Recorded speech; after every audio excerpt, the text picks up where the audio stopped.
Okay. Hodl, hodl, hodl. Save, save, save. Build a, build a, build a. Sound money. Sound money. Hey, am I on here yet? Da da da. Okay. Yeah. Oh, all right. I'm here. All right, guys. Ugly old goat here. We're gonna do kind of a off and on marathon. We're gonna for the next until midnight. January. What is that? Six. What day is today? Today's the fourth. The fourth Two more through days. through the fifth. No, just through the sixth. Yeah. Third, fifth, through It's the the fifth. fourth. We're going to offer the membership for half price. Now, part of the reason is we want to do this promotion, but the other part is Bitcoin has really gone up this year, and so I did want to offer this. We're going to be doing lots of new things. We're already doing lots of new things. So this is a special. You can get it half price. We're going to have all kinds of things that we're going to be offering. I want to first of all just invite you guys. If you don't have a hodl of at least Zeso. oh there's Zeso. If you don't have Hello. a hodl of at least 5 Bitcoin, you really don't need to subscribe to my newsletter. We're going to go through the website.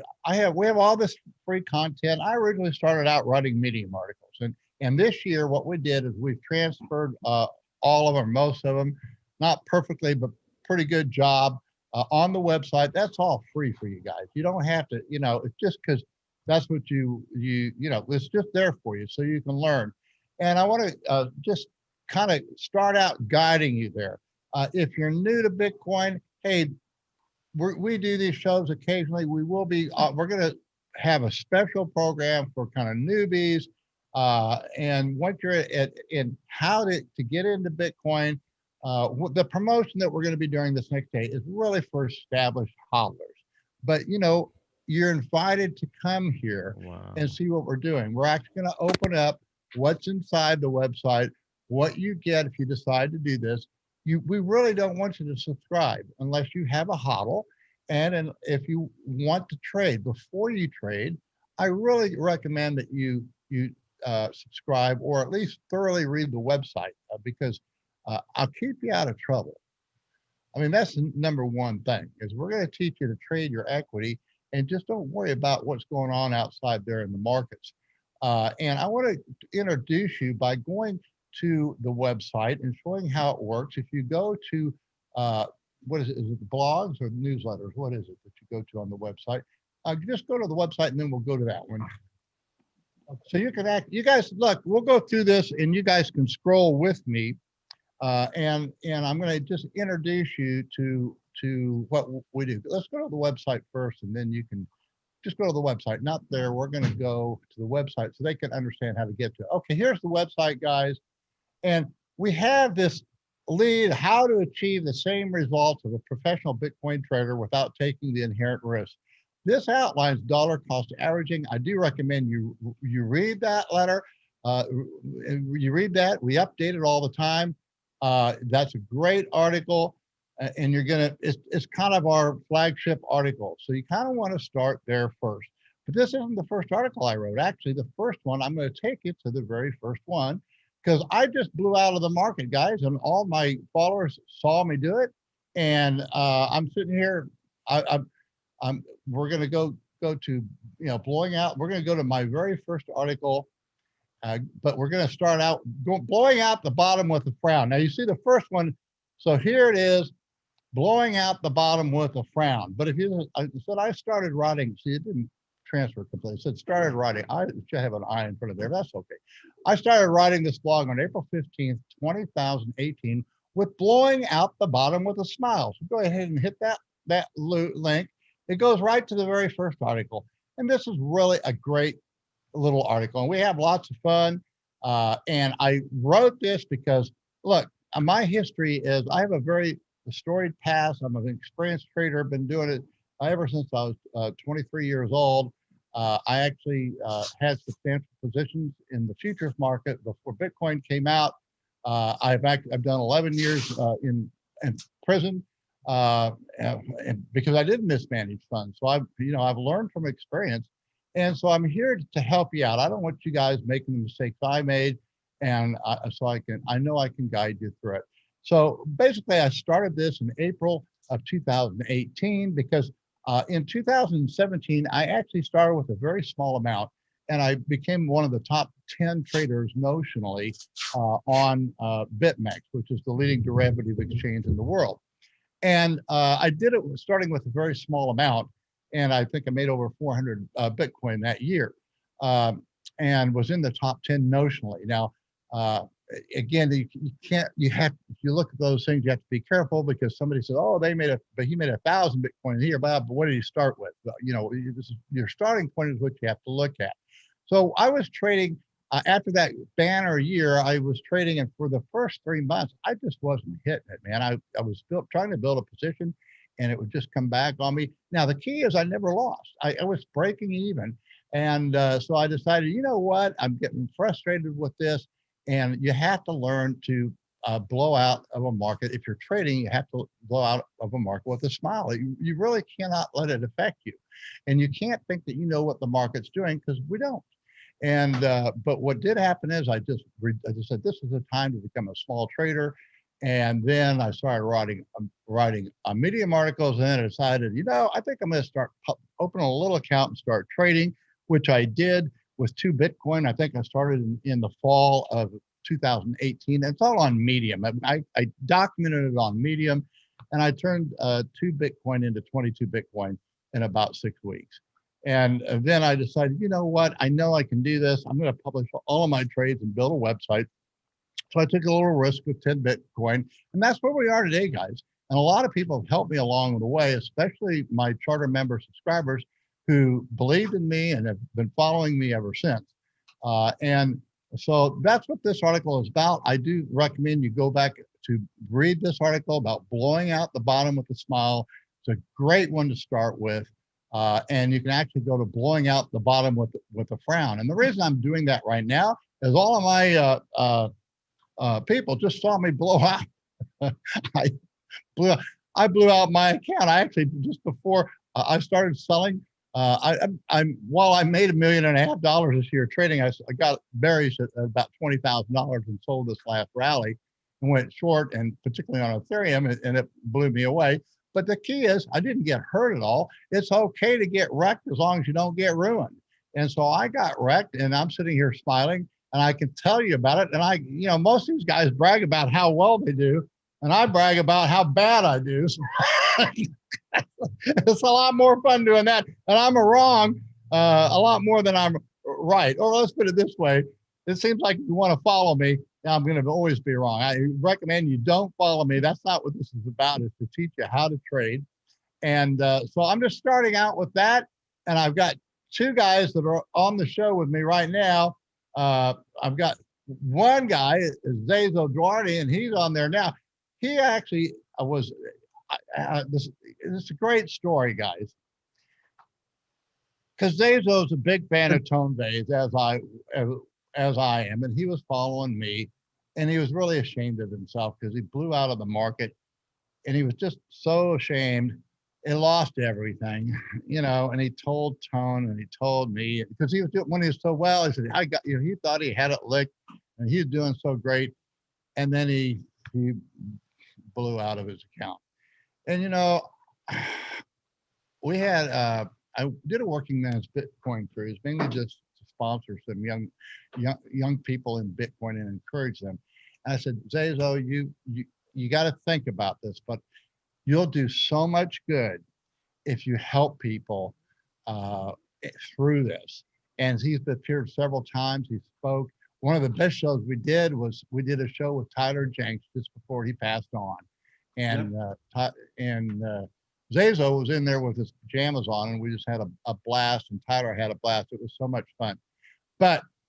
And Tyler was supposed to be the keynote speaker at our cruise, and of course he passed on, and so Socrates came in and did a great job speaking in his place. But the leadoff speaker, so it's how appropriate for you to be the first guy on today, Zeso, because you told us what your experience was blowing out the bottom, and you didn't blow out with a smile, though, if I recall.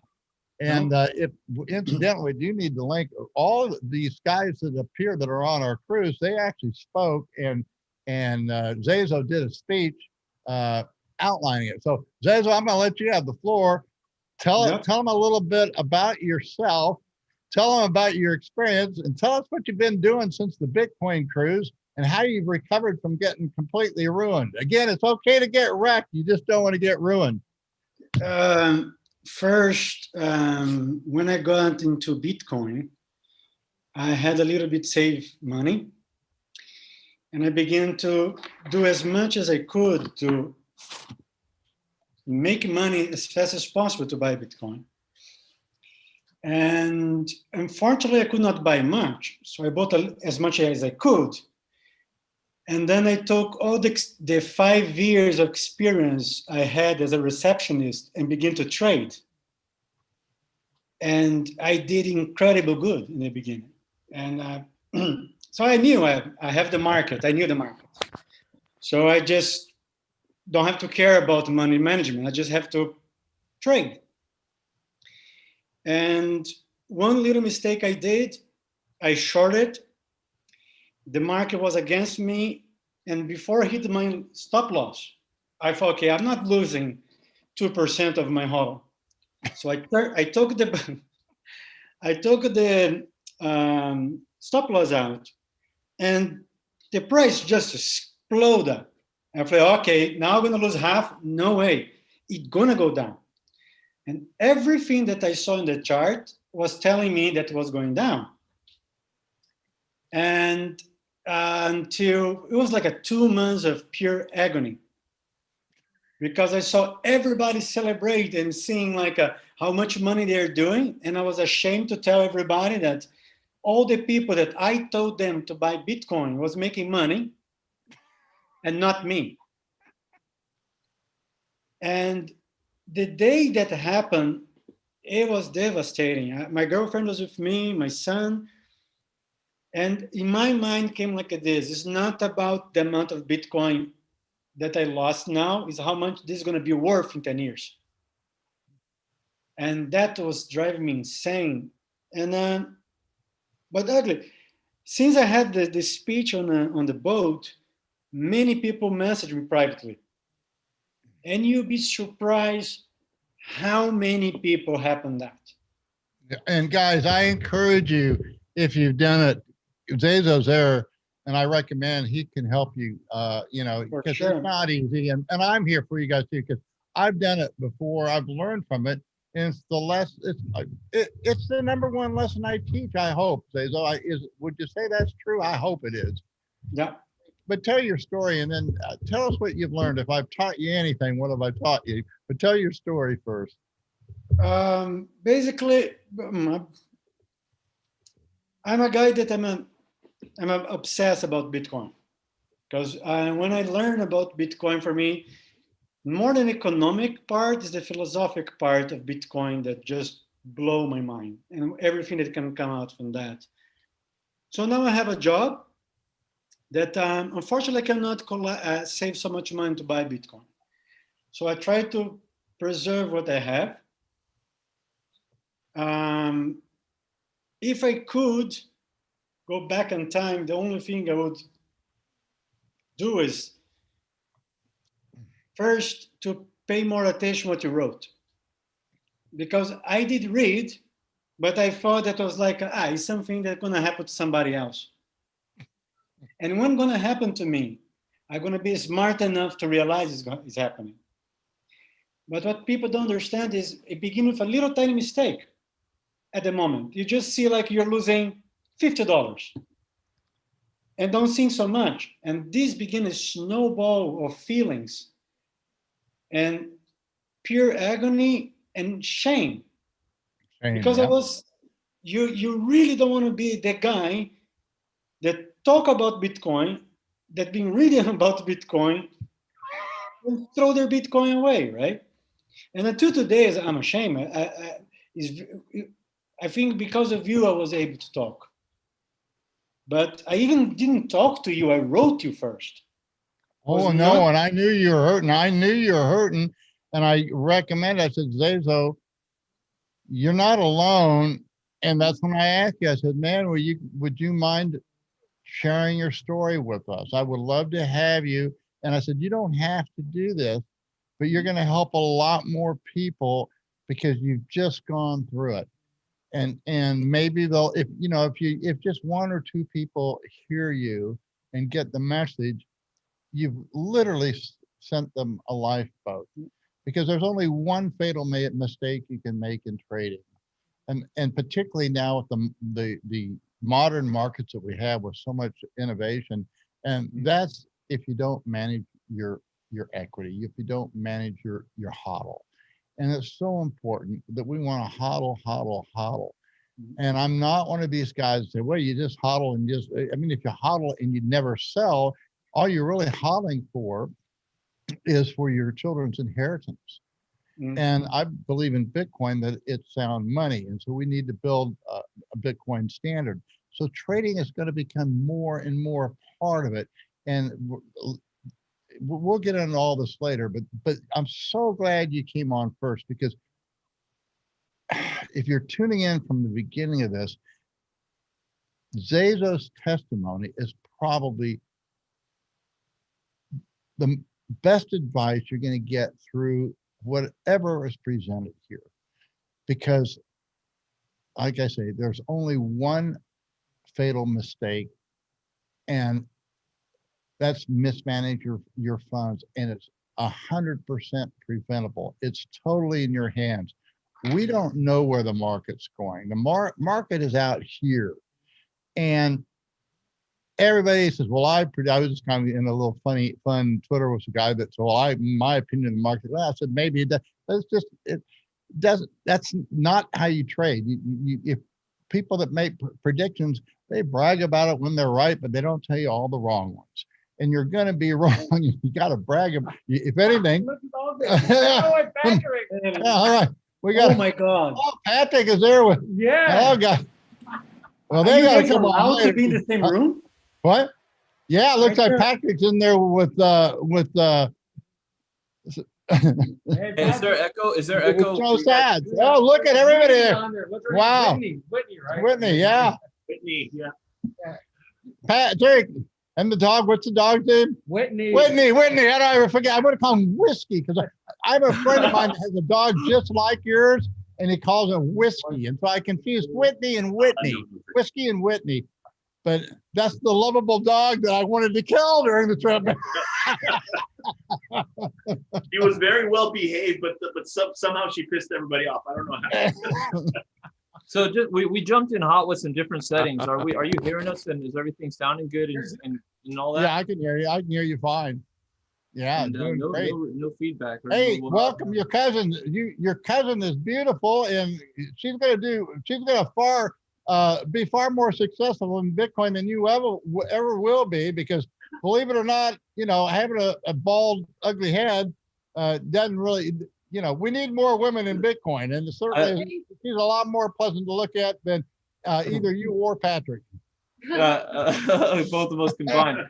Yeah, she, this is the thing about my cousin. Like, she's always been my smart cousin. I've always loved her. And finally, she started going down the rabbit hole. And then she, last time she came, she got into Bitcoin. She just freaking gave in, listened, and then I gave her, and she's so smart. She's always been a straight A student kind of girl. And I'm starting a good one young here, a good, smart head on her shoulders, straight A, top of the class, but getting her a great teacher. We'll see if she's a good trader, but I don't know. I haven't even, I've exposed her to what trading is, but I'm not trying to get her to be a trader. I want her to understand Bitcoin and choose her path. Maybe she's a teacher trading, as an educator, because I'm not an educator. Tone that's why Tone is so great, because he loves teaching, and he is just a super trader. But what I want to do is, I think the most important thing, I want Zeso to finish his story, because and what's up, Zeso? Great to see you. Yeah, but the whole thing is, this is the most important part, is there's only one fatal mistake, and I know you know this, Joe. The only one fatal mistake you can make in trading, and that's when you mismanage your equity. You just yeah. I mean, that's it. So you got to master this. It really has to be part of your DNA. So finish your story, Zeso, and then we're going to get these other guys on. Yeah, I think for me, what I learned to you is this is not a, you should never put to trade more than 5 or 10% of your hodl. If you live, if you, and that, if you risk that, and part of that by each trade, you really don't care where the market goes, because you always can jump back. Okay, but what do you do now if you lose that 5 or 10%? What are you going to do now? Oh, you got to make it back up. So what do you do? That's the hard part, because everybody gonna try the first thing, and to be honest, is revenge trade. You're gonna go double in the size, you're gonna put more leverage on it, and you're gonna go for it. You want to make it all back. Oh, and you wanna do faster. Even And so what have I taught you anything about what to do? yeah, you go half size. What do you go smaller? If you've just been a loser, you just become a smaller trader. Yeah, Start with less the next time than you did that first time. Boy, that's a hard one to do. yeah. And I just did it, guys. I'm starting out with 0.3 Bitcoin, which, can you believe it? Now 0.3 Bitcoin is $10,000. I wonder if we'll see what I can do this coming year with $10,000. But I've decided, we'll see what happens. So, all right. So tell us the rest of your story. How do you get through this? And guys, we've got a link to Zeso, and he's on Twitter. If you've blown out and I really need some, just emotional support. How do I get through this? Zeso's the guy, because he was really, it's really hard if you've done it to come out. And the last thing you want to do is own it. And if you want to become a successful trader after that, you got to own your mistakes. So tell us your story since you blew out then. Ugly. I think the hard part is to recover after that emotionally. It really it hurts in a way that is very difficult to explain, because it's about what you lost, the time that you spent to save that money. Now, I can be honest to you, I don't have even half Bitcoin. Not even that. And I had almost 4. Yep. And that 4 Bitcoin would make a big difference for me right now. Yep. And it does scare me to think that maybe I'm never going to have a Bitcoin sometimes. Because it's to press the button until today is hard. It is. So the only way to do is get very small position. When you do that, is very tricky for you. Get on your brain that you see everybody making, and this is horrible, and everybody that lost their hodl. The worst thing that happened is see people on Twitter, another trade telling how much they won, but they never say how much they lost. No. You always say when you lose. You always make sure to tell us. So that helps, because when you lose and you just see winners around the Twitter, you think that you're stupid. Yeah. And you feel that like this just happened to me, and it's not true. And so people don't believe it. I'm the worst trader in the world. I don't, I'm the worst TA guy in the world. And I traded all my success to one thing, and that's money management. And it's really a hard thing to put your head around, because everybody wants what I call magic beans. There's no magic beans out there, guys. It just isn't. I wish there was. I mean, everybody does. That's what everybody's looking for. So anyway, you still don't have those 4 Bitcoin, and you don't even have 1 Bitcoin. Oh man. No, all right. Well, you know what? I'll trade you my Bitcoin if I can be your age. How would that be? You just figure out the technology to do that, and we'll make the trade. Let me think about it.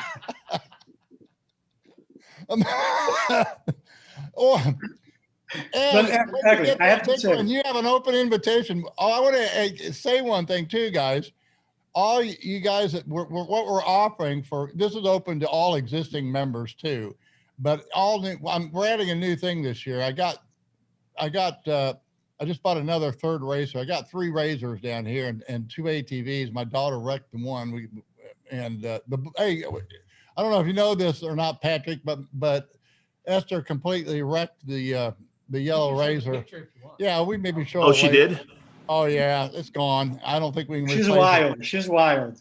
Yeah, she's gonna be. Well, my goal is she's gonna win the Baja 1000 someday and be the first woman in one of these. What are the up trophy truck? We'll see. But she's got the worst parts of her mom and her dad. I don't know. She's gonna be a terror of the world when she grows up. Ugly, I But- wanted to tell you a quick story. Yeah. I was in your backyard, I think. So when we were on with Tone on, was it Sunday morning? So I was actually in Kansas City at the time. And I went to meet a friend that I hadn't seen in 20 years. I went to college with this guy named Jeff. He was from Kansas City. And we went to college in Vegas together. So I hadn't seen this guy in 20 years since I was in college. And we went to, I think it was called Q39. Kansas City barbecue place. So we had some, I don't think I'd ever had proper Kansas City barbecue. So that was my first time having KC barbecue over there. I think it's the restaurant is called Q39. He said KC Joe's is better, but it was closed on Sunday. So we went to the second best barbecue place in Kansas City. But there's not too many bad ones. They are. Oh yeah, there's what Esther did. You want to show? Can you show? No. Let me show Patrick. This is what my little girl did. Oh, and the new razors in the background too. They rolled that one 3 times. The yellow one is the one. That's the one my daughter completely broke the axle and everything. That orange one in the back is a new one I just bought, and that was before they rolled it 3 times. And we got a documentary video guy with us, and he missed both of the racks. There's Esther's leg. There's her leg. We're all signing her leg. Oh, She didn't no. break anything, but There's the other razor. yeah, there's the other razor. Oh, I have a story. I have a story.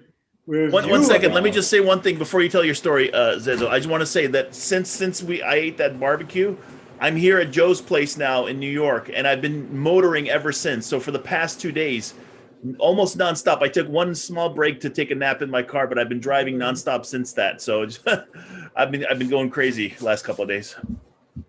so how does a Kansas City barbecue compare with New York? We can't hear you. You got muted somehow. I think you muted. But You know, my favorite thing I did in Mexico was the night that me and you went for the school party. They have the mechanic bull, and you make the that the what? we make the comments for the people riding the mechanic bull using the TD. Do you remember Okay, that? I don't remember that. So what? They went to your daughter's school, I guess. Oh yeah, they had a mechanical bull at the school. That's right. Oh, did you ride it? No. We are just having lots of tequila and make comments about the people riding using the TD. Okay, Like, so no. Patrick, how about the barbecue? How's that New York barbecue compared to Kansas City? I mean, I don't think New York is known for their barbecue, in my opinion. No, they're not. Well, the thing about Kansas City, it is definitely known for its barbecue, and I think Kansas City and St. Louis both are. But St. Louis is sweet barbecue sauce. Kansas City, for the most part, isn't. But yeah, and then Texas brags about their barbecue, but Texas is a whole state, and there's probably as many barbecue joints in Kansas City as there is in the state of Texas. So that's a good story. You know where all the good barbecue joints started with? I don't know if you saw that tweet about what was happening in Athens, Tennessee, back in 1946, where they had this. It's on my Twitter, but these guys came back from fighting the war, and there was a Democratic machine politics in there, and they wanted to take over because they're thoroughly corrupt and on the take. So they ran a GI ticket, and they were going to lose the election. The machine knew they were going to lose, so they were preventing people from voting. They actually shot a black man. And that's what sparked it all, shooting the black man. And then they came in and took the ballots and locked him up in the jail. So these guys broke in the National Guard armory and took over the jail and the courthouse and got these ballots back. And it was the first time, it's the first and only rebellion in the United States that succeeded, because they won and took over the town. And it was so corrupt. It was very similar to what's going on right now, but I don't know how I got off track so quickly. But Guys, I'm sure I have to go soon. I want to all right, say you finish your story. Let's go then. Let's take care of you first. where I was now, what I'm doing now, right? Yeah, what are you doing now? And how are you doing? I know are you? I know you do some work with Tone, and then you're working full time somewhere else. So you're just in. Okay. Yeah, and pretty much I'm taking care of my little boy, my son. I'm trying to find a way to get a job involving Bitcoin. So I'm trying to contact some people if they need some help to work, so I could get paid in Bitcoin. Well, that's what you need. Well, keep in touch. We're growing. So if we grow this year, we know Bitcoin. Yeah. So if and that's what I like to do, is just contract with people that know it. We're working here. We've hired 2 new guys that are all excited about Bitcoin down here, and we've got Juan that's been run. He's going to run his own new content on Bitcoin security, which that needs to be done. But man, it's a big job. It's going to take a long investment for him, huh?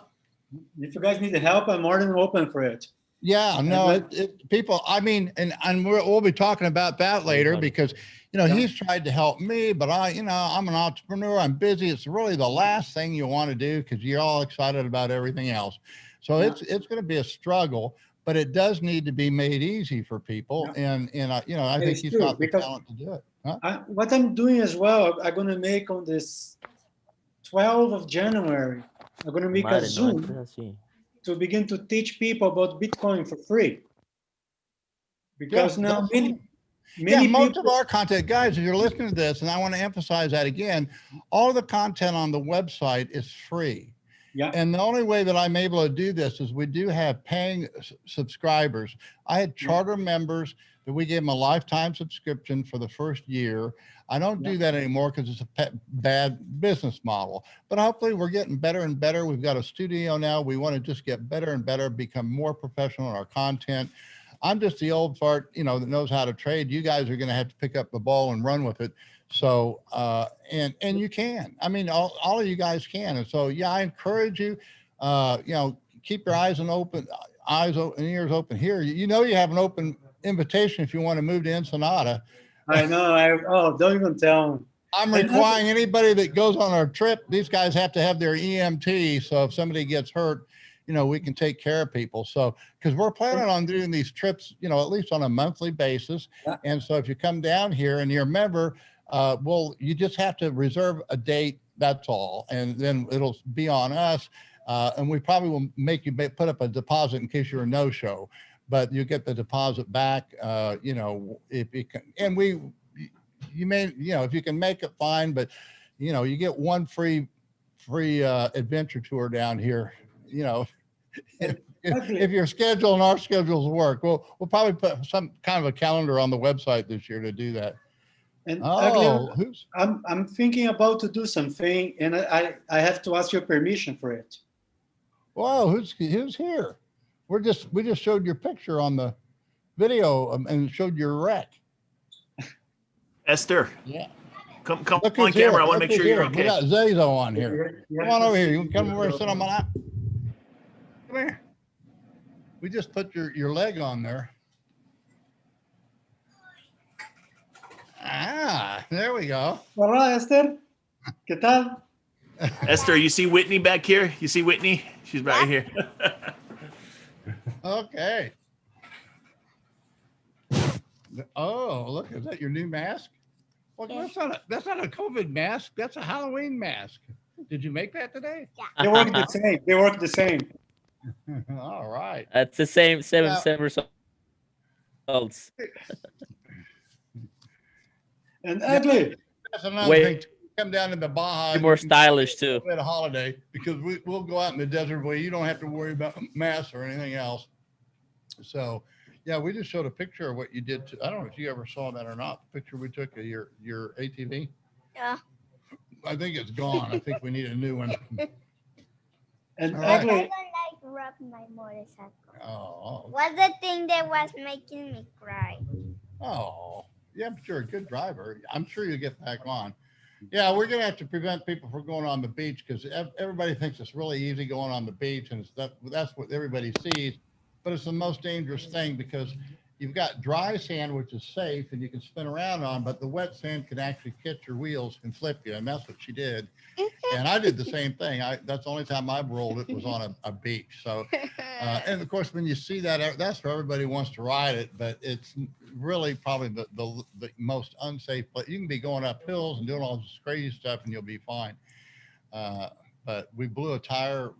One of the other guys blew a tire and rolled it 3 times. So it is a No, he actually was taking the curve. That's when it blew out. yeah, it blew out, taking the curb and it blew a tire and he rolled over 3 times, which are perfectly safe. They're built to do that, but you got to always remember to hold on and keep your hands inside the machine because you stick your hand out, you're going to lose your arm.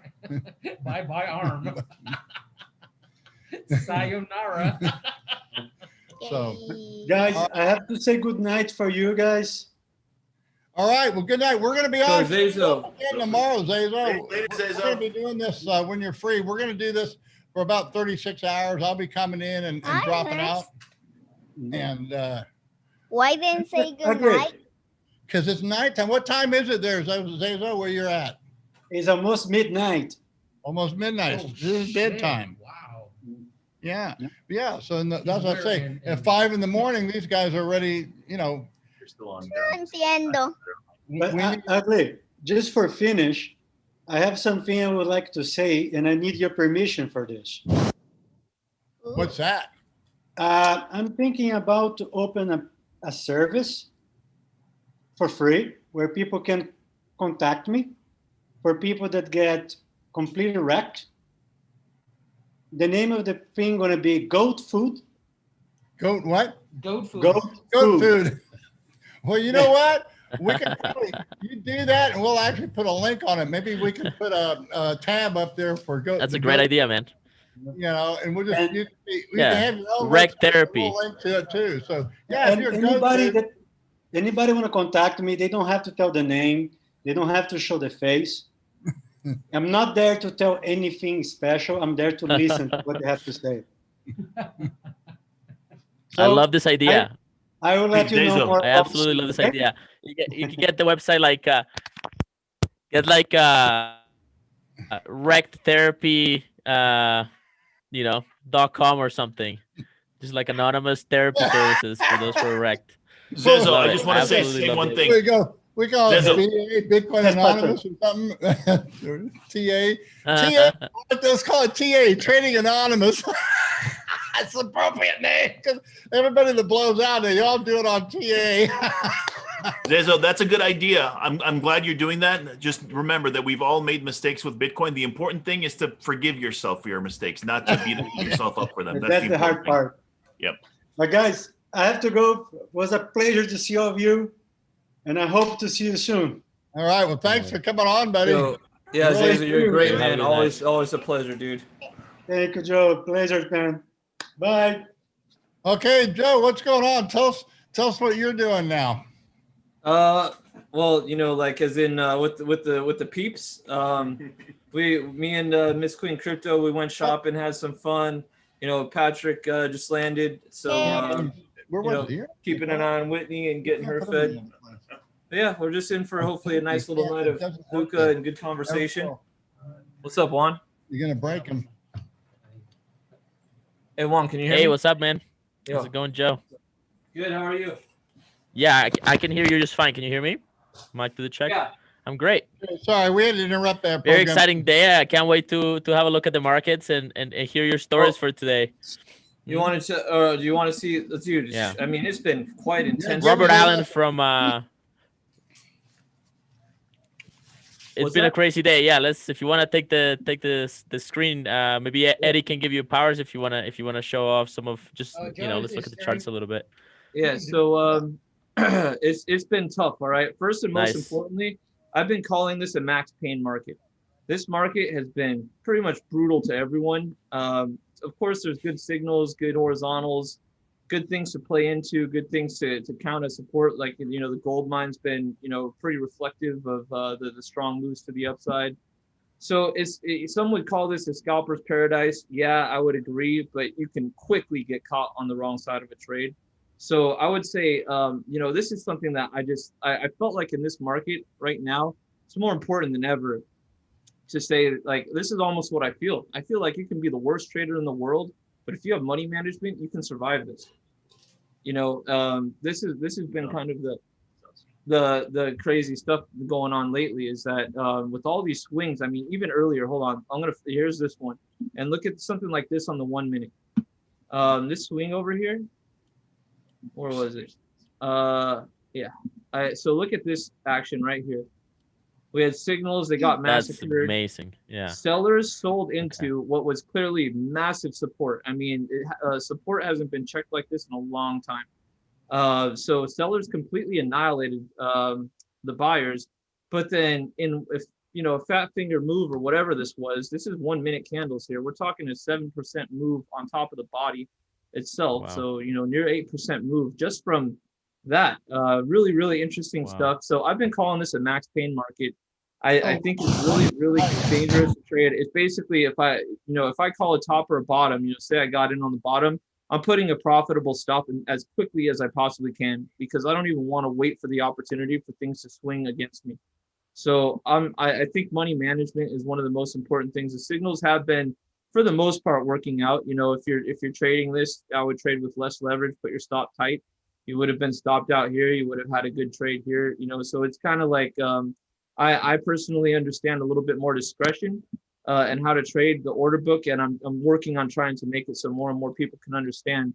But the thing lately has been trying to favor longs until we flipped, and you can see over here that spot markets were kind of hazy for a little while. There was a little bit of bid-ask dominance for quite some time, a little flip after a pump and dumps. So it's been kind of weird to see spot bid-ask dominance as I move this to a 5 minute. Mostly red and then pump its way into green at times. But almost the entire time, perpetual markets have been swinging long. In other words, they've had more bids than asks in the book. So there's been support whenever we've had a nasty move down. And for the first time in my entire experience with Trader and these signals, we flipped red. There is a perpetual market that even temporarily flipped bearish at this top, 32,100. That's after a higher high.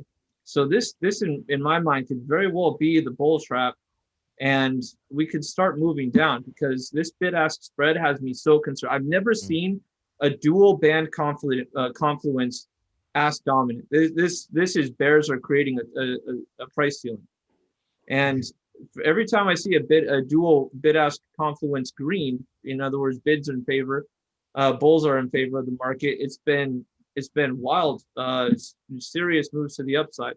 And maybe I can pull up a 30-minute chart here to get some of this. But you can see, like right here, when this perps band was green and this spot band was green, the market swung. The market was in agreement. Here's your other swing right here.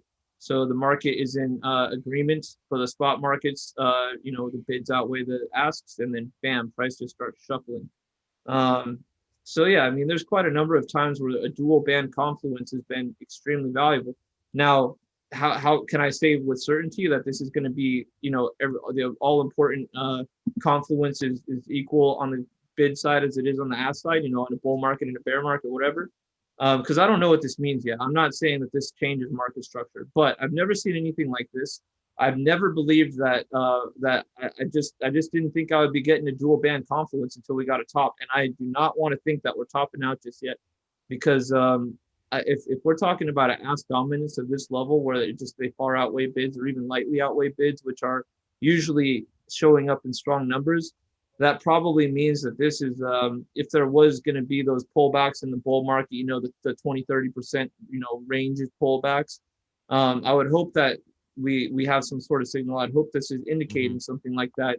But you know, it'll just be good data. Right now, this doesn't mean anything because it's never happened. I have my theories as to what it could mean, but yeah, a lot of toppy signals, a lot of support. So I mean, this is anyone's game. Not to mention, we're floating in outer space.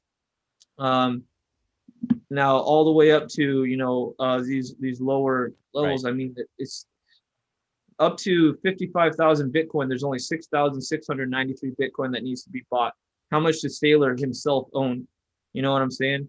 So the order books are extremely thin. You know, after we started to hit 35, like sellers are in complete theoretical territory right now. So they don't, like, they're putting orders in, but I mean, every time we move, it's not like we're going to come rushing through this, but I'm just saying sellers are kind of like, the burden of proof is on them to really show up in numbers, and they're not. So these guys are profit takers, and they're probably taking profit early. And this has been happening repeatedly since about 17, 19,000, where the market really decided to take off, you know, 19,000 into 20, and then we just started going, you know. Now, let me interrupt and explain things a little bit. Now, later on, Very I'm going to be interesting. doing an in-depth analysis, particularly the fundamentals, but also I want to go into the market, how the market structure and the dynamics has changed, I think, radically with this breakout to new all-time highs. So I'm going to cover that thoroughly, and that'll be free to everybody somewhere in the next 36 hours. But I wanted to just outline what Joe was doing here, because if you're watching this, and what is he talking about? What are all these colors and stuff like that? Joe's kind of doing a new thing that nobody's has done before. I think they've tried to do it, but there's really been no valid way to do it, because the order books, well, first of all, in the good old days, and I'm talking about 40 years ago, the order books information just was not available. And then when it did become available, it was, a lot of it's just flat, and a lot of it's just phony. And so old school traders like Tone and me, and me probably even worse than Tone, I just wasn't interested. I said, you know, and that's all phony and fake. You know, I can do that too. I can flash up orders and stuff like that. But what has happened is that Joe has figured out, hey, there's enough data out there, you can kind of sort the weeds from the chase. And so that's what he's working on. And I think he'd be the first one to say, you know, he's learning as he's going along, and it's a much different way of trading than what I do. What I basically am teaching, it really doesn't matter what technique you use. Technique is a technical trader, as long as you use them consistently, and as long as you use good money management, you can be exceedingly successful. And you know, I'm not a short-term trader like that. I have my reservations. I wanted to ask you one question while you're on there, Joe, because one thing that we found, what just amazed me this last year through the equity app, that I actually make between 5 and 10% of my profits every year come from being a market maker and from funding. And I don't know that is your trading even suited for that, because you're so Absolutely. I say that the only time I'm a market taker is if a stop loss is triggered. Other than that, I'm entering limit in, limit out, limit in, limit out, and I'm a scalper, so I won't.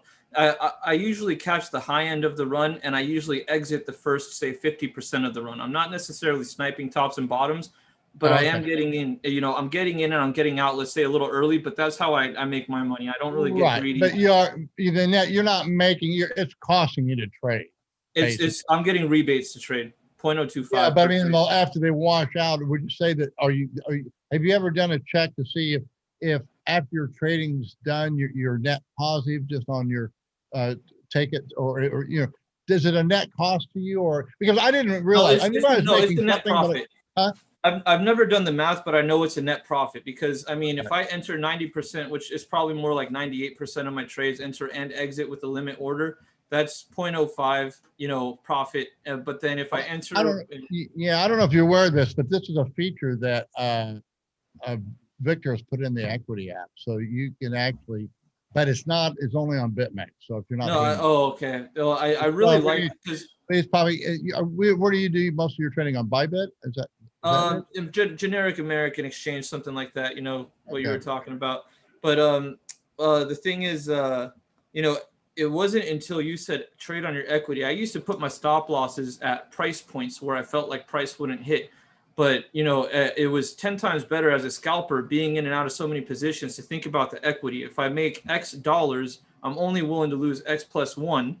And then if I get stopped out, then the market's probably going to, so the equity app really does interest me. It really does. Yeah, and what I found was why you want to do the equity is because if you're using stops, what happens is you're gonna as a professional, we know where your stops are. I mean, basically, even though we don't see the order book, it doesn't take rocket science to figure out, most people, they'll put their stops above this high or below this low. And so we know when it hits there, it's going to run through them. Yeah. And so that's where we are. I mean, we're fading that part of it for entries. And so, yeah, I mean, it's just something that I think if the one thing that I've learned this year, that's what I learned. I cannot believe that I had that I actually made, it was at 7.5% off of funding, funding, which is no small amount because I made like 47 Bitcoin, and I don't know what 7% of that is, but it was about that's about three Bitcoin. The funding rate is why I talk so much about cross no lev shorts. Even if people aren't Bitcoiners, they should be buying Bitcoin, entering a no lev short, zero risk, no liquidation price, and you're collecting compounding interest every 8 hours. A bank won't provide that same service by a long shot. So if you have any money, I say bank with Bitcoin. You might be losing Bitcoin value as price goes up, but you will be gaining dollar value on the percentage that you'll get from funding rates. So I'm maybe going into that because what I want to do this year is I really want to develop more hedging strategies because, I don't think the market's going to be completely different. I'd be very surprised if I can match this year's track record. But there's going to be new things that are going to be happening. More and more markets are going to be priced into Bitcoin. And if you listen to Michael Saylor, to what he really said, and not just, I'm buying all this Bitcoin and I'm never going to sell it. He didn't say he's not going to use it. And that's going to be what's coming up now is he will be using Bitcoin as collateral for other things. And, one of the trades that I just put on this year, I'll see if it's $1 million trade, but I think it's good. And I'm buying gold with my Bitcoin. And because I don't know about, I tweeted it out on January 4th, my wife and I got $1,200 in our bank account we weren't even expecting. I go, what is this? This is insane. This is complete nuts COVID bailout insanity. I just don't see any way that we're going to avoid a hyperinflationary cycle. And I actually wrote about this back in March, into March, because I just said, I need to do some studies. And what I it was, I don't know, it was 21 or 23, at any rate.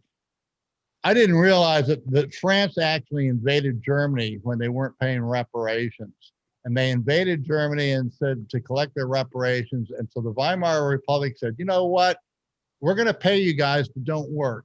So it was the same thing. It was a COVID bailout. And it was that year that was the catalyst that kicked off the hyperinflation. So I'm very, very, I'm glad Bitcoin is up and everything, but I'm not real happy about what's going on because if we lose real wealth, everyone's going to suffer. It's I agree. There's not much to celebrate economically. I mean, like us Bitcoiners, I've always said there's two ways that people will come into Bitcoin, voluntarily or kicking and screaming. At this rate, people are more coming in kicking and screaming. They probably are going to make money, in all likelihood. But the damage that's been done to this economy is really like blowing my mind, seeing stock market all-time highs repeatedly. This isn't really a speculator's wet dream, is a world on fire. So you know, I just I don't know, but I'll let you get back to your point. But I just, Yeah, well, you know, yeah. We'll make sure we have your link on there if you want. I don't know, what are you offering now? Are you just for people that are listening that might be interested in your service? What are you doing? Tell us a little bit about your service. What are you doing now? Are you selling? You're selling your that little chart that we were looking at. That's okay. So for a trader, yeah, that's order book information, real time. It's not available on TradingView. It's only available through Trader, TRDR. I do have a link that I can give you. And yeah, that's it really is, you know, imagine TradingView. You can't get, you know, indicators made by, you know, other people or anything. There's no custom stuff like that, but you can add like an RSI and a ton of, like, you know, a good handful of unique indicators, open interest, of course. The top 10 traders positions, you can know how the top 10 traders, like we have an indicator for a million things, order book depths, order book, you know, overlays. So anything order book related, and a handful of other things that I think I actually should give you a tour of some of these things, since you do really spend a lot of time in perpetual markets. My plate's already so full. I want it, but I am interested. It's just that, you know, still getting me to do anything outside of my little routine is rough. But the thing is, I know you have integrity, and I know that you're doing a legitimate study of this thing, and you're the first one to admit it's all new. To my knowledge, you're the first one that's really been able to do it in a legitimate form with good information.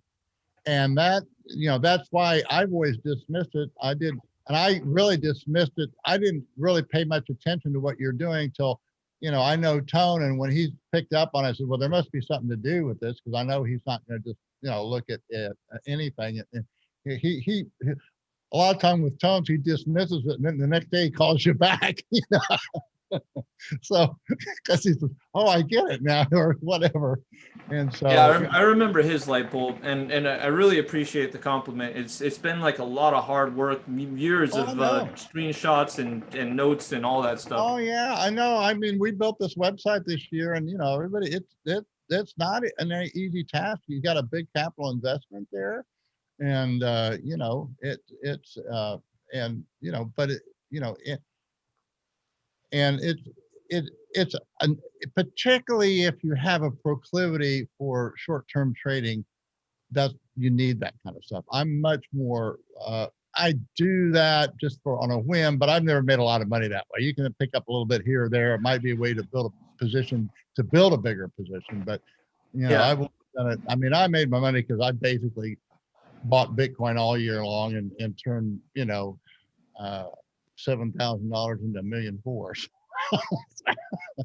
So that's how you do it. So, all right, well, I'll let you go. And Patrick, do you have anything else you want to say? Yeah, I wanted to say something real briefly. Can you hear me okay? I'm gonna let Patrick jump over here, sure. And then I'm gonna let Miss Queen Crypto. Yeah, have your cousin you plug your cousin, because she's a lot nicer to look at than you two guys. I'm gonna let her. I'm gonna let Miss Queen Crypto talk in just a second. But I wanted to mention something, because you said something that I didn't know about the Weimar Republic, about how they were paying people not to work, and that caused a lot of hyperinflation. So what happens with hyperinflation in a place like where was it, Nigeria, where they had the hyperinflation, is that they didn't have, it was too much money chasing too few products. So they didn't have, the farmers weren't really making the food anymore, because the land had been taken over by people who didn't know how to take care of the land. So I think that in the US, I think we're pretty much safe, unless something happens like it happened in Nigeria or the Weimar or Zimbabwe. Sorry, I said Nigeria. I was going to say, isn't that Zimbabwe? Yeah. Okay. Yeah, I meant Zimbabwe. I'm sorry. It's coming along pretty good right now. Don't mix it up with Zimbabwe. Sorry about that. But the point is, as long as we're making products, as long as U.S. companies are still producing things and making companies, we'll be okay. If that stops, that's when we'll get really bad hyperinflation. I don't think that's going to happen. And with that, I'm going to let Miss Queen Crypto talk for a minute. We're playing musical chairs over here. Wow. Yeah. Yes. Yeah, well, you're going to have to get something like we have here. We can actually get three. We've got this big couch with 3 chairs in it. So. Yeah, I know. We've got Mr. Loner over here. He doesn't usually have other Yeah. people here. Well, it comes with time. Maybe next year. You got to sell some more of uh, what is it? What do you call your service? Trader. Order book. Order book. Order book trading. That's what it is. Yeah. Order book trading. Something that it is a whole new concept. I have to admit, it's nobody's done it before that I'm aware of. I've seen it tried and I just threw it out because the information just wasn't reliable. But now with what's going on, we have just more data that it can become a reliable tool. So what are you up to? What are you doing?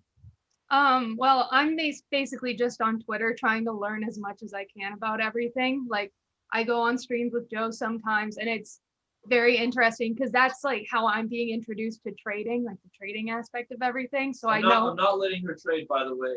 And also tell Ugly when you first started buying in. Oh, I bought in at like when it was at 10,000. It was like 5 months ago. I started like early September. So I came in like right at the sweet spot, like a very good point. But yeah.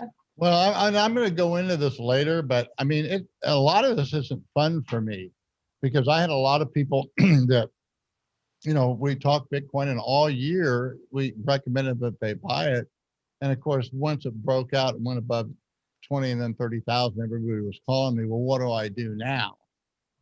And what can I say?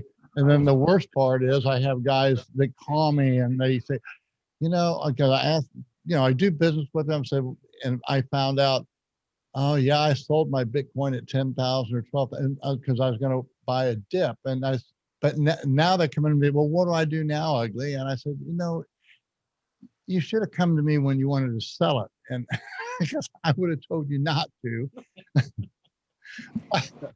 Yeah. But I can't help you now. All I can do is give the best advice, and it's better late than never. And you just can't look back, and you got to go forward. The guys here are just learning Bitcoin. I had a doctor who actually saved my wife's life because she got the COVID, which I have COVID now. Don't I look terrible? I'm just. Oh yeah, I'm really struggling. Oh, yeah. Yeah, and yeah, I noticed there are some after effects. I go up the steps and I'm a little short of breath than I was maybe a few weeks ago, but I'm getting over it. But the doctor did everything right, gave all the right things. Everything that I checked and everything that he did was just everything right. We got all the medication. These guys dropped everything to hunt down an oxygen tank and Ensenada because when it happened here. It happened all at once. I mean, there's a regular epidemic here in San Diego, Ensenada, Tijuana, Mexicali. All the hospitals are full. It's a nightmare, particularly. And I'm sure it isn't everywhere, but we were able to get the oxygen. We got everything we needed. She dipped down, but came back up. I mean, but there's another doctor that caught it, and he was kind of like me. I don't believe in them taking all the meds and doing all, and I don't wear a mask. I do it for other people. I got my little cowboy scarf on, but the doctor didn't do anything, and now he's on a respirator, and they don't know if he's going to make it. There is a point, the way it works is, I guess you get to a point where it really you get pneumonia, COVID pneumonia, and then it's real iffy whether or not you're going to pull out of it. Once you hit that point, that's when it becomes kind of critical. So that didn't happen. It came close with A&E, but it didn't happen, and so we're fine. It's the flu, guys. I've lived through this before. I've seen other flu epidemics.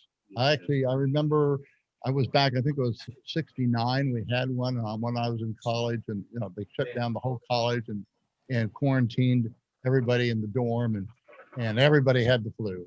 I was a lot sicker then than I am now, or with this. So, and I think that was Hong Kong flu or something like that. So, but you guys all look healthy. So yeah, and so this is what needs to happen. If I remember right, watching Tone, and you're 19, right? Yes. Okay, that's what we need. These guys here are about 10 years older than you, but 28, in the early 30s, late 20s. And so they're all learning together, and we need to reach at that level. And it's an educational process. It's just a process, and it's going to take time. but there's a whole, this is just starting, and the opportunities are just going to be unfathomable, particularly as the Bitcoin standard develops, and we don't even know what form it's going to take.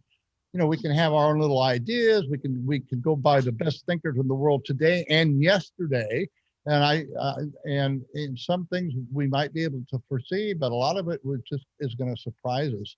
So, and you guys are going to be the driving force. So, all I'm here for is to pass on what little I know and hopefully guide you straight, because it's very important that you become Bitcoin independent and preserve your wealth, because you're completely helpless if you're going to be dependent on others.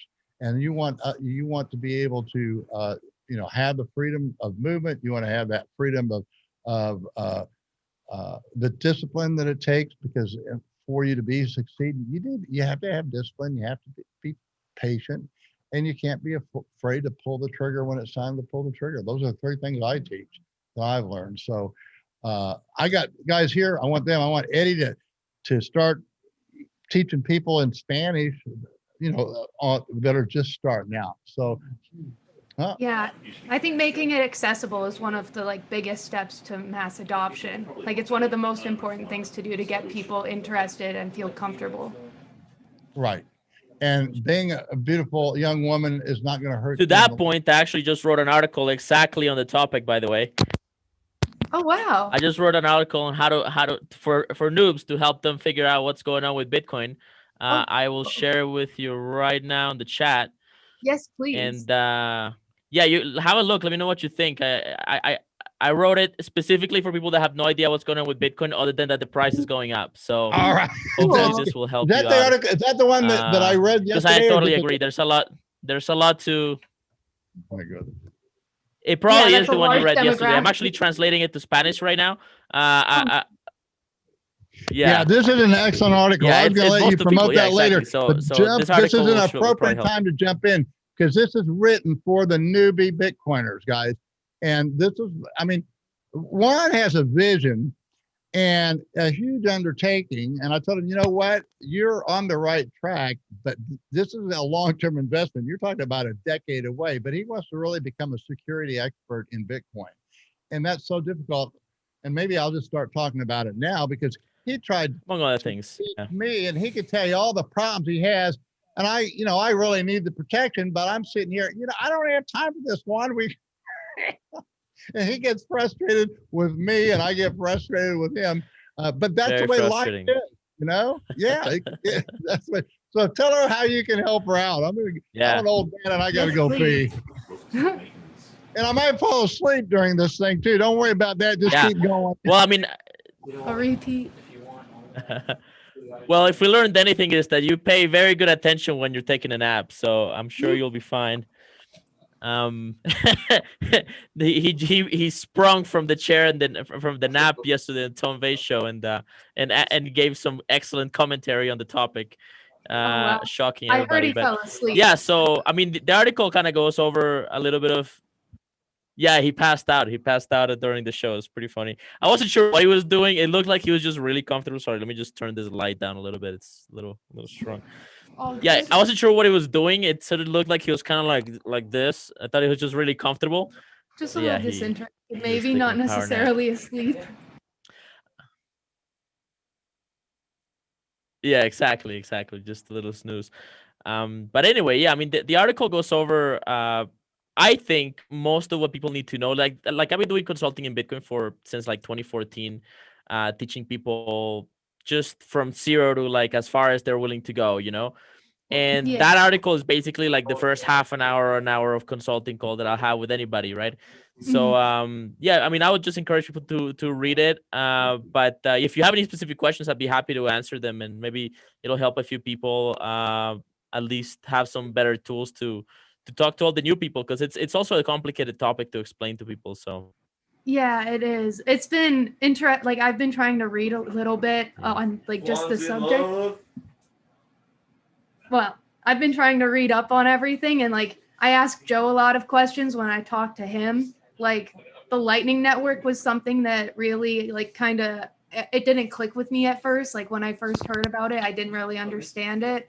And it's still one of those things I don't have a very deep understanding Yeah, of, true. but I get like the gist of it. Like I understand enough, understand why it's needed and why it was a better alternative to like Bitcoin Cash or Bitcoin Cash. But I'm trying to think. It's just been That one's a difficult one. Yeah. yeah, like I was trying to understand the difference between like hard forks and soft forks and why like that happens. So I'm reading like Mastering Bitcoin right now, and then the Bitcoin Standard. Those are like the two I'm working on digesting. Nice. It's just hard during like my school semester That's to great. allocate time for that. So I started both of those like before the semester started. And then during the semester, it was difficult to find time to read and like dedicate time to it. Because I think for me personally, investing time into understanding is just as important as investing money into it. Like I see those as equal parts in this like journey for me personally. 100%. Yeah, and so I'm like over this winter break before Absolutely, the semester and that's some of the best advice you can give people, right? Mhm. Yeah. Yeah, Juan's Yeah, that's some of article the best really advice you can covered give it people in a is like nutshell. just learn, Another, just read, and yeah, another book you might want to look at is the little Bitcoin book, I think by Jimmy Song. It's Oh really, yes. as a beginner. Joe was getting me that for Christmas, a late Oh, Christmas gift. He's ordering okay. me Jimmy Song's books. Yeah, but Juan's article is short and concise, and he kind of outlines all the key things, how you scrub, why it's Bitcoin alone, why it's not beacon. He just kind of hit it. One of the hardest things that I wrote an article about this. One of the biggest difficulties we have is people, and I think it's going away now. We're covering a lot of it, but people get sidetracked on the shit coins, and they say, well, they think they missed out on Bitcoin, so they're going to pick up on the shit coins, and then they really wind up getting burnt. And my friend Tony says, I'm not after February 1st. I'm not even going to address it's like it's part of the ritual. It's like yeah, but I don't think we're going to be able. Yeah, to it's part of the ritual. We got to some degree, Ethereum to people deal just gotta with, go lose money. and the SEC is going to legitimize that for a degree. So it's going to be the marketplace. Yeah, Ethereum's the big one. So we'll find out. But I'm sorry to interrupt, but I just wanted to give her that little. But the little Bitcoin book that's already covered. But yeah, read Juan's article to start with. So because it's really a master of simplicity. Yeah.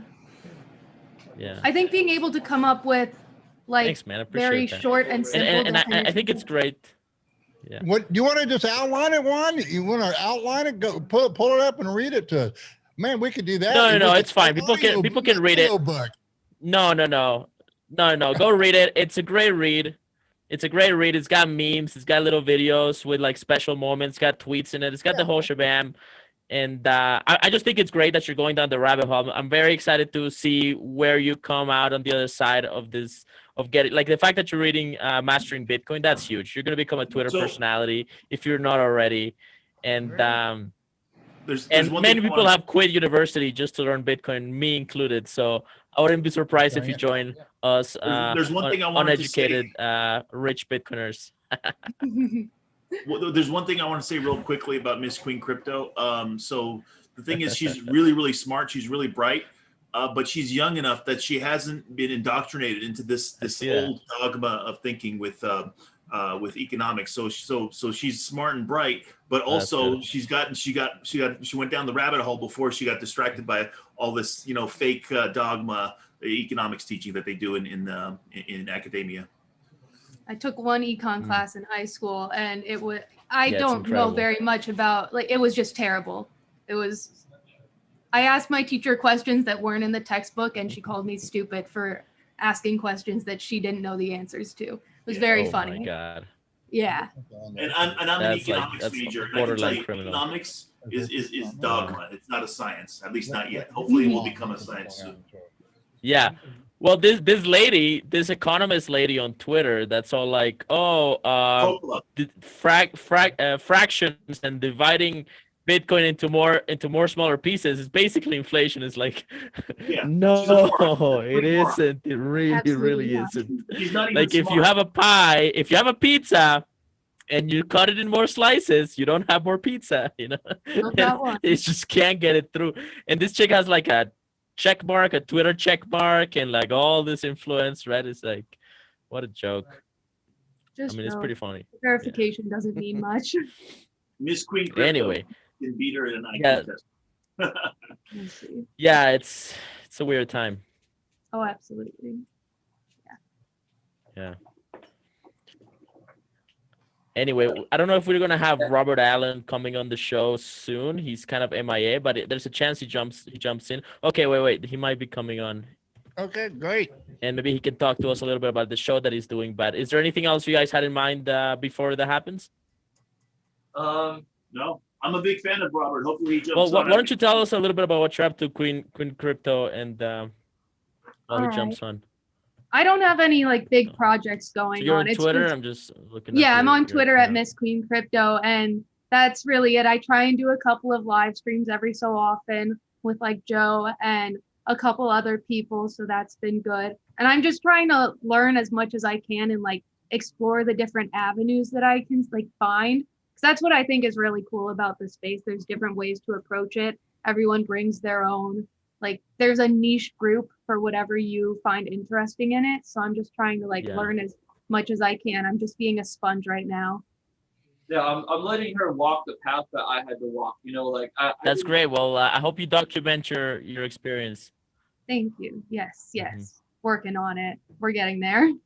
She's surrounded by a toxic Yeah. Bitcoin maximalist, but I understand that Cool. I didn't get to be a Bitcoin maximalist until I went down the rabbit hole. So she needs to make the mistakes. Maybe not. You know, she's much smarter than I am, so she might be one of those people that can learn from other people's mistakes. And I'm hoping that's the case. But you know, it is good to learn like the process Yeah. to get to be like.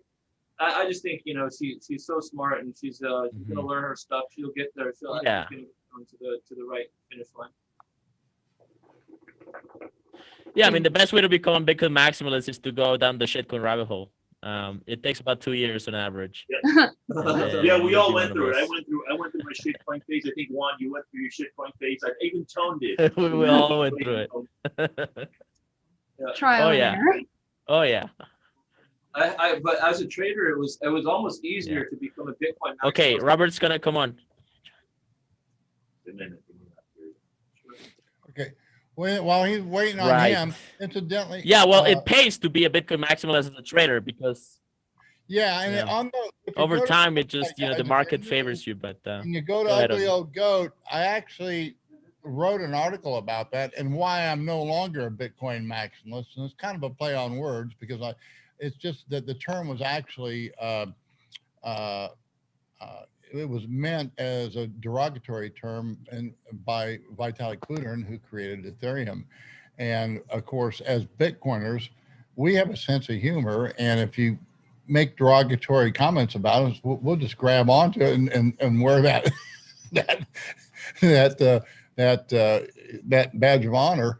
But I do think that we need to change the terms because I refer to myself as a Bitcoin standard bearer, and I think that's a more accurate term because you know, I've never discounted that there might be something better that could come along, but you don't have to tell me about it. Just show me, you know, just the largest chain with proof of work and It's gonna come along in 500 years or in 1,000 years. It's not gonna come along, you know, next week. Yeah. So something better well, will. I'm open to it, but just show me. That's all. I'm not closed-minded at all. But you don't need to tell me about it. You know, Bitcoin showed me, and you just have to do the same thing.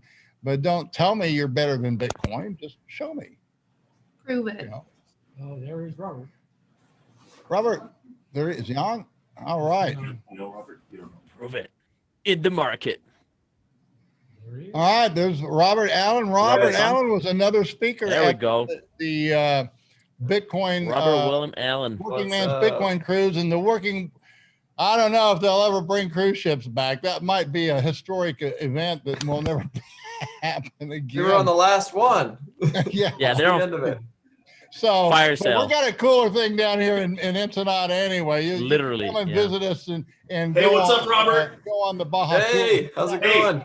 BTC Robert, we're gonna sign motorist. off here in a sec, but it's good to see you, buddy. You're doing Good to great see work, you too. man. Good to see you too. All right, we're gonna go. Yeah, we're gonna get social up over here. Patrick just drove in, so we haven't even had a chance to give him a hug yet. So. No, well, don't kiss him too hard because that mustache tickled me. Later, guys. We'll see you. Bye. Take care, guys. Have fun. Well, I was trying to use these earbuds, but I'm having trouble getting them to All connect. right, Robert. Good to have you, man. Yeah, really. All right, let us know when your audio. Can you hear us? All right. Yeah, I'm fine. I just. That's great. So you've been. So you tell. Okay, cool. So tell us about, for people that don't know you, tell us about what you're up to right now, with the show and so on, and what your role is. Yeah, well, I'm doing a few things these days. I'm producing still Bitcoin and Friends, animated series on YouTube. We are close to launching episode 7 here. I'd say maybe 2-3 weeks, something like that is my guess. It's been, like a lot of folks last year, things were kind of haywire. And Chris, my brother, the producer and director and voice of Bitcoin, et cetera, he lost a lot of work with his main job. He does video production work. And so he ended up, just having a kind of a rough year. And then thankfully he's been getting work toward the end of the year here. So he's kind of had to prioritize a little differently and focus on that for now. But yeah, we're still doing the show. It's still happening. Just be patient. The episodes will come out as we can get to them. But I'm excited. It's going to be a good episode. We've got a music video with Metallic singing about Bitcoin, and he he twerks at one point. So it's really ridiculous and really funny. Yeah, so I'm doing that. I've actually just launched a new project that I'm doing called CoinCube. It's actually the same domain name I was using for an older project, but this is basically elevator pitches. I'm trying to build a kind of boomer, Gen X and boomer Bitcoin business. So I'm going to be focusing on Bitcoin IRA accounts and also gold to Bitcoin divestment. So to help people get rid of their worthless rocks and buy real money with them. That's the plan. So it's good. I got a lot of my vendor accounts set up and I'm starting to do business. So it's going to be good. And I really think a big part of this whole process is we've got to get the boomers on board.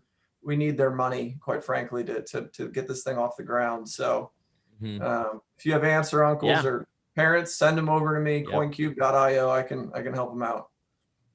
Well, that's important. I think particularly a lot of these gold bugs are moving to Bitcoin. By the same token, I'm an old time gold bug, so I don't think gold is very safe right now. And I think more and more you're going to see what happening is we need to have hedging strategies. So one of the things that we're doing, in fact, the number one trade that I just stepped back into this month was using Bitcoin as collateral to buy gold, because I don't see any way that gold is still going to be money. It's physical. It's still going to be very useful within jurisdictions. I think, I don't know if it'll happen, but I think that if there's ever been a possibility for a gold standard to be resurrected, it is now. And I think that would be a healthy thing, because Bitcoin will actually keep a gold standard honest. We will have a better chance of keeping it honest. And gold can't be confiscated like it could like it was back in the 1930s, 90 years ago, because it's not held in banks. People own gold. You fool me once, it's on you, but fool me twice, it's on me. But what is very, I think, vulnerable right now are the legacy accounts. So if you do have gold and it's on an ETF or any legacy account. Look, guys, I just tweeted it out. The goat lady sent it to me. We're notified. Well, today I got a credit of $1,200 in my bank account out of nowhere. I didn't apply for it or nothing, but apparently because we pay our taxes, she got $600 and I got $600. And this is scary, guys. That's when I said, you know what? This breakout is probably for real, because when I got it, I should have just got out completely, because that's really convinced me. And that's what I see is these market dynamics have really changed. So it's going to be a really, really challenging 2021. But I do think that the key here is I'm not. I think gold's still it's the number 2 money, and it will be probably outperform everything else for the next 6 months or a year.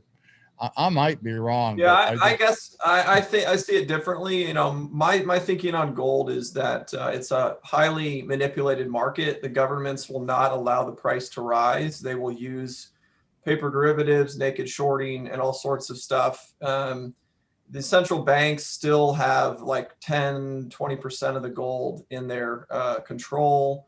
And there's just a lot of, the market's very opaque and it's very difficult to move gold around. I think gold served a purpose at one point, but I think it's dying, and I think that's okay. And I mean, you know, if Bitcoin didn't exist, my opinion would obviously be very different, but I think Bitcoin replaces gold, and I think it's a direct competitor. And so at the end of the day, I don't think there's room, and there's not really need for 2 types of money. And so perhaps for a time, I think gold may hang on, but I don't see a large upside for gold anymore. I think the money that would have flowed into gold is going to flow into Bitcoin.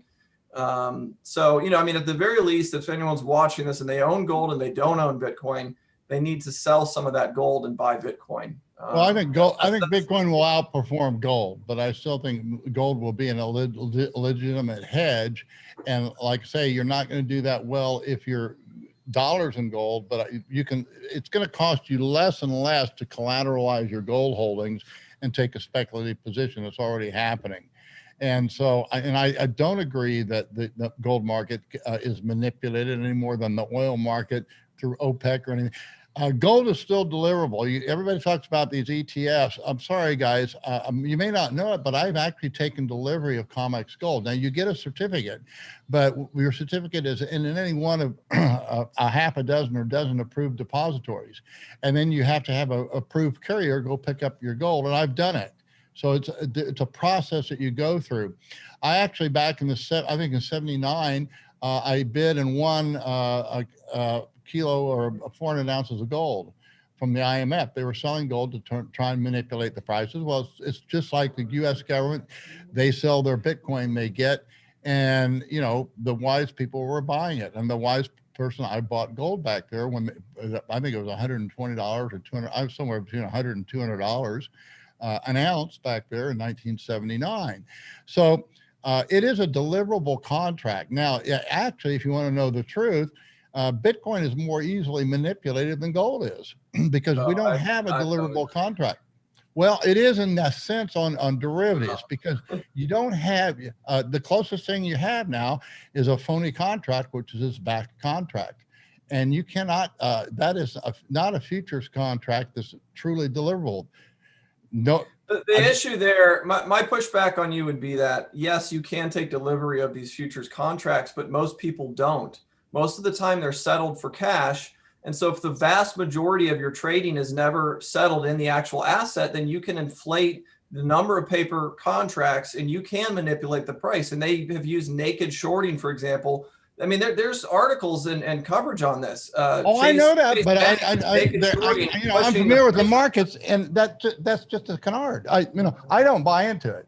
I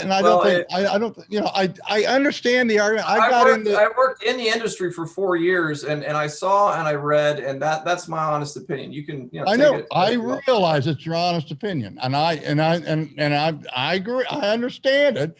And I might have made, I hope I didn't make Max Kaiser too mad, because he was saying the same thing. I said, wait, it's not manipulated. You can take delivery of it.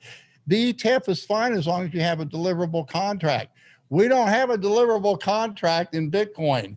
You can't do, that's why I say if they ever have a deliverable contract in Bitcoin, I don't think they ever will. Because I don't know what you're talking about. I don't think you can have a deliverable futures contract in Bitcoin. And I might be wrong, but if we had one, Michael Saylor would have had no problems buying $500 million worth of Bitcoin.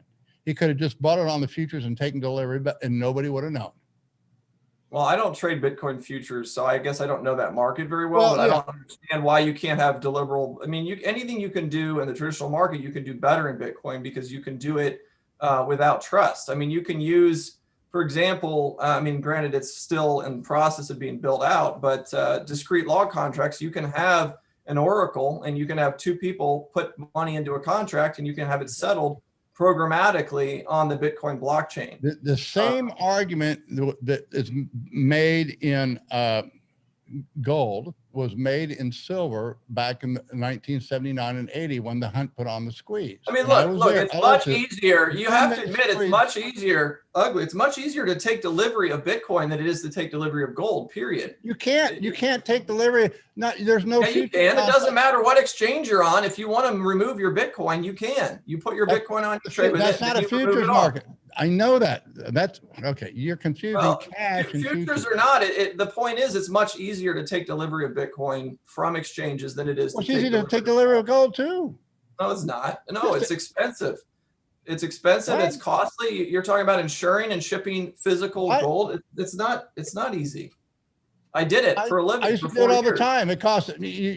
I bought some a couple of years ago. A few gold coins. It was not expensive at all. The premiums are built into the shipping cost, but you're looking at, if you go round trip on physical gold, you've got a 4, 5, 6% How premium much are most spread. people paying? How much are the average retail customer? The spread is 4 or 5 or 6%. That's a huge spread, and that's a lot of that is the shipping cost. Most retail customers are paying. Most retail customers are paying that in Bitcoin. Yeah, even no, they're more. not. You use an No, ATM. no, that's crazy. The ATMs are 20. Ugly. That's crazy. You're talking about 1% on the front end buying and maybe 1% when you sell. And that's worst case scenario. If you trade with volume on exchanges, you'll get better rates than that. So you're talking about 2% versus 4 to 6%. Bitcoin is much more liquid and it's much more easy to take delivery of.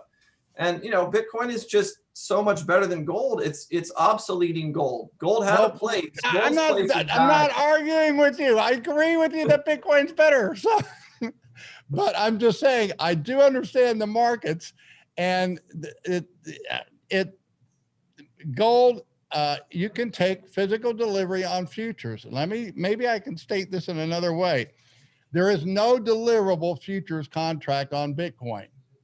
If there was, you could buy the futures in backwardization and take delivery of it. The best you can do is get a Beckett certificate, or you can get a derivative. A Beckett certificate is yet to be deliverable. It is like an ETF. It's a paper Bitcoin. And that's my reading. The last I looked into this, I had read that you could take physical delivery of Bitcoin with futures. The futures are physically deliverable. I mean, here it is right here on CNBC, backed New York Stock Exchange owner ICE launches deliverable Bitcoin futures. Nailed it down. They claimed that, but that's never been proven. It's not deliverable. Yeah, that's the marketing, but that's never been proven. Yeah. It is not deliverable. You get a back certificate. I've taken delivery of futures. I know what it's about. Now, I think Interactive Brokers has said they're going to make that available, but they haven't figured out how to do it yet. And so that's the layer you have. You can buy through Interactive Broker, but I just talked with, who is it, John, the football player that's got he's got his own trading company. And I asked him, hey, is Beckett deliverable yet? He says, no.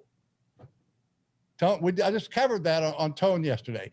Yeah, Answer flat out from a brokerage firm. Nope, can't do it yet.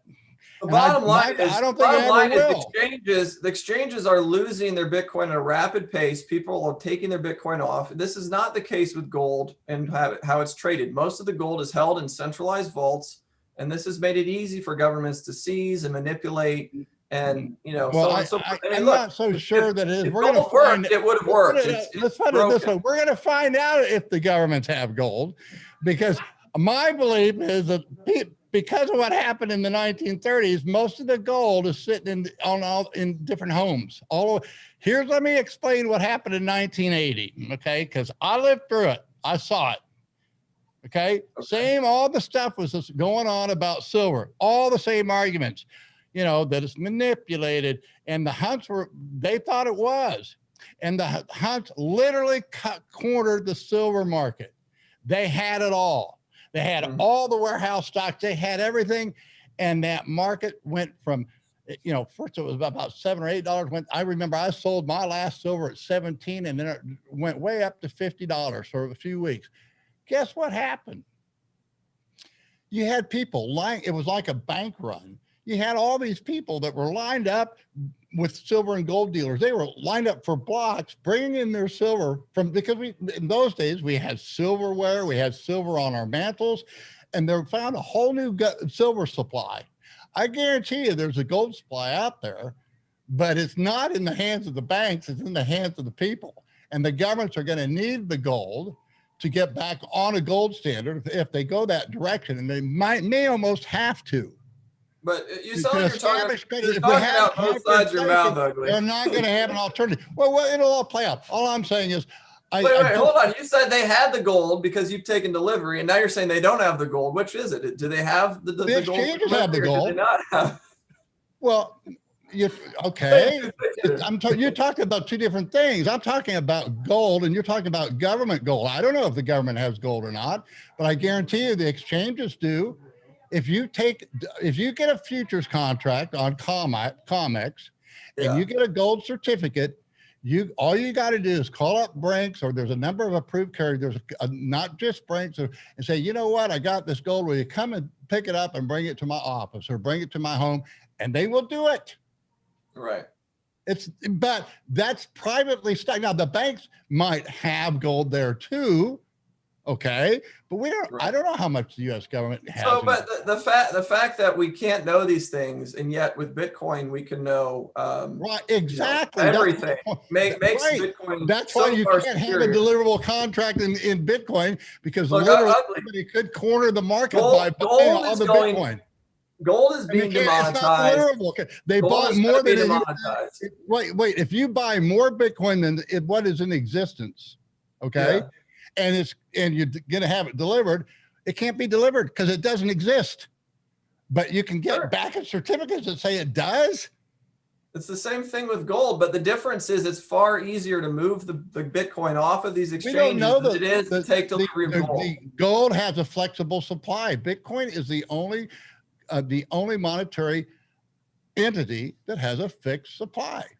Right. That's the difference between gold. Gold is not as elastic as most other things. Well, it's just inflating forever because they keep finding more of it. But that doesn't mean the supply is limited. I mean, they can't. There's no alchemy. They can't conjure up gold. Exactly. But you can't do that. But and why go? Maybe we're just sorting out here. But the difference is there is a limited supply of Bitcoin. My thesis, Ugly, is that Bitcoin is so far superior to gold that it is taking all of the demand and will continue. Like your generation, you guys got gold.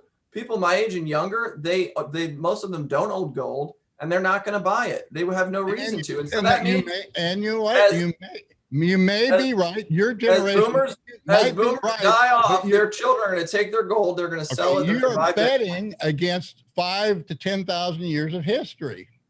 Well, I'm not going to do that. I mean, just because your generation thinks that, I'll take the long-term perspective of the thing. I don't think gold is not. It's not worthless. It's number two.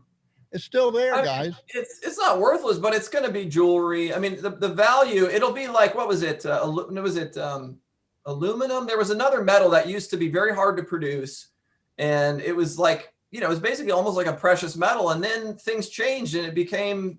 Not all that in demand anymore. We won't have to debate this. We'll just find out. I have a very strong suspicion that gold will be resurrected by national governments, and that Bitcoin, the function of Bitcoin, it forces governments to be more honest and to have integrity. I could be absolutely wrong, but I do know the markets, and the idea that the ETFs can manipulate a market is just a myth. It's a canard. It's a widely held, wrong belief. And Well, if there are lawsuits around it, if there are lawsuits around it, why do you think people are getting sued over it? If there's no manipulation, how could there be lawsuits? I mean, JP Morgan and other banks have been sued for manipulating markets and precious metals. This is a fact. You can go look it up.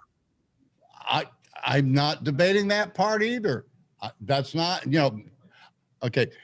That's a different issue. And if you want to talk about regulation or SEC, that's another thing. But that's also a lot of these frauds. No, you just said there's no manipulation. But the problem is what I found is when people can't trade, the first thing they do is blame somebody else for not being able to trade. And it's either the market or the ETF. Gold, I've been recommending gold for the last 10 years and it just won't go up. So I'm not wrong. It's because of all these ETFs. I'm sorry, you were wrong calling the market. Now, I'm kind of basic and simple on that. Well, I think the market, is not free, and without free markets, we can't have price discovery, and that's a big problem. And that's why gold. It wasn't when the dollar was pegged to gold, then they were one and the same. But I don't know what do you mean by. I mean, that's like saying the oil market isn't free. OPEC was a cartel that was formed, and we learned how at gold. Oil actually went to a negative price even with the OPEC. You know what naked shorting is, right? So it's you're able to sell something you don't have. Now, if you can do that with basically no moral hazard, you can do it. And if you lose, you get bailed out by the government, and if you win, you make a shit ton of money. Oh, I haven't seen that. These banks are going to use these tools, quote unquote, to manipulate markets. And they've been doing it for a long time. I haven't seen anybody get bailed out by the government for shorting gold. Think of it this way. I've seen businesses get bailed out for making ugly. Think of it this way. If Bitcoin had been going up, right, and then let's say the 2013 bubble, right, it hit 1,300, and then it just got crushed down and it never went up again. Do you think people would be excited about Bitcoin right now? No, they wouldn't. And that's what the governments have done to precious metals. There was interest, there was momentum, there were people buying, and then the big banks came in and they used paper derivatives, naked shorting, and manipulation, and the opacity of the market. If you think that's what happened, then I can't, we're just, that's fine that you believe that. We're arguing past each other, but that's what happened. It's not so, and that's. I have to say, I'm really enjoying this debate. I think this debate is very important and necessary, because if they can do that to gold, then they can do it to Bitcoin, and that's going to be the problem. I don't think I'm kind of on ugly side of things. Is like if the demand for gold was real and hard, then eventually they couldn't sustain those positions. And there's plenty of incentive for China and Russia to be stacking gold, and for Iran and Brazil to be stacking gold, right? Listen. If GLD, okay, and I've looked at the prospectus for GLD, so just hold on. If GLD, right, which is a way to buy gold, okay, if they can legally rehypothecate their gold, which means loan it out to as many people as they want, and they can also potentially not even own gold to back their positions, and they can basically do whatever they want, and they don't have to report it to anybody, and it's a total lie in terms of what they actually have in their books, then they can take the demand for gold, right, all this money that comes in, and they can do whatever they want. They can just sit it in a bank account, and they can tell people they have exposure to gold, and ultimately they're not buying any gold, and therefore the price doesn't rise. If you think that's true, just buy all the futures in gold and take delivery of it. Okay, and see what happens. That's an insane proposition, Ugly, because you would have to have a lot of money to do that, like billions of dollars. Exactly, but so there. Exactly. And no one's in a position. The thing is, and if you do, and if somebody does it, you're going to find guess what? You're going to find a whole new supply of gold. So I think a lot of these gold bugs, particularly if we go back to the gold standard, all of a sudden they are going to be protected. Gold is not going away. It's not Bitcoin. I've never said it was. And so you need to listen to what I'm saying. Okay. I hear what you're saying. I just disagree. No, not because the important thing is you can take delivery of gold futures. You thought you could take delivery of Bitcoin futures. You cannot. I guarantee you cannot take delivery Bitcoin futures. You It can get a doesn't back really- certificate. It's not Bitcoin. You cannot say, here's my private wallet, send it to my private wallet. They don't do that. You It have to doesn't matter, get the Ugly, bucket because most certificate. people Then don't you go take to the delivery of brokerage. gold Huh? futures. What? Most people don't take delivery of gold futures, so it doesn't even matter. And my point is that people can But you easily can. take. It doesn't matter whether or not you do. It's the fact that you No, can. it matters if they do, work. because if they don't, then the market is very easily But you manipulable can. because You, it's but you centralized and can. So controlled. do it. Take delivery of it. Just I don't once want for you to gold, go so buy I'm a not gold gonna- contract and I'm take not gonna delivery. do That's that. I all don't you have You're to both do. right You and you're can't both do- wrong. You can't do it. And okay, if you buy a bucket certificate, you get a bucket certificate. I just talked to a brokerage house. I asked, can you send me my Bitcoin if I get a bucket certificate? And he said, to the best of my knowledge, no, you cannot. Now, Interactive Brokers has said a year ago they were going to do it. It's not done yet. I don't think it'll ever be done. If it's ever done, all somebody has to do is buy the Bitcoin futures on Bucket and take delivery of more Bitcoin than what's out there. Okay, That's I it. don't know. I don't know. It sounds to me like you have a thesis that without a futures market, then a market can't function. And Bitcoin's been No, functioning I didn't say that. for You need to 12 understand. years No, pretty a well market without can't. futures, according to your definition. I have So never. it doesn't Don't even put words in matter. my. My Oh no, point- no! You said I'm saying that. I didn't say that. I know how futures are created to pass off risk. You need to understand what they make. I know what Yeah, futures are used sophisticated. for. Yeah. Okay, only an advanced civilization can have futures. If you want to go back, 300 years ago, there's no futures. But my Okay? point is that The Bitcoin's reason been that you have functioning. futures is so Bitcoin's people are functioning in the fine, industry and you can in the easily past- take delivery. Okay, well, you finish and then let me know when I can speak. Look, my point is that Bitcoin's been functioning for 12 years now without futures, at least according to your definition of them, even though there are futures markets for Bitcoin. But according to your definition, there are. It doesn't matter. It's been There's functioning no fine. deliverable. You can define doesn't it. matter. There's no deliverable futures. That's what doesn't there is. matter. No deliverable futures.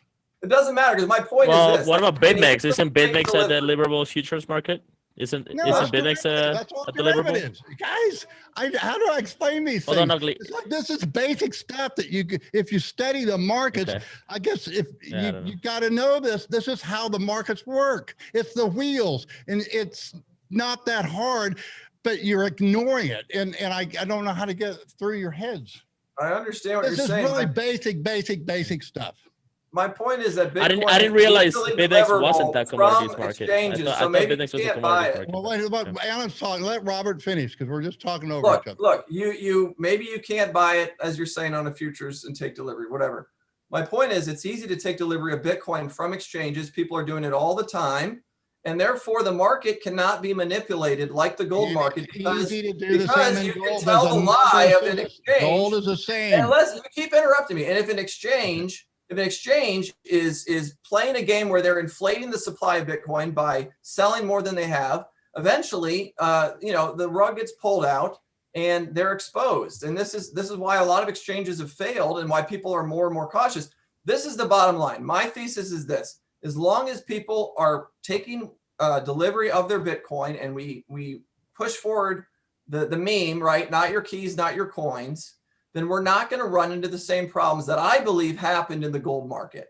And because I believe those problems are still there, gold will never be allowed to be anything more than a sad speculation that has failed and failed and failed for the most part. Yeah, I mean, it's beat some assets barely in terms of the last decade, but it's been overall a fairly abysmal in quote investment. And that's for a reason, because the powers that be will not allow it to be. But Bitcoin is different. And that's why I care about Bitcoin. Powers that be That's why are you should powerful. sell your gold and buy Bitcoin. That's the end of my thesis. You know what? And I agree. I don't know what the problem here is, but you're confusing apples and oranges because you're talking about the quote physical Bitcoin market where you have it. That's what our hodl is, guys. That's what I teach. When we trade, we take a small part of the hodl. You don't have, if you have your hodl on an exchange, it's just like you don't have any Bitcoin. You just lost it all. Sooner or later, you're going to lose it all. What? I need you kiss the brothers are outside. Okay, hang on. And today is the All right.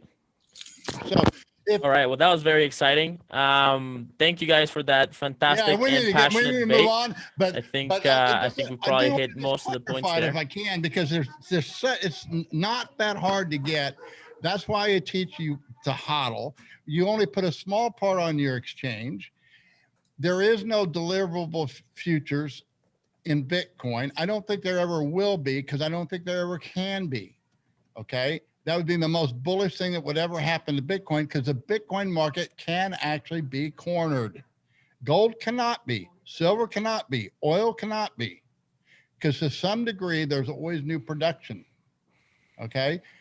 And the derivatives are very useful, because as Bitcoin hodlers, we have to learn to have hedging strategies. One of those number one hedging strategies that I'm telling people, this is the trade I think of 2021, is you use your Bitcoin as collateral to purchase gold. And you can purchase derivatives, is fine. I don't own a lot of gold sitting around, but I think it's a great speculation.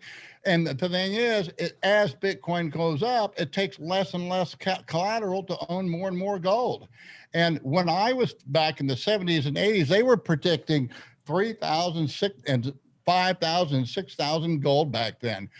I don't know if you saw it or not, but Doug Casey, who's wrote International Man, he's been the biggest bull in gold for the last 40 years. And he's I don't think it's going up now.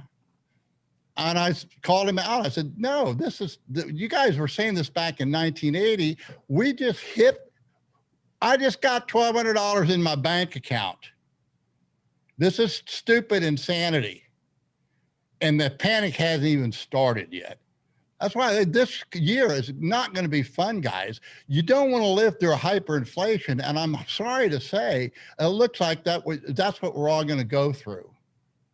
And it's not going to be fun. Even though you may have your wealth in Bitcoin, if we have you're going to see a whole reduction of wealth. And you're where I'm at, I'm probably is more immune to it, because if we don't have electricity, if we don't have internet, Mexico's going to do just fine. The United States is not. It's going to be riots, and they're going to be, and what's vulnerable is not gold anymore. What's vulnerable is your retirement account. If you have all your assets tied up in your house and your retirement accounts, I recommend pay the tax and get 15%, at least 15% into Bitcoin and a little bit of gold. Bitcoin's not going to help you out if the whole world is in chaos, but your gold and silver will. That's still its use case. If we go back, we could, at least for a time, hopefully not, but we could go into a very rough barter system in very near future. That's where we're hanging right now. If you can't see it, I can't help you. If you can't see that your retirement accounts, if they can put $1,200 in my account without me even asking, they can take it all out at a whim tomorrow.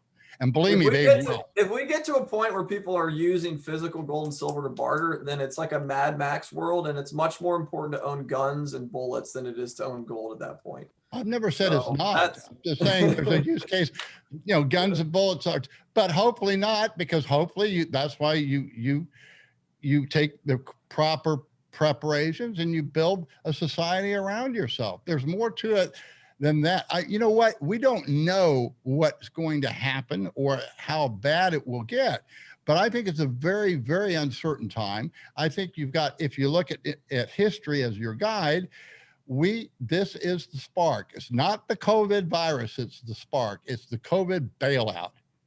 Now, Tone thinks it's the election, because people have lost confidence, because and I understand that part, but so that's another catalyst to it. But guys, this is not an easy time. It really isn't, and it's easy now, but it's not going to be. I've never been a doomsdayer, and I still have a lot of hope, and we're going to have fun down here. Hopefully I've got a little island of retreat down here that people can come and visit us, because I want to help guys through it. But I don't see, I'm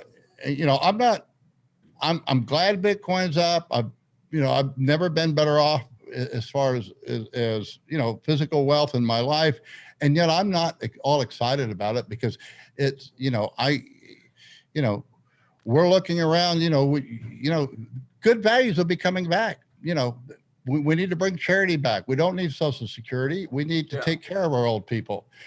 We don't need the SEC. We need men of integrity that honor their commitments. This is where we have to go. This is what you guys have to pick up on. This is when, if the society collapses, this is what we have to resurrect and build. And it's going to be in your hands, guys. It is. I'm not going to be around. I really don't have to worry about this crap. But you guys do. Yeah. Yeah. Well, I'm 100% with you on that. That's what I'm here for, because I'm concerned, and I hope I'm wrong. I really do. I really hope I'm wrong. But I just, everything says I'm right, and I've never been more convinced of that. And I hate to be saying that, but I got to come out and say it. And it was a wake up call. I mean, they just dropped the helicopter $1,200 to me that I didn't even ask. Come on, guys, this is crazy. This is crazy shit. Yeah, it's not looking good. But that's where we've got, like you said, we got to step up. And I think it's pretty wild. You know, localism and building a tribe, so to speak, of people that you can rely on and help, and not expecting governments and people obviously to be the solution is where we're headed with all this. So. And you might be absolutely right on gold, but gold has always been insurance. I would never have a large part of my portfolio in gold. Sure. That's just stupid. But to not have a few gold or silver coins around, that's stupid too, you know. And for as a speculation, I think it's excellent right now. I can't think of anything that because here's the difference. You don't even have to do it. If I'm doing it in Bitcoin, I'm fully collateralized. And as the market moves, it takes less and less Bitcoin for me to hold the same position of gold. Yeah. I mean, it takes a lot less Bitcoin now than it took last March to be buying gold. If you bought gold last March with Bitcoin, you've made a fortune. And that's what I'm trying to teach you guys. You need to look and see. This is called strategies, Bitcoin strategies. This is called, okay, we all are teaching ourselves, be your own bank. We have to learn how to be banks. And we don't know how to do it. I'm not saying I know how to do it. That's what you're going to be doing the next 40 years. How do we make all this work? And you'll figure it out. You'll figure it out. But try and pick up some, you know, gold's been money for 5,000 years for a reason. Don't just say, well, it hadn't gone up yet, so therefore it's no good. Well, you know, that's not, you haven't looked at the historical side of gold. You don't understand what it's really about and where we're headed.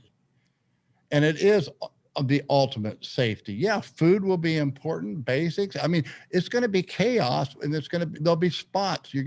Bitcoin is the solution because we're going to have little bright spots all over the world. Bitcoin everywhere. I think Bitcoin's the king, and I think gold is dead. But other than that, I think we're definitely, and you know, we're close on a lot of things. So it's all good. Well, it might be. I'd say gold will still be useful. It's not going to ever be dead. So it'll be jewelry, maybe. I'll have a gold toilet, and it'll be worth a small amount of money. I just save. I don't think gold's gonna die. I think there's a bunch of old people that don't believe in Bitcoin like we do, but I think Bitcoin's gonna eat a lot of gold's lunch on the way up, and you see. Yeah, but at the same time, you know, you gotta hedge your bets, right? Like we gotta not become kind of Bitcoin ideologues, right? I mean, there's fundamentally good, reasonable arguments for Bitcoin that don't require ideology. It may be that you guys are the generation that learns what gold was all about. That might be what's coming too. So we'll find out. You know, I just think I'm very hopeful, and I do think that if we have the runaway hyperwave to tsunami inflation, that eventually the governments will have to go back to gold. because they're going to, only ones that do will be the only ones that be credible. No, I think the governments will go to Bitcoin standard, and that will be how they transition. I mean, it's already happening in Venezuela. The government's mining Bitcoin down there. Probably gonna be a basket of things. I guess I'm more bullish than you guys on Bitcoin. Yeah, they probably also have gold. I see it as winner take all, and I think we're getting to the point where it's becoming inevitable. But yeah, I mean, you know, look. Why would you even want? Why do you even want governments in Bitcoin? I thought we believed in individual sovereignty. I don't want to. Wait, why would you want governments in gold? I can say the same thing to you about gold. It's the same thing. No, it would be better if governments back their currencies with Bitcoin than if they have total fiat money. I mean, yeah, I would prefer a post-government solution to everything where we come up with other alternative ways of doing things. But look, we're not there yet. These governments are going to be around for a while. And yeah, I hope they all adopt Bitcoin. It'd be good for them and their citizens. Governments will always be here. I'm not an anarch. I'm not an anarch. Yeah, it's a realistic question. Capitalist, you know, and I do believe that there's wrong thinking both in the gold movement and in the Bitcoin movement that's highly influenced by Murray Rothbard, who I think was just absolutely off base. And he's from the Austrian school. And too many people have, I think, wrongly followed Murray Rothbard because he's a proponent of 100% gold standard enforced.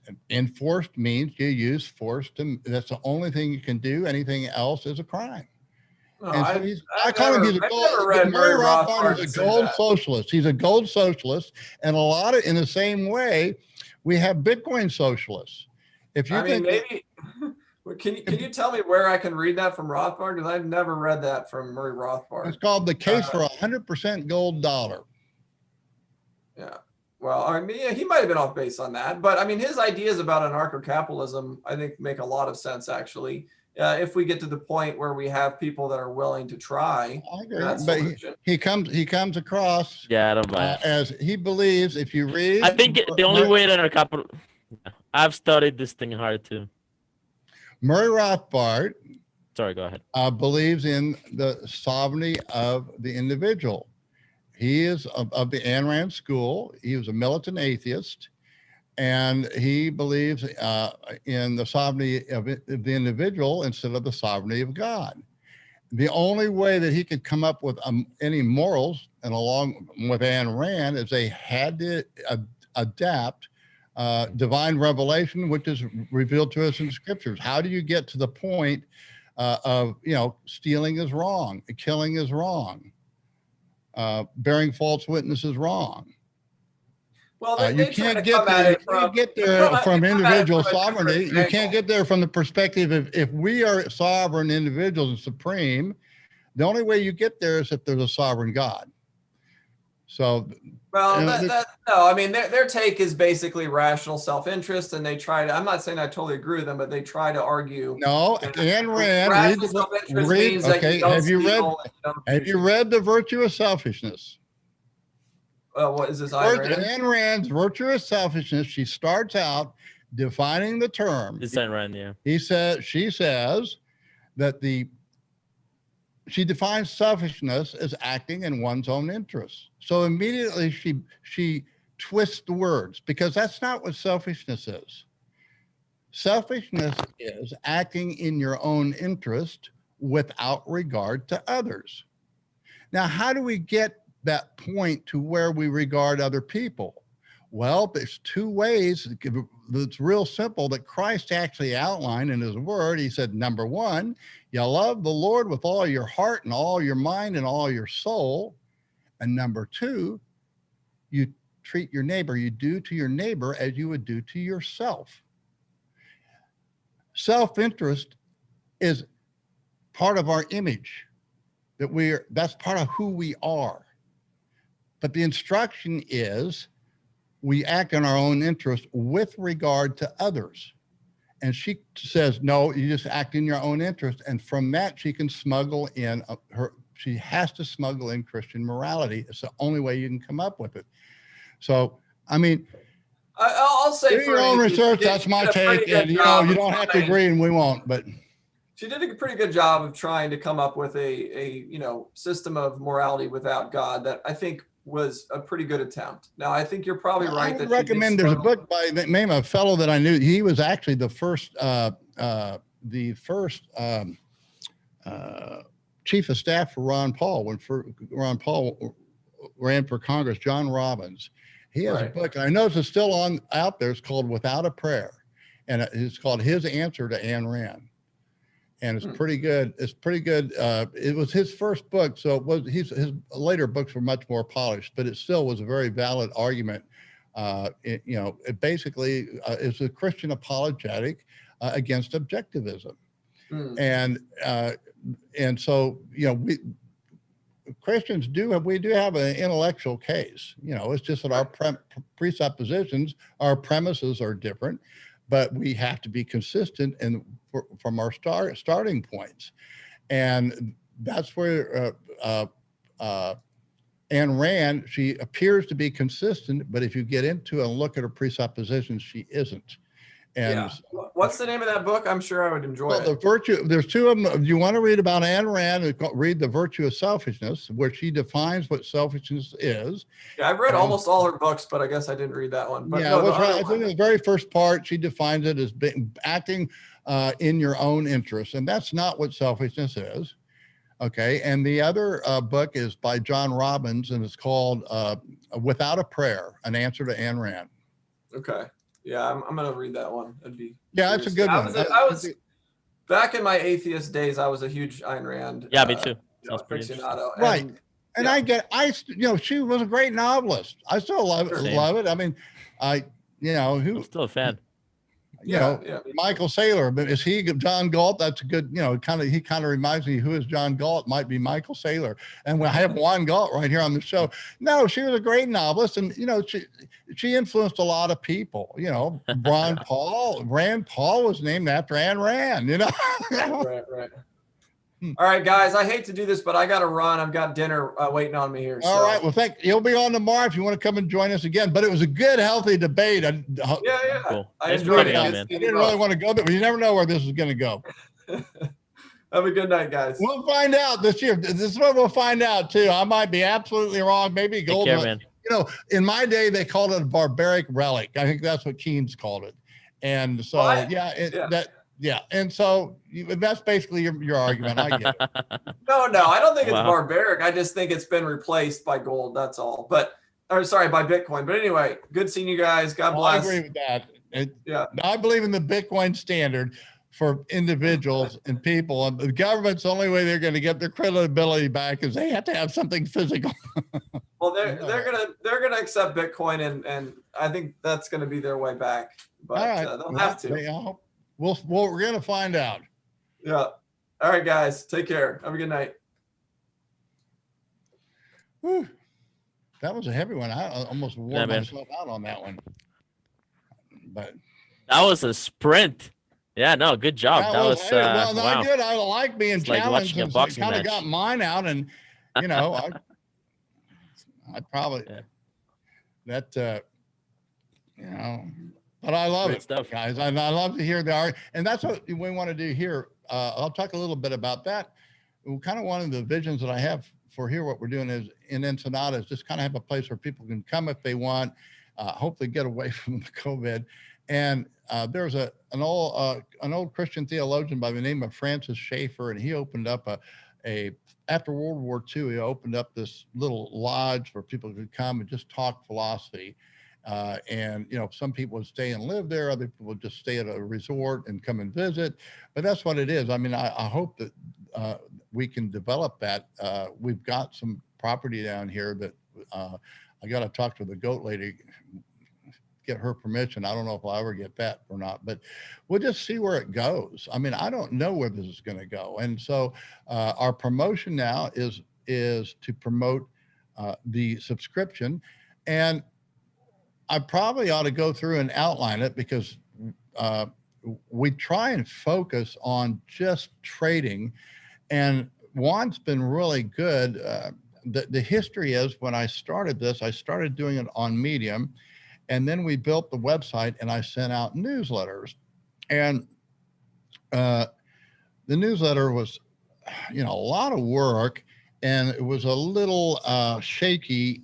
Always doing it, I get in the middle of it, and something would break down on it, and I'd lose it, and it was very frustrating. And then Juan recommended that we do a Telegram group, and I didn't really want to do it, but he kept pushing me on it, and said, "Well, let's try it." And I said, "Okay, I'm always open to new things." So he opened it up, and it really has turned out to be a great thing. And because I can address things as I'm trading, I publish all my trades there. We try, sometimes I've gone off into rants. We all kind of go there sometimes, but we try and bring it back. When we saw that was happening, Juan had suggested, well, let's do an ugly old goat troll box so people can talk about whatever they want in the troll box. So we have that. And then we have, he created another thing. A lot of people say, well, I don't want to see anything but what Ugly is commenting on his trades. So then Juan created another Telegram group. It's just my comments only with the trading. And so I think it's worked out pretty well. And we probably, I don't know if Eddie's still here or not. Do you, are you here? Yeah, maybe you want to hand over, or maybe you can, we probably should do it from here because we have a better connection than Juan. But maybe we can open up the Telegram group. Can you go down and share the Telegram group, and we can show people what they get? You can show the truck first. You want to see what I did? Yeah, and there's also another group called the AMA group, which is for questions. Oh, I forgot this is for about questions only for Ugly. So if you don't want to see other people's commentary, if you don't really care about the group, then yeah, you can just ask Ugly a question, and he'll come in every once in a while and basically just plow through all the questions. And it's a really nice place to get I go through them direct regularly answers to whatever is bothering you. And here our last little trip. Now, the other thing that we're going to be doing is we documented our last trip. There we go. And I drove the chase truck, and Ugly was driving but behind us. about a week or two we'll have a documentary for that trip, and then we'll be promoting. Check out Ugly. But it'll be full price, and that's what I did, guys. I'm in a big hole, couldn't get out. The construction. When they had. Is the truck okay? That's funny. Yeah, the truck's fine. That's what they're built for. But it was construction, and they didn't put any cones by it or anything. But gosh, this is where Esther fell. Yeah. Yeah. Back there. Back there, somewhere right there. Oh yeah, that's where she fell. Damn. Yeah, look, see. Oh, is that where she wiped out there? Yeah. Okay. Wow. All right, so let's go look at the Telegram group so they can see what's going on. There's our group up there. There was a group that was on the trip. Yeah, me. There was Jose, and then this is Ernesto. Esther before. Yeah, try not to dodge. Yeah, Esther before her leg. Yeah, is Victor. The guide. And you're just showing the group. There we go. What? Yeah. Yeah. It's up on that. The point where we went up one where the cross is. Yeah. That's where we're at. That big hill. Remember that? Well, here's the training lounge. No, not sure. Yeah, that hill. We it's a went nice up. Picture. Yeah. Okay. This is the trading lounge. Yeah, guys. it's fun. I hope you'll go. Yeah, I hope some of you guys can come down and do some racing with us. So here is the trading group, and I'm publishing on there all the time, and that people are commenting. We do stay pretty well focused, and we try and keep it. We don't. If people start going on, and it's fine to do TA, but we stay away from it and keep that in the troll box, and right because we're trying to teach. That's right the troll box, and you can do anything in the troll box. And then we have the ugly only. Show them that one. Oh, here we go. Okay, here we go. Ask me anything. Oh, that's ask me anything, and I probably haven't addressed that for a couple weeks. Every week or two, I try and go through, and then I'll address any questions that you have. And then if you're a member, like the show we're having now, we usually have those, once every couple of days at least, and that you can come in and ask me something, or we can do things like that. So, there we go. There we go. And then putting the other one on is ugly only. Oh, okay. Ugly only. Here we go. Okay. this? Okay, so this is. And this is only- group is only my things. And you can see, oh, hit some of those. I blew out, guys. And so I'm showing you what I'm doing. That's my blowout, what's left of my account. I got 0.3 Bitcoin in there, which is about $10,000. And I put some of the fills down there. So I'm out of the market completely, and I'll start again in a very small way, and we'll see what we can do this year. It's a different market. I'll be going into that. Oh wow, you got some Tecate. That looks good. That's better than the water. And Eddie, can you pull up that next chart, which is the gold trade?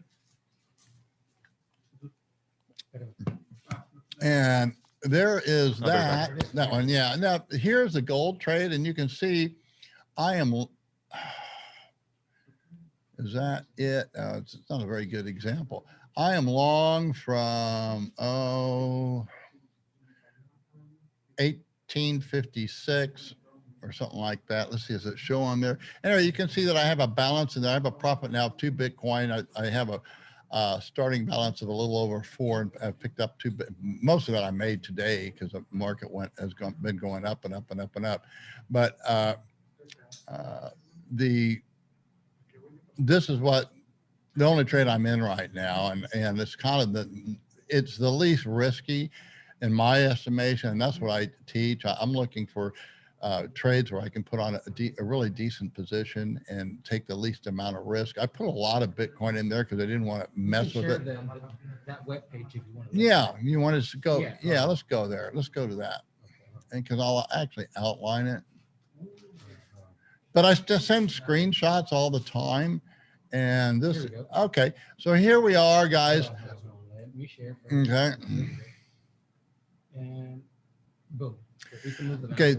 Okay. This is how I did it. And if you see what I've done is, I'm going to close this. How to get rid of this? Just reduce it. I don't know.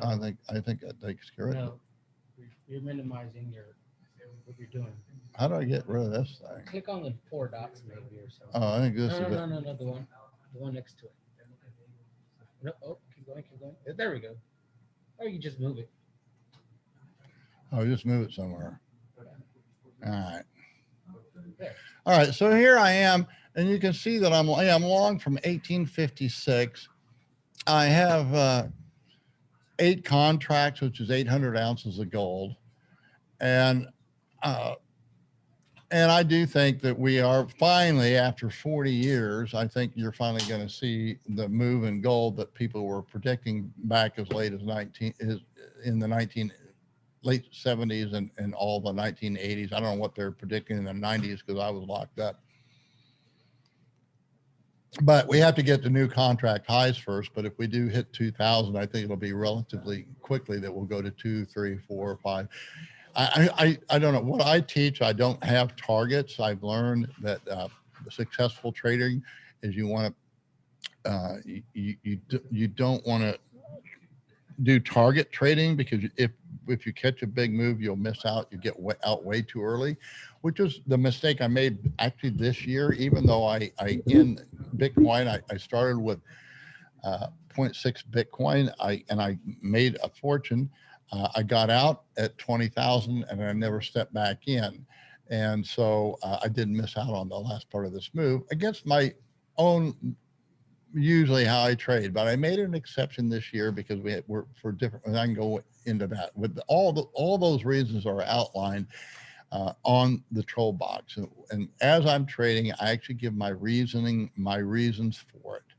So, I mean, I don't know if I'm right on this position or not. I don't give any trading recommendations. All I'm doing is I'm showing you my actual trades, everything that I do, warts and all, winners and losers. Now, to outline this was based on a seasonal trade. Gold tends to make a seasonal bottom in August. And I actually bought gold, had a substantial gold position back there in August, and I wound up taking a loss. And I actually lost about 4.5 Bitcoin, I think. So even with this gain, I'm still about, but I'm 2 up now. And so I think I just need to make, let's see, where's my equity? Yeah, I get the free margin where it says 6 right now. If that gets to 8.5, I'm really break even but that's not the point. The point is this is still a good trade, and I'm not planning on doing much with it, but just holding it for the long run. I think that gold's probably going to have a sizable move for the next 6 months, and probably won't have a dip. We'll probably won't have much of a sell up until maybe July or August. The we'll find out. I mean, you got to go one day at a time. So that's my kind of position building. In my newsletters, if you I do outline how to construct a correct pyramid. This is a position. Now, as a market works my way, I can now add to that, or I could trim. I also teach trimming, and we'll get into all that kind of later. But I just wanted to show you what you get. This is hopefully later Galilee, who's one of our members. He actually introduced us to how you can buy gold using Bitcoin on margin on this evolved market. Now, I don't know this exchange. I don't know how solid they are. Look, any money you put on an exchange to trade, just consider it not yours. You're at risk. I have lost at least 400 Bitcoin over the years from exchange losses where they were hacked, went out of business, or various other things. So it hasn't happened for years, but it is still, the market has matured and gotten much better, but it certainly is there, and it's a risk that you take into account. You do not put your Bitcoin, if you don't have Bitcoin on your private wallet, it's not your Bitcoin. It's that simple. But this is what the position. And then the other thing that even though I was wrong last August, I dumped the loser, which was gold, and I stuck with my winner, which was Bitcoin. And of course, then that's when I don't know what I had last fall, but the majority of we're going to get to that later when we look at the equity app, and you can actually see how my equity changed over the year, since all year long, how I actually I started with 0.6, and I did have a downturn, and I'll outline that. I had to add another 0.6. So I said, basically I turned about $7,000 into $1,400,000. It's probably $1,600,000 now. But so here's my current positions. You get these, you don't get them live like this. You'll get them a screenshot. Yeah. Yeah, well, we already did that. I think there's the BitMEX account. I already showed them that. There's the live. There it is live. I don't have any position on right now. So that's what you get. And all right. Now go to the equity app. We're gonna stop this because I just want to go through. Again, guys, if you're new to Bitcoin, you don't need my service. It's not cheap. It's a tenth of a Bitcoin. Now, if you sign up through one of our members or somebody that contributes here today, like on Robert Allen or what, if you want to sign up through Juan or Eddie or whatever, you can get a 15% discount off of the subscription. And they get a small affiliate code reward for that. Yeah, my connection is really bad. Yeah, I want people to get themselves on the Bitcoin standard. Okay, are you going to put? Yeah, I'm gonna put the. Okay, we're going to put the equity app on next, and you can actually see. Okay, here we go. Okay. Here we go. Now, if you go through the video part of our website, you'll see you're going to see contributions by Victor Villacana. There's a story behind this.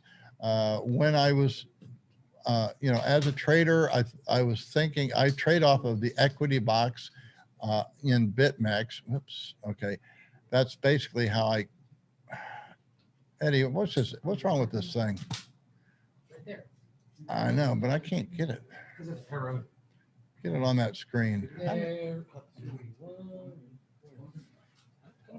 Oh, here you had it the other way.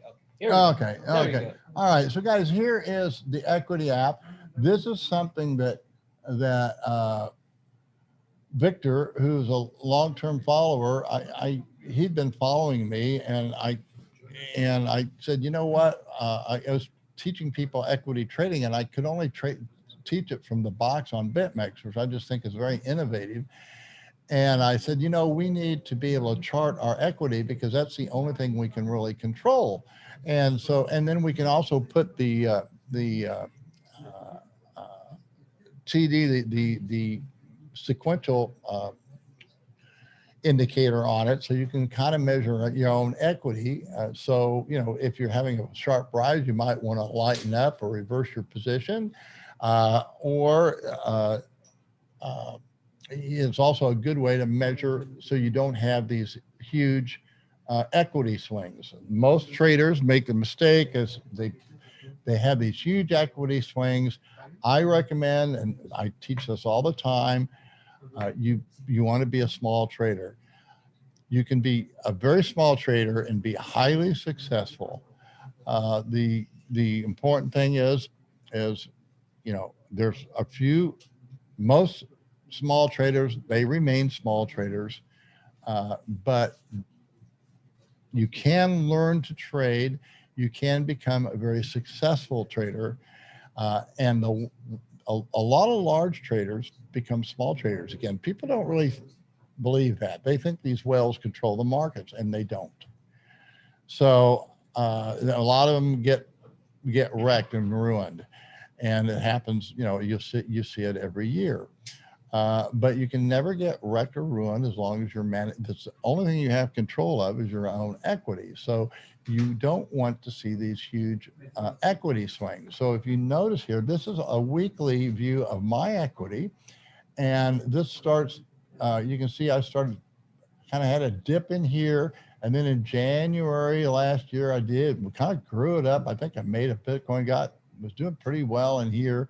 And I was real proud because the market was dropping and dropping, and I was just kind of staying even.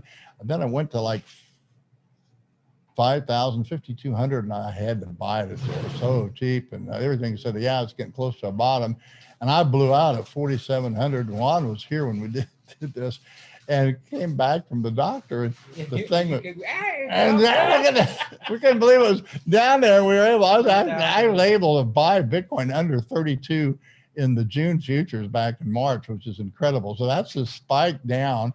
And I just fortunately I only bought like 40,000, but that was at the time, that would have been over 10 Bitcoin. Anyway, so here's what happened. It went up, and then I caught this dip in here. I know that secondary dip I caught. And then this has been the story ever since. And I went but notice I went sideways, but didn't have any big dip. Okay. And then we had this one here, and I survived this, and then we did, I mean, you went all the way up here to anyway, I took out this year 47.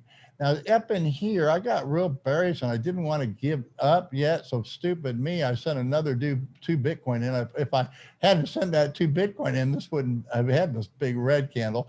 But that's why you see my account at 0.3 right now, because I was bearish up here, and it wasn't even being short Bitcoin, which I was. That didn't hurt me. I was short the Ethereum, and got clobbered. So this, you can do different time frames on this. Now you get this equity app with a subscription, and you can load my account on there, or you can, better yet, you load your own, so you can measure your own equity. Now, there's different time frames. That's the 1 day. We go look at the 4 hour. Boom. Oh, look at that 4 hour. I really took a hammer on that. That looks pretty bad there, doesn't it? Woo. All right. Now let's go look at this. Daily's going to look really crappy. Let's go look at this one. There you go. 1 hour. So guys, this is what the hourly chart looks like for a guy that made over $1.5 million last year trading. You can't follow me. Don't even try. He's not a good teacher. I'm not a good teacher, and I'm really not that good a trader. A lot of you guys will be much better at this than I am. I just teach one thing, and that is you need to manage your equity. And that I did. If you go look at the weekly, you know what? I gave some back, but that was the worst hit I took all year. And it's blowing out on the bottom with a smile. And that's what I did. So I'm smiling about it now. And you don't want to do what Zeso did and so many others do and just completely ruin yourself so you can't climb out of the hole. And that's what this is about. And if you notice, I've made this back, half of it back are made on gold, so it's not as bad as it looks. And we'll get Victor on here hopefully sometime, maybe tomorrow, because he said he had some relatives over. So Oh, okay. so Okay. He So, said he couldn't make it today. But he said okay. he'll try. All right. So let's see if I can do some of this. CSV visualizer. I think this is kind of cool. Next time. Next time. Okay. I don't know how to do that. Tools. What else can I do? Indicators. Contract. No. No, I think no. We do them all. We have them on all. Let's see what I do. The tools. No. Preference. No. Branches. I don't know what that is. No, that's not going to happen. Okay, I guess we had to do that. We're going to have to. We have to reload it. We can do that now. Why don't we may as well do that. We have to close the other one first. What do you mean? Like that? Yeah, Oh, this one. Oh, okay. All right. And So then let's go go. Now I need indicators. to go up here Tools. and I need to go. Keep it pretty simple, guys. I don't have all these visual effects a lot of people have, but you don't need it to be a very good trader. What is it? CSV. CSV visualizer. Okay. Okay, accept. So let's close the app. Hold on. Let me stop the shirt and then we'll do it again. That way it doesn't mess up the screen. All right, that'll work. Yeah. Okay. So hold on, guys. We're gonna close this real quick. Okay, and we'll start it up again. Direct from Mexico, guys.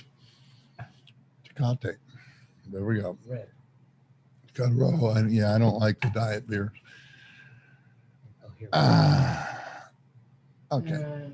It'll takes a while to load. Don't worry about it. Just switch to something else and I'll talk about it. So anyway, you get the equity app with the subscription, but what you're really paying for to be a subscriber is you have my actual track record since February 4th, 2019, when I started with 4 Bitcoin. And during 2019, I ran 2 Bitcoin into 32 Bitcoin. Is this it? And this year no. No, I guess it didn't work. Well, we'll have Victor on because Victor can do it. Yeah, Victor can do it. We'll just pass it over to him. Okay. But he does all kinds of things. He does. The key that I learned from Victor on this equity app is that 7.5% of my profits came from making a market and from receiving funding, which I knew I was making money doing it. I didn't realize it was that much. And so, that's no small number to sneeze at. I took out 47 Bitcoin this year. And so I don't know what 7% of that would be, like 3.5 Bitcoin, which is, that's not bad. It's $100,000 today. So, and that's what I'm getting paid for trading. Yeah, they pay me because I'm helping make the market, or the goat lady is. I can't trade on BitMEX, but she can. So that's the innovation that you have nowadays that just gives you a huge advantage over other participants in the marketplace. It's like being the house of a casino almost, because coming out of the chutes, I'm making 5 to 7%.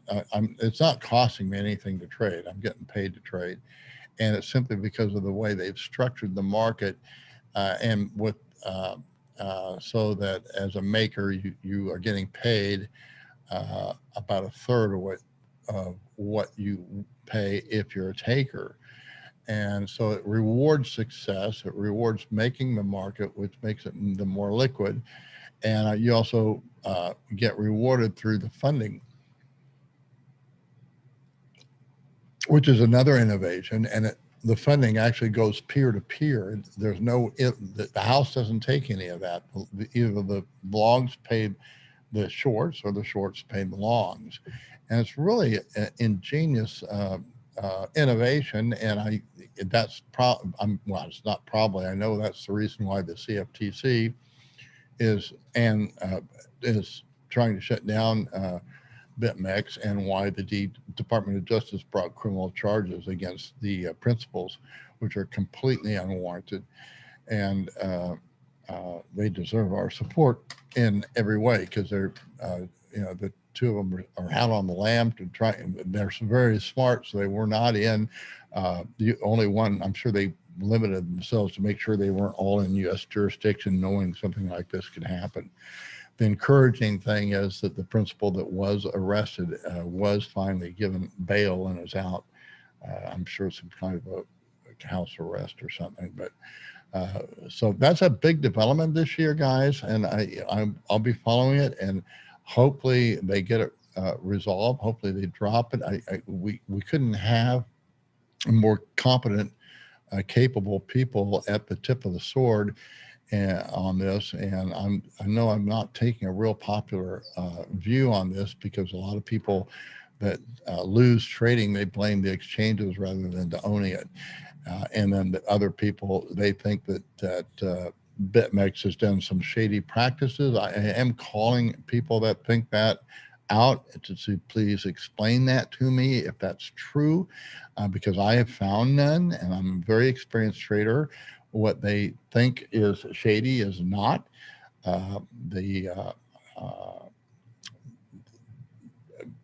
Trading on their own account to create liquidity. Okay, that's not really nothing. I don't really have a problem with that, and the reason being is they're not a bucket shop. It's not like it's peer-to-peer bid and ask, and there's a big difference between that and running a bucket shop. Like Evolve is a bucket shop. There you have a bid and an ask on that gold market. That's not like BitMEX does it. Also, you pay the funding. Normally, you would pay the shorts. The longs would pay the short, because you have storage and carrying charges for gold. But on Evolve, they charge both sides. It's very small. It's smaller than on futures markets, but they still do it, and they're charging, and the house takes that. Well, BitMEX doesn't do that, guys. They figured it out. And it's peer to peer. So you either long, if it's in backwardization, then the shorts are paying the longs, and if it's in contango, then the longs are paying the shorts, and which is just a huge game changer. And then the second reason that people think it's shady is because they think that because BitMEX also provides at times liquidity and trades in the market, that they're front running. And I trade a lot on there. There's absolutely no evidence that I've found of front running. And in fact, quite the contrary, because I'm an active trader, and there's been a number of times, or the goat lady is an active trader, and there's been a number of times where she's put in an order and got a partial fill at the very top of a peak or the very bottom of a spike. And when the market comes back down there, she's always the first one to get filled. There's nobody jumping in front of that. Also, if you ever put a market in where there's no other order, you're the first in line. And that's always been the case. I've never seen anybody jump in front of me. So there's no reason that, while you might be suspicious this is going on, all the evidence that I see as an experienced trader who does a lot of trading on BitMEX, and my wife does, I've never seen any evidence of front running. So the only thing that's left of that criminal indictment is apparently they, at least Arthur Hayes, knowingly did business with money laundering because they knowingly did business with an Iranian businessman. Well, first of all, I don't see how that's a crime at all. We need to have free trade in order. If you can't trade with your enemies, then the next thing is you go to war with them. If you don't have trade going between two boundaries, armies do. That's always been the case. It was the case in World War II. We embargoed in World War I. We embargoed Germany. We embargoed Japan. I think we embargoed Germany too in World War II, but they declared war on us. But we really provoked the Japanese at the time.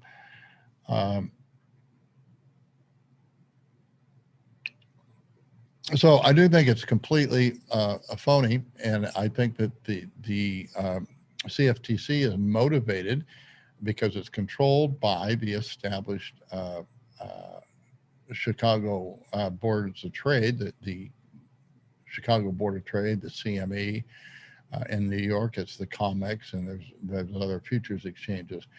But they basically, the CFTC is their regulatory bailiwick. They definitely have the political controls over that, and so the hammer, BitMEX is just was eating everybody's lunch, and particularly the large exchanges, and so this is their way of trying to shut down the competition. And then, of course, the other one was from the Department of Justice, which I think was very much probably the central banks that are behind it. Arthur Hayes is a brilliant guy. I take my hat off to him because I think he's genius and just done tremendous service for Bitcoin and the Bitcoin standard. However, most people don't feel that way because most people lose trading. It's just true. They do. And one of the hardest things to do, if you want to be a successful trader, you have to own up when you're not successful. That it's not the exchange's fault. It's not some manipulation or ETF, because you can manipulate too. So that's not it. You have only yourself to blame, and you're not going to be a good trader until you own and take responsibility for it. So that's one of the things I teach, and hopefully I'm consistent and why I have the views that I have. And I am still open to it. I know there was somebody with Tone Bays that said that that's evident now that there were shady practices, and I really want to know what they are, because I have no evidence that there have been, and quite the opposite. It's unfortunate that as U.S. citizens that you can't trade on BitMEX, but you know what? That's your fault. You can't blame the exchange. And if you've traded on it or you've tried to trade on it, you're the one has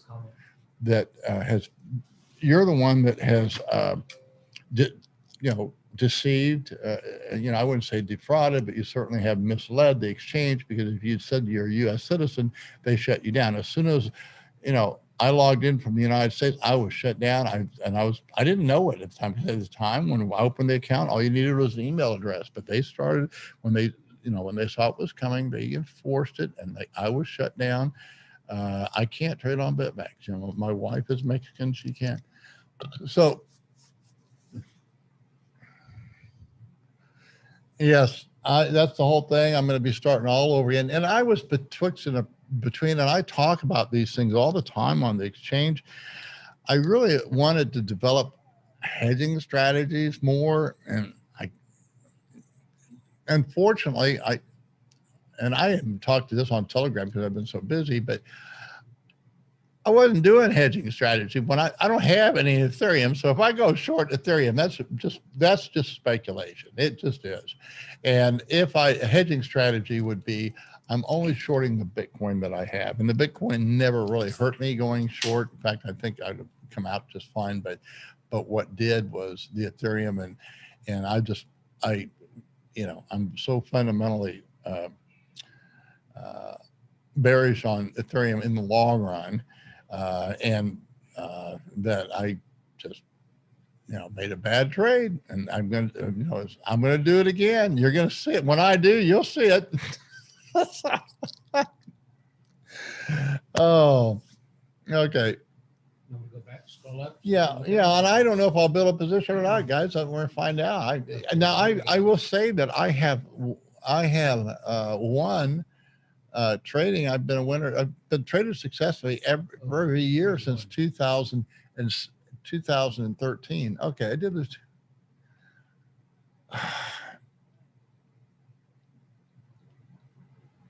Wow. Still need to pay off my loans, but finally I'm fine. Huddle now. Well, good. Scroll up. I just want to congratulate the guy, Dovan Tatas. But hey, I'm glad I can't pronounce your name. Hey guys, any of you that are on here that are members, there is a link. You can appear at any time. You can appear anonymously, or if you want to just say something, that would be fine. Okay. Yes. Okay. It was so hard, man. I thought I destroyed my life with massive loan on my head. Actually, I managed to regain, believe in beats by a little bit every month. It saved me. Still a long way ahead to be rich. Well, you know what? That's if you're on your way. If you learn that, you won't make that fatal mistake again. Okay. Okay. All the crypto YouTubers are bulls all the time. Yeah, our poor streamers are talking always. Sorry, I never. Okay, keep going down. Anything else? I think that's what you were talking with Robert. Yeah. Sorry about that rant, but I almost had to address it a little bit. And, I get it. I understand there's this whole school that, believes that the gold market's manipulated. And, I guys, it's a widely held false belief. I like this one too. Okay. What's that? Okay, let's see. Let me read the first one. Even OPEC couldn't stop oil from going to sub-zero. Exactly. Okay. So ugly picture. They're very good, guys. Hey, yeah, we're going to get better. The whole thing. Something you appreciated the debate. That's good. I hope to have more of those. I don't have a problem with it, and as long as we get as strong, you got to have a strong beliefs and you don't change them. It's something. Sometimes I've had strong beliefs and I've been wrong, man. And you know what? I didn't grab a hold of Bitcoin right away. I had a very strong belief that we should have competing standards, and I didn't. I've completely abandoned that project. And, one of the things I just did more and more work, and I went back and found an old Hayek article, and that's published in all my blogs. And it's basically, it's an article called Bitcoin is the Standard, according to F.A. Hayek. And I found an old article of his where, he recognized that as a independent standard arises, it will be only one standard, and it will not be used, at least initially, as cash at all. It would be a standard primarily among commercial interests, which that's exactly what's happened and is continuing to happen. So what's one you wanted me to look at? No, I think we did. Already did. Okay. Yeah, I'm a gold bug. I don't have any problems with that, but I'm a bigger Bitcoin bug. I This one, I spent all my government money on Bitcoin. There you go. That's apparently a lot of other people did. They couldn't even wait. They saw it coming. Okay, and then let's see.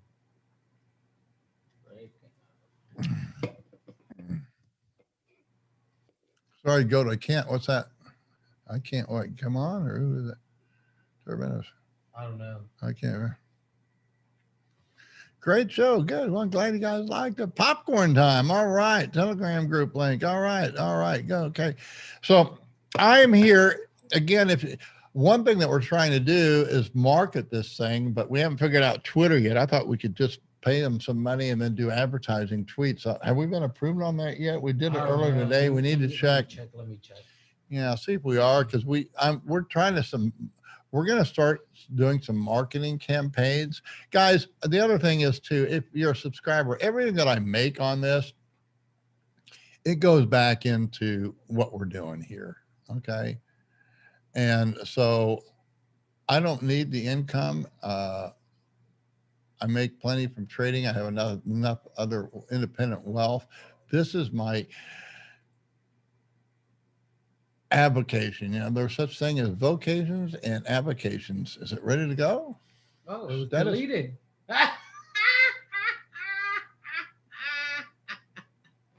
Deleted. Apparently, they're not going to let me promote it. Well, we tried.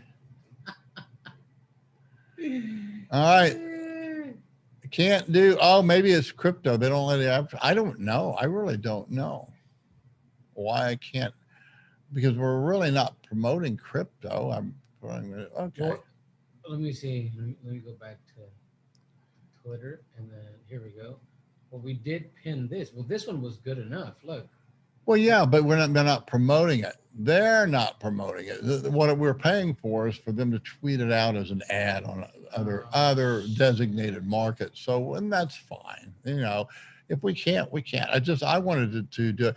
I'm an old guy, direct mail guy. Back in the 70s and 80s, I did a lot of direct mail. I'd write, you know, and that was kind of the thing that you did back then. I think it's direct mail still works, but not like the internet does. So I haven't unlocked this key yet. That's obvious. All right. So let's go back. Well, Here. it doesn't matter. What do you want to share? Well, let's go back and look at dollar cost averaging. How was that? Let's go back to the website. Okay. And just go to that one. That the how to when you go down. No, you already got it. Well, go to the one that says. No, go to the one. Which one? You had it. Just go to the first, because go to the one that you're at. The one at the bottom with smile. With a, yeah, not the other one. Being dumb with a frown, because everything's on that one, I think. Yeah, go to that one. Yeah, go up to that one, because that links to all of them. Now go back, scroll down, and scroll down, scroll down, scroll down, scroll down, scroll down, scroll down. Oh, there's a good book, guys. All right, let me share that. Let's share this anyways. Okay, yeah, okay. We can go through the books that I recommend, because there are just a few. Just click here and see where it takes us. There it is. Okay, there it is. This is really a great book, and it's just this is not a trader at all.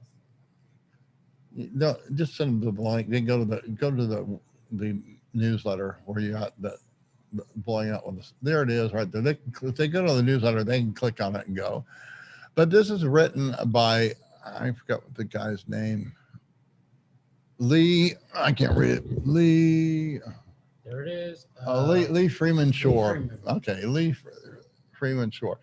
This guy is not a trader. He just manages billions of dollars, and his job was to find people that could manage, these portfolios for unions or retirement funds and so forth. And so he did a study to find out what was in common. What did the successful traders have in common?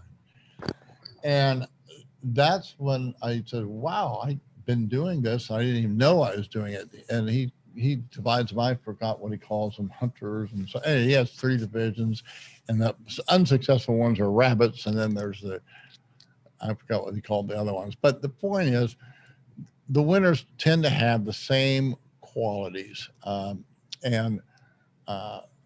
Another thing that I learned is they tend to do what's called trimming. And if you don't know what trimming is, I didn't know that there was even a term for it, but I just have always done it. And that is when I establish a position, I do take a profit along the way, and then and let the position ride. And if the market sets back or whatever, whether I'm long or short, if I'm able to step back in at a better price, I just improve my position that much more. And that's basically what I did this year. And so you can scroll down again. Yeah, let's keep going. Okay. You can just see the article that I wrote. I look at my bad trades. I don't just tell you my good trades. Go down some more. Let's do that one on insurance, or just, you know what? The easiest one is just go to our flagship, because on the dollar cost averaging is there. Just go to the flagship part. It's at the top. How to. There, yes, go to that. This is our flagship article, and this is for a reason, because this is the first article that I actually put in the results of dollar cost averaging. Now, that article was first written in April 6th, 2018. It was I think it was my second article after blowing out the market with a smile. And that's when I showed people dollar cost averaging. So you want to scroll down and look at those results. And we update it every month. That's one of Eddie's jobs. He goes through and does a CSV file and then takes a picture of it, and then he reposts it on this thing. So you can actually see. So here's the results. You have to blow that up a little bit, make it bigger. Yeah, make it, the contrast is better. Yeah. Can't make it bigger. Nope.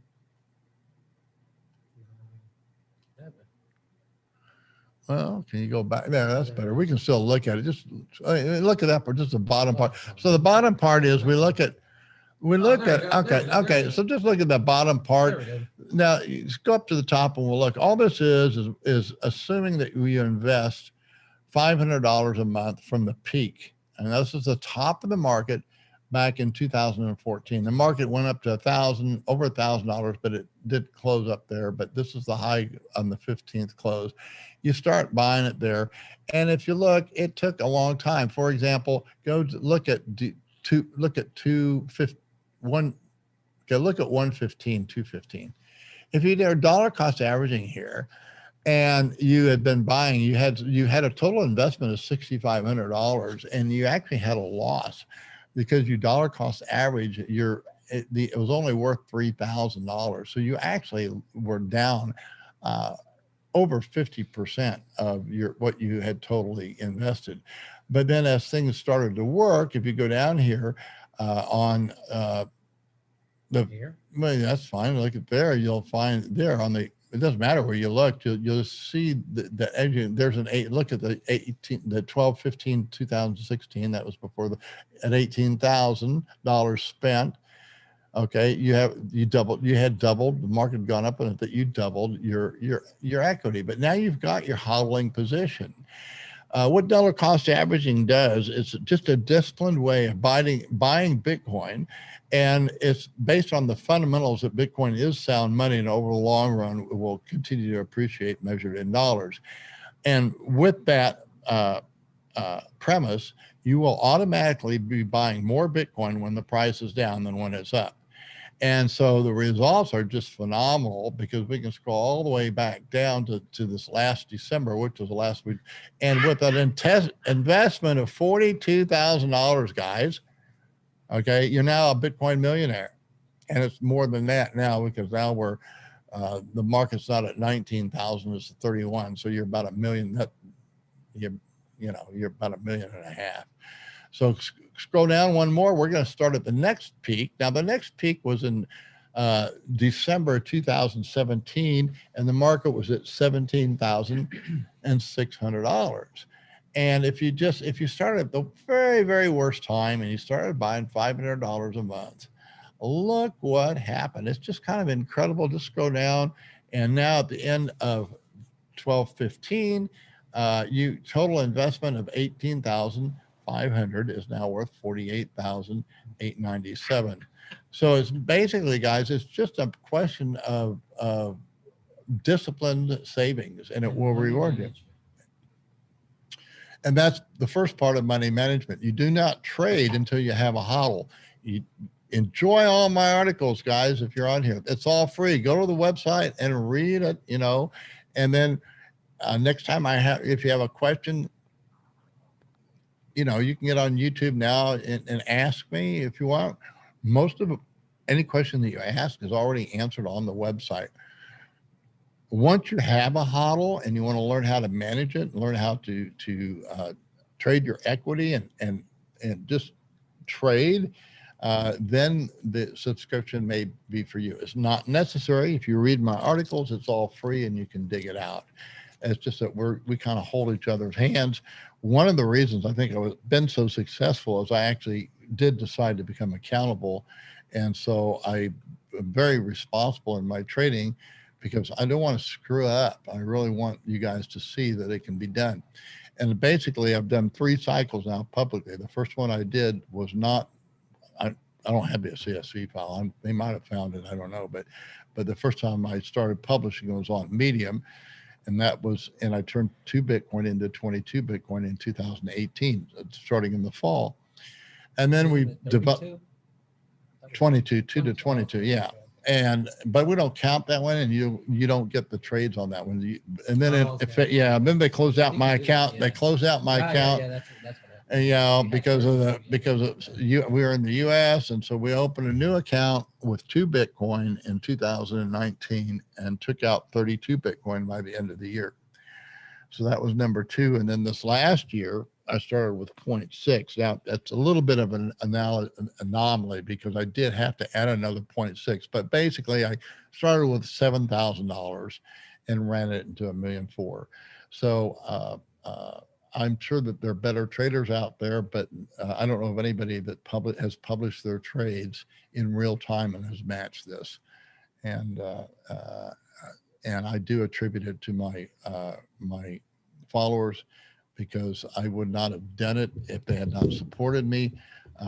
It was through their initial lifetime memberships that I invested 10 Bitcoins to start doing this. And they all believed in me. They all bought a lifetime membership, and everything we do, they get. The only thing we added, the equity app, they have to buy the equity app as an extra because, but we offer the price is so high now. It's expensive, guys, and you don't need it unless you just don't need it unless you have a hodl. If you don't have 5 Bitcoin, don't waste your money getting my subscription. But we do hope that it's worth your while if you do have a sizable hodl. If you want to learn hedging strategies, you want to learn how to trade, learn how to keep out of trouble. So, all right. Eddie, are you still there? 5 Bitcoins a lot. Oh, the Juan's back too. All right. All right, Juan. All right, let's stop Good. the share and Stop the share. Let Juan. You got to. I got to go pee. So it's yours, man. You and Eddie. Is Ernesto still here or not? we went to go get For how long am I supposed to be on here? Chicken. All right, finally we get Kentucky Fried. I had them bring you beer. All right. There's some chips, and because I want Ernesto to get on and talk about the video that he's going to have done in a week, because it's going to be really. I mean, we got a taste of it. Oh, we visited the Twitter site, Juan, and they rejected it. So apparently they don't do. Dude, it says deleted. They deleted it. So I don't know if you can even do promotions for Bitcoin. Think we tried on Facebook. I tried on Facebook, but I don't know. So I mean, because I really wanted to give it a try in marketing, because that used to be my thing, and I thought, well, we'll take a shot and see what happens. I got everybody, and I guess I'll have to go through. We got to read the terms of service and see what we can do, but I'm sure there's a catch or something we missed. I'm sure. I don't know. I know that some of these websites, they don't let you promote, and I get it. I mean, I wouldn't want to be promoting shit coins. We're promoting a newsletter. We're not promoting any shit coins, that's for sure. And it's funny that I guess you can't promote sound money. We might have to rebrand and pivot our marketing. I don't know. I had a feeling that was a possibility. Well, somebody knows. I've heard familiar, and maybe we can, I don't want to call it slip through the cracks, but present a different image or whatever, because we're really, you can't be more conservative than I am on dollar cost averaging and all this stuff, but that's, and and that's fine. We can rely on the community. We probably triggered some flag or something. Well, I just hope they don't ban me completely, because Twitter is a nice little vehicle. Well, we need a way to reach. Yeah, we well, we need a way to reach new traders, which might be just trying to get you on podcasts or something like that, on other traders' podcasts. No, we don't need. I mean, we can keep trying. Today we need traders. Yeah, I think, Quan, I think you're right. I think that podcast is a good idea, because a lot of people don't really have the time. We're definitely a podcast. We're 100% a podcast. Sit down and watch the video. I don't think so. And then the podcast, I think, is a lot better, because it's just audio. People could be doing multitasking or whatever they're doing, and then that's they could be listening to the podcast or whatever. So I think I think we should get on Spotify, and we should actually Angel came by, Ernesto's assistant. He's the one that was helping me that day, remember? He actually loaded us up into Spotify and other good podcast platforms, if you will. I really don't know how it works, but it seems like he did a pretty good job. Why don't you have a seat, Eddie? Sit down. Take the camera. I'm staring at an empty seat of Ugly Old Goat. Okay, there. Yeah. We got to put on a show here, Eddie. Yeah. The show must go on. Yeah, hold on. Let me show off my shirt, because. Anyways, Oh, you got a Dragon Ball shirt? Yeah. Nice. Huge fan. I always wear them all the time. Love it. Anyways, Me too, man. I think you are right. Going with that. Hold on. Did you see this? He's wrong, Eddie. He's wrong. Dude. Did you buy that here, or did you buy that in Colombia? Yeah, I bought it in Colombia. But I had it here. It's Dude, so this is a Dragon Ball set Lego. It's pretty awesome. So you can send it to me It's pretty great. Can't find it here, dude. What is it? It's I think it's gone. I think we gotta buy it online at this point. What? It's a Lego for an anime, a really famous anime. Dragon Ball said it. Look at that. Sorry, I just stopped your T-shirt, Eddie. I'm sorry, I just stopped your awesome T-shirt. My T-shirt feels worthless now. Anyway. What the hell, man? You got it on your T-shirt? Your T-shirt's still awesome. We still love your T-shirt, Eddie. Wow. Did it again. I love how we're like 30 and we're still into anime. Just total generational thing. I can talk about what we've done here. What happened? I think we'll get censored. What did you guys do? No, what we do here, it's fun. I leave for 2 weeks. And everything is chaos. Yeah, We're just having fun now. I told everybody, this is the lesson. How good you guys. This is going to be undercut, but we're not organized. I said, yeah, but I believe in you guys. Yeah, I said, you got to have it's organized. You learn off of the chaos. This is going to be. This is just setting off for this year, because we haven't even started drinking yet. No, but it's going to get a lot more fun, I think. But on the other thing too, don't forget, I want you guys to put your own referral codes on this. I already did that. Okay, so people that are watching, they're all on there. Oh, really? Okay. All of them are on there. So because they get guys, the website does not give you a discount so long as you sign up through an existing member with their code, or one of these guys say, oh yeah, Eddie's prettier than Juan, then you can buy through Eddie, and he'll get a little referral reward in Bitcoin, and so that's what. And then But so you get by default 50%. If you buy the newsletter in the next 3 days, if you hold on, if you get the newsletter in the next 3 days, ends in January 6th. That's the way that it's programmed right now, because that's what you told me 3 days ago. January 6th ends. So if you buy it now, you get 50% off. Yeah, you get 50% off, and if you use one of our referral links, you get another 15% off of the top. So I think it ends up being like 57% off, which is basically the best deal you're gonna get, because Bitcoin's going up, and we're not gonna do any more than 50% off. We're not gonna lower the price. Get it while it's hot. Guys, we're probably not gonna do more. We're not gonna lower the price this year because we're gonna instead improve our quality of everything that we do. And for example, one of the things that I know Ernesto, he's going to do a documentary of our last road trip. He says he just did like that short clip for the ad, but he says that he's still working on it because there's a lot of data there that he gathered, like when him and a lot of footage and his assistant, yeah, exactly, a lot of footage when him and his assistant like went off.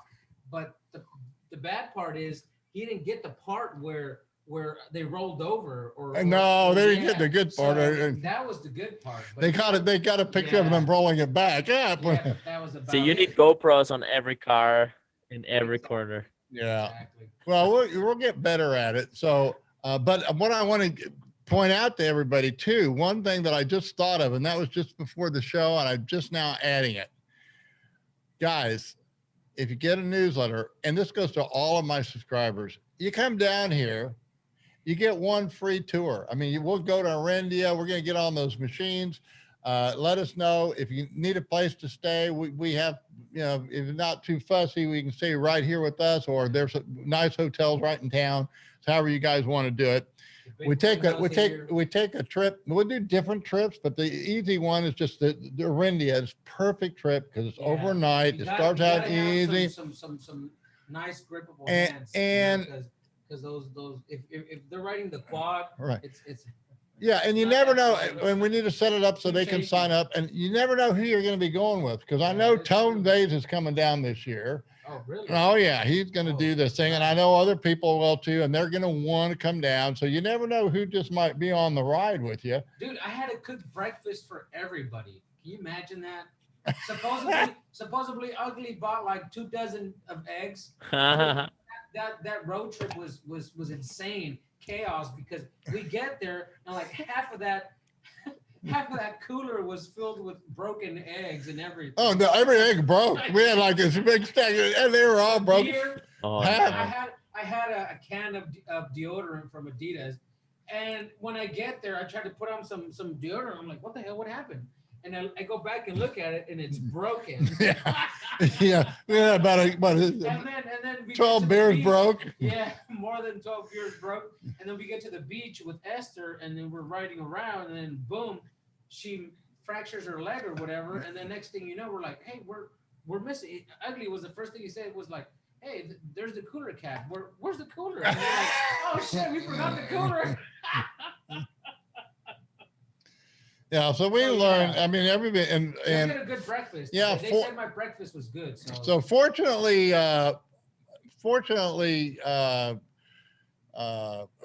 Ernesto's girlfriend, she wrote down all the things that went wrong. Yeah. She that's what we need, and that's what we need when we're done with this promotion. We're gonna find out. Well, we can't use Twitter, so I guess that was my big thing. I want to do Twitter experiment. But we can try overnight. Maybe we can figure it out between now and then. I don't know. If somebody's listening that knows Twitter, clue us in, because I was going to spend like $4 or $5 grand to promote it and see what happened. And I wasn't expecting, just a businessman's risk. We want to do different tests of different ads. But, we're going to look, that's where we're at. I mean, we're all learning. We need to we're putting together a little team, an organization. It takes time. It takes time for everybody to learn to work together. Well, we all got to do that, right? Yeah, I want everybody to take EMT so they're qualified, except me. I'm too old. I don't have the dexterity, but you young guys, yeah, if I'm sitting there, I can't wait. Who's going to give Ugly mouth to mouth? Pass. I pass.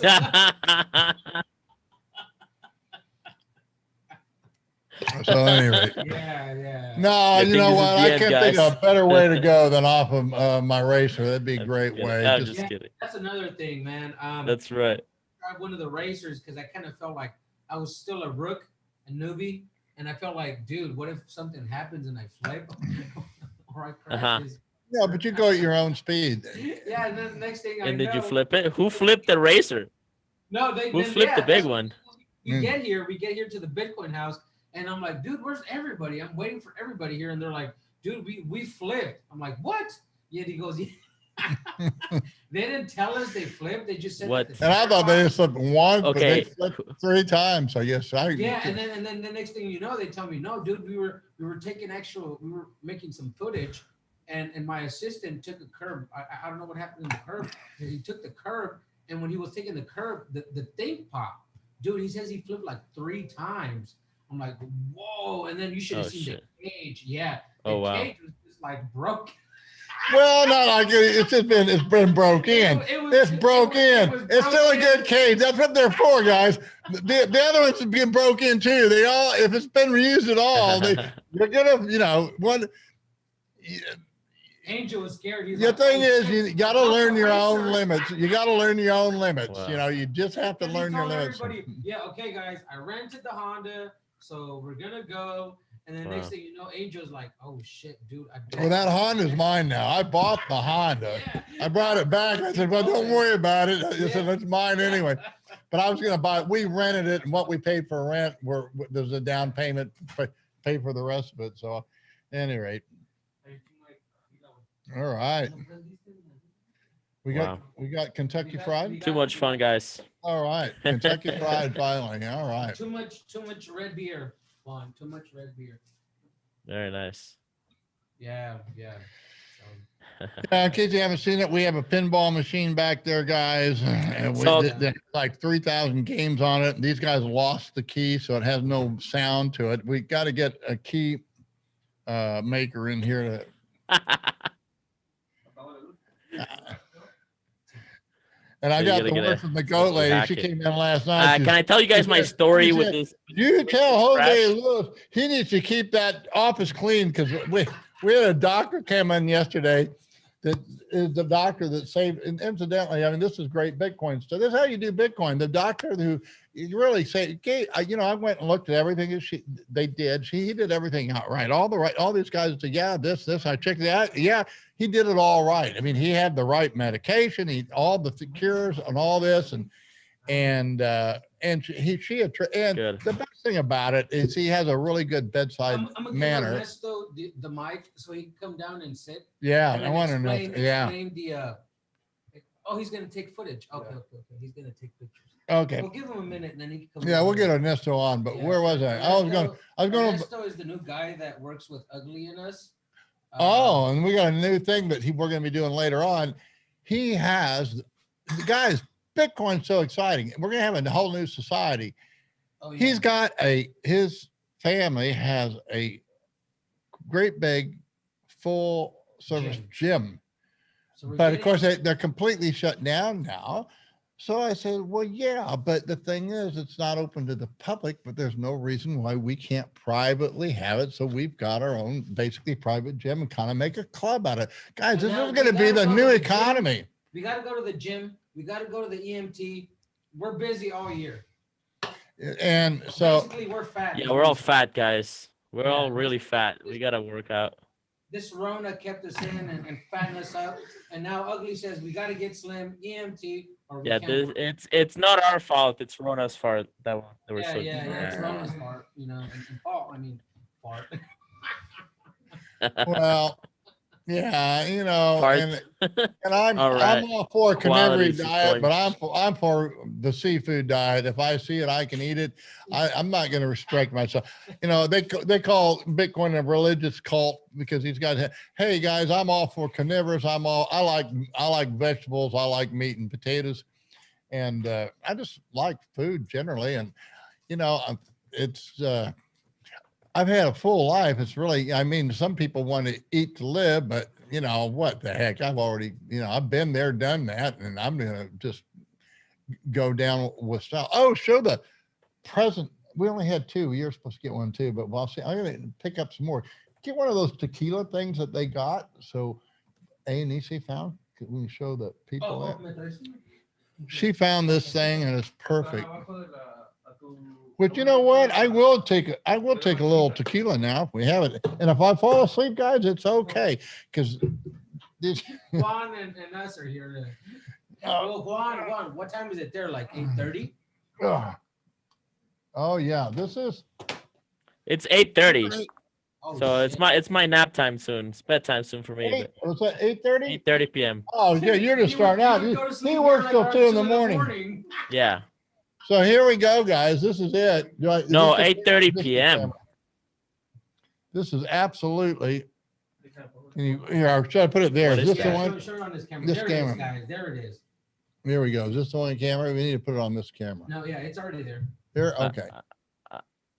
Oh, really nice. Yeah. Wow. Now this is what This is what happens when you follow. Yellow, and this is you get them all. Newsletter. You make enough money to buy this thing. Huh? Yeah, but you can't promote things like that. But at any rate, you have all the Carrillos, the Anejo, the Raspado. I like the Raspado the best, and then the silver. And I don't know what this is. This is Raspado. At any rate, it's all from the Cariello family, and it's just. I told her, you know what, this is such a good gift, and they have them just at one store. I said, just buy a bunch of these because these are just fantastic. And that way I can really do it. I can do a taste test on this and figure out well, that's up to these guys. I'm not going to drink their tequila, but we could go through and figure out which one of these is the best. Explain the video and whatnot. Okay. All right. Here, you can have it. We can put it there. That's fine. There we go. Okay, so Ernesto, you need to come down here and tell us what you're going to be doing. And show us some pictures if you can. Yeah, have your camera in your hand. Here we go. This is our cameraman, guys, and he's really improving our production. He's stoked about Bitcoin. He's stoked about what we're doing, and you guys, you know what? Pick up the ball, run with it. Keep enthusiastic. It's just amazing what can be done this year. I don't know what these guys are going to do. Now, I'm just here along for the ride. Try to talk in English, or I can speak Spanish. You can speak Spanish, whatever you want, but your audience is going to be mainly English. So, yeah. Oh. He has to practice. So you got to practice, and it's whatever you want, but you're going to be, the sooner you can make that transition, and we want to reach the Spanish, the audience, but we also don't want to lose the audience that we have now. So I don't know how we're going to work all that out, but we definitely will. And because we do want to really appeal to the Latin America, all of South America, Central America, just all Spanish speaking countries, because we got most of the world covered with English and Spanish. It's pretty well covered. I mean, there's probably some other languages we need, but tell us a little bit about one thing that's coming up. It won't be done for this promotion, but he's going to do a documentary on our last trip, because that was kind of a test run because everybody was having fun. And then I said, okay, guys, we're going to have people, they're paying a lot of money to do this, and we have to take care of them so they don't get hurt. And, and if they do get hurt, we have to be able to take care of them. It's a lot of fun. We need to teach risk, that it's okay to get wrecked, but you don't want to get ruined. And so I think these guys Juan learned a lot. The first time he did the trip, he actually learned. I said, Juan, because our mechanic got COVID and he couldn't come. I said, Juan, you have to learn to change these, what is it? The belt. Yeah, the belt. On which machine is that?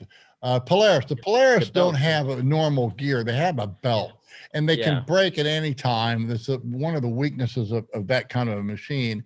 And so you really need to be able to change it. I just don't have the manual. I don't have the manual dexterity anymore to do it. So Juan learned how to do that, and he actually did change it while we were, on the road or when we were at a place that we stayed.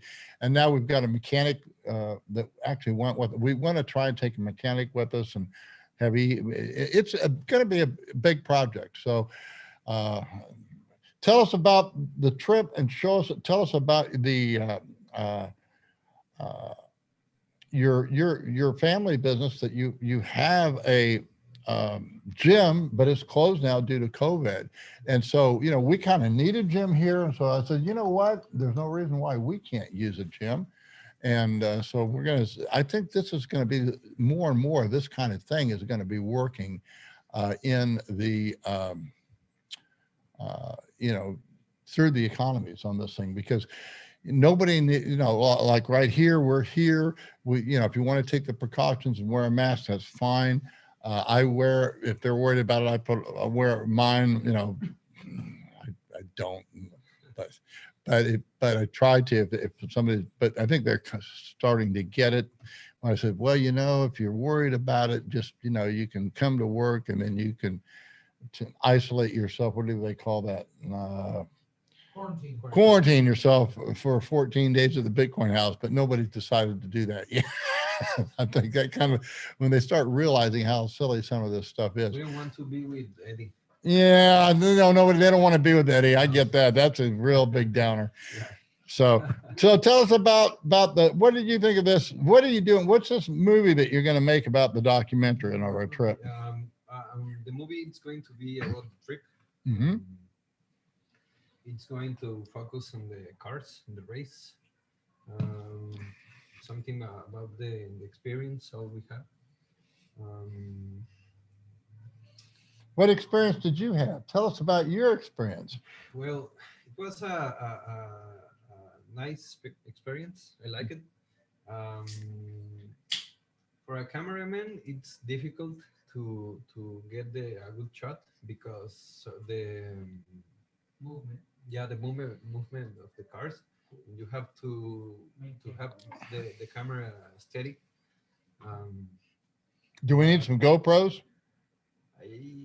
Yeah. One for each car. One for each car. Okay. Yeah.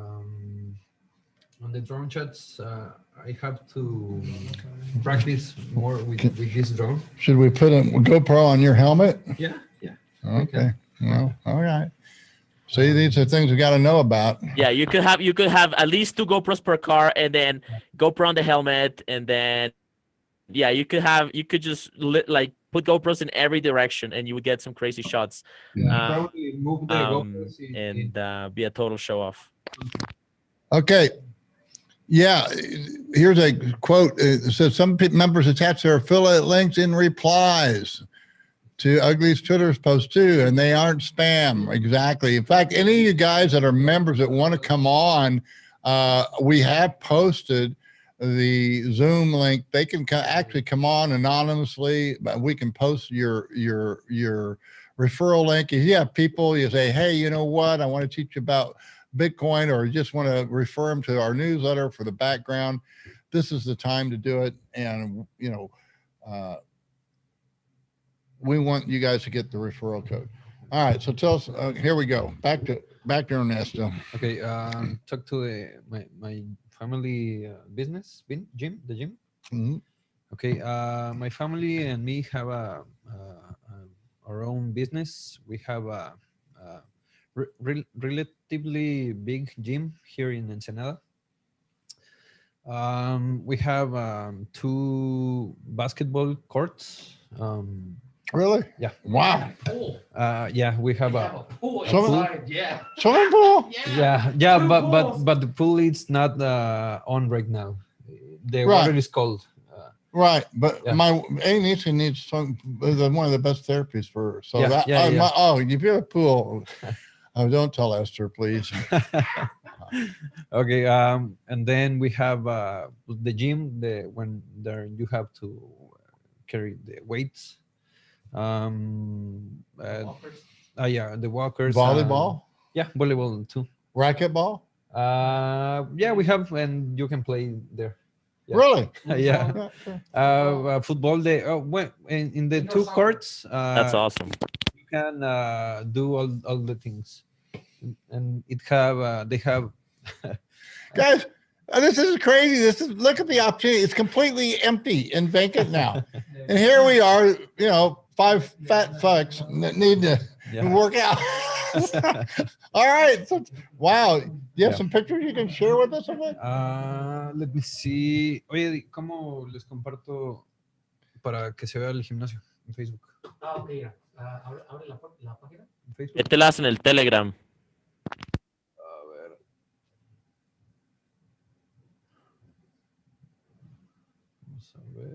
Guys, Mexico is so cool. I can't, it just.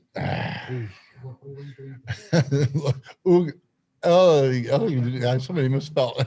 Yeah, Jose, when we started it, Jose messed up.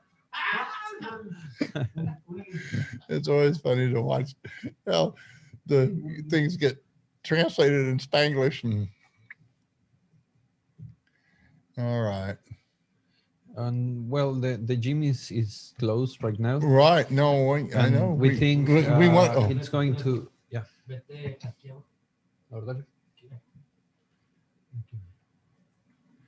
We think all this year it's going to be closed too.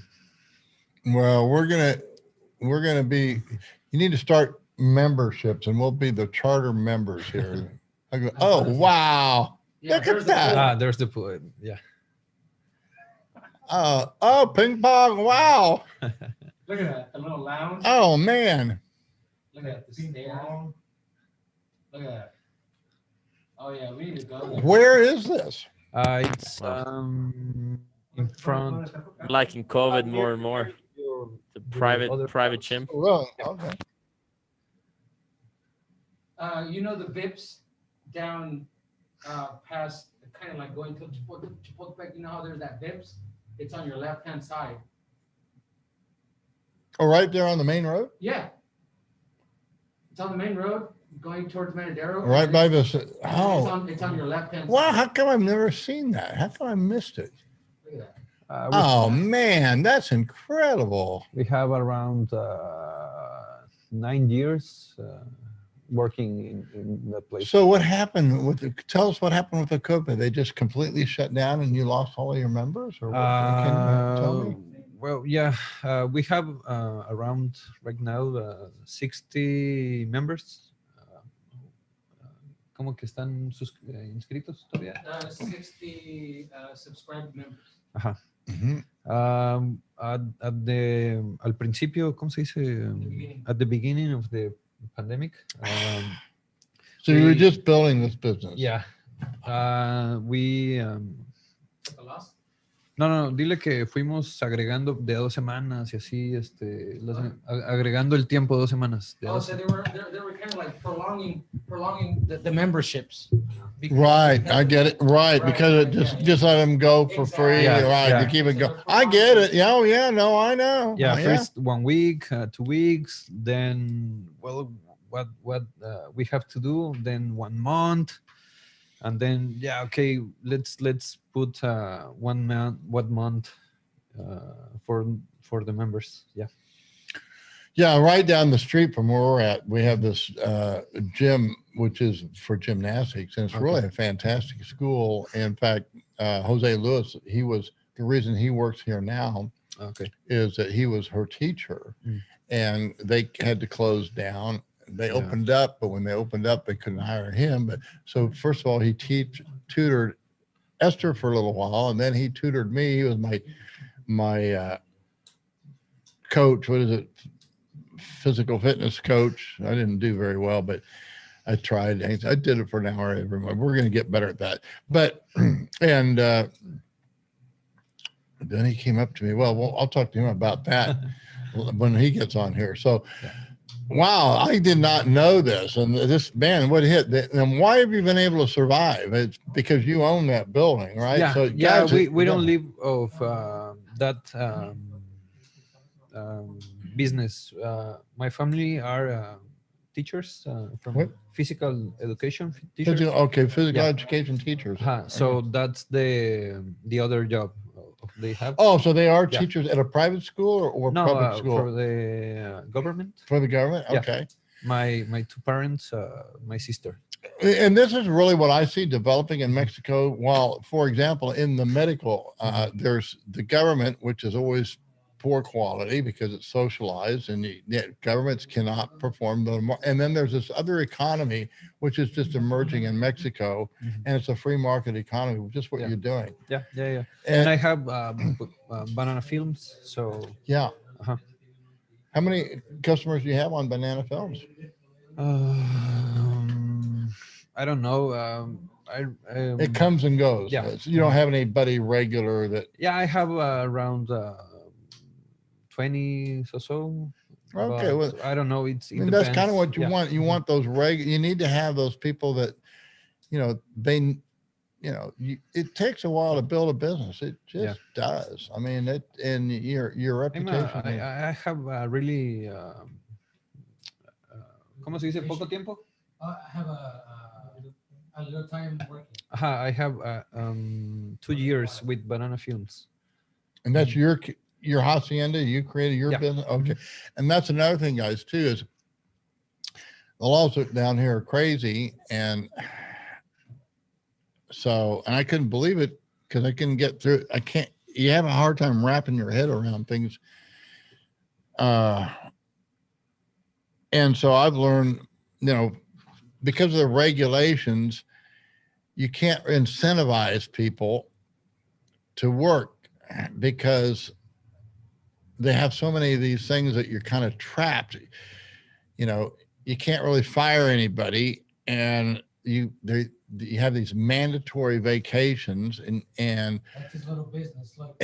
And so what I do now is the only way everybody has to be a private contractor with me. I don't have any employees, and I never want any because we want a voluntary relationship where it's everybody's, we love each other and we love what we're doing, and it all works out. That's what the market's about. And so that's the business model I'm working with, and that's how I found this guy through Jose Lewis, who will get on next, because I have this friend, and they have friends. Everybody wants to work for me, and I said, no more, you guys. We got to do this later. I'm not saying no, just not now. So they kind of, they see it. Oh my goodness, so that doesn't look. Does that girl work in your gym? No. Are we showing that now? Show your banana films. Oh my goodness! Oh my goodness! That was in a concert of Margarita and Carlos Rivera. Oh really? Yeah. Okay. All right. Yeah. He knows a lot of girls. All right. It's an interesting job. Well, that's not my strength, women. Let's put it that way. So. Anyway, so I'm glad that's how we met. I met this guy through Jose Lewis, and I'm really excited because, it just, he's got good content. I mean, good stuff. I mean, the guy, and I keep telling these guys, look, this is our gateway. Bitcoin's the gateway to the world.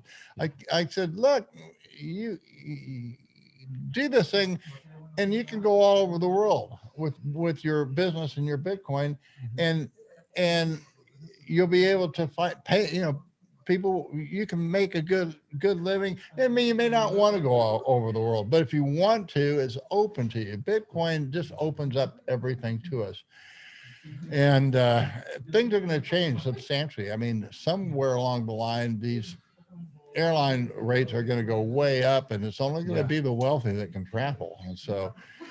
That's the way it used to be back in the 50s and 60s. People didn't take airplanes. They weren't like buses. When you got on an airplane, you were treated first. It was expensive, but you were treated right.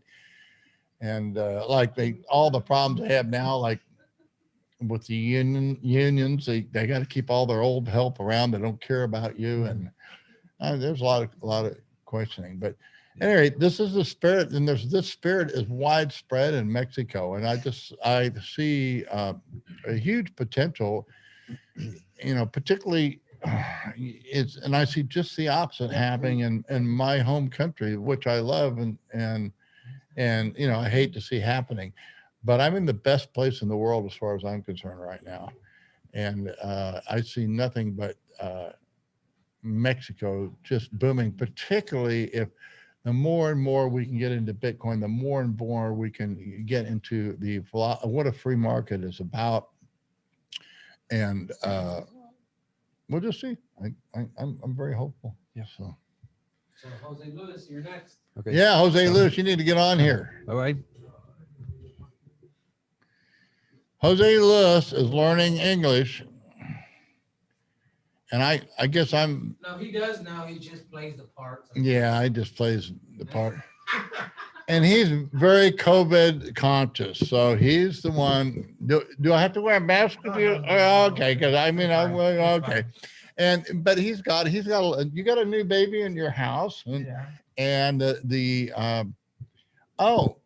you also raise. Do you raise goats too, or just lambs?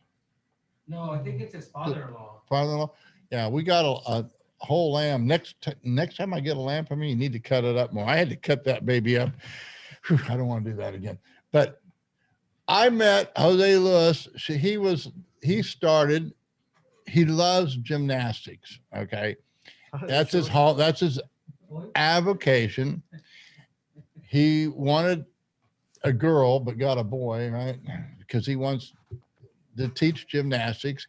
He actually, the way this gymnastics school works is he could be an instructor, but he had to kind of bring in his own students. So he solicited Esther to be one of his students, and she loved him as a teacher in gymnastics. I don't think she loved him for math, but so anyway, they had to close the gymnastics. So he's out of a job. And so say, well, you know, Esther needs a tutor. You can help her. And then I don't know what happened. Then I needed a personal trainer to get me a little bit in shape. So he personally trained me. Then all of a sudden he came up to me and he says, Ugly, I need to make some money. Yeah. I said, oh, okay. Well, we can do that, but it's gonna be different from what you think it is. Muy diferente. And so I said, okay, I can put you to work.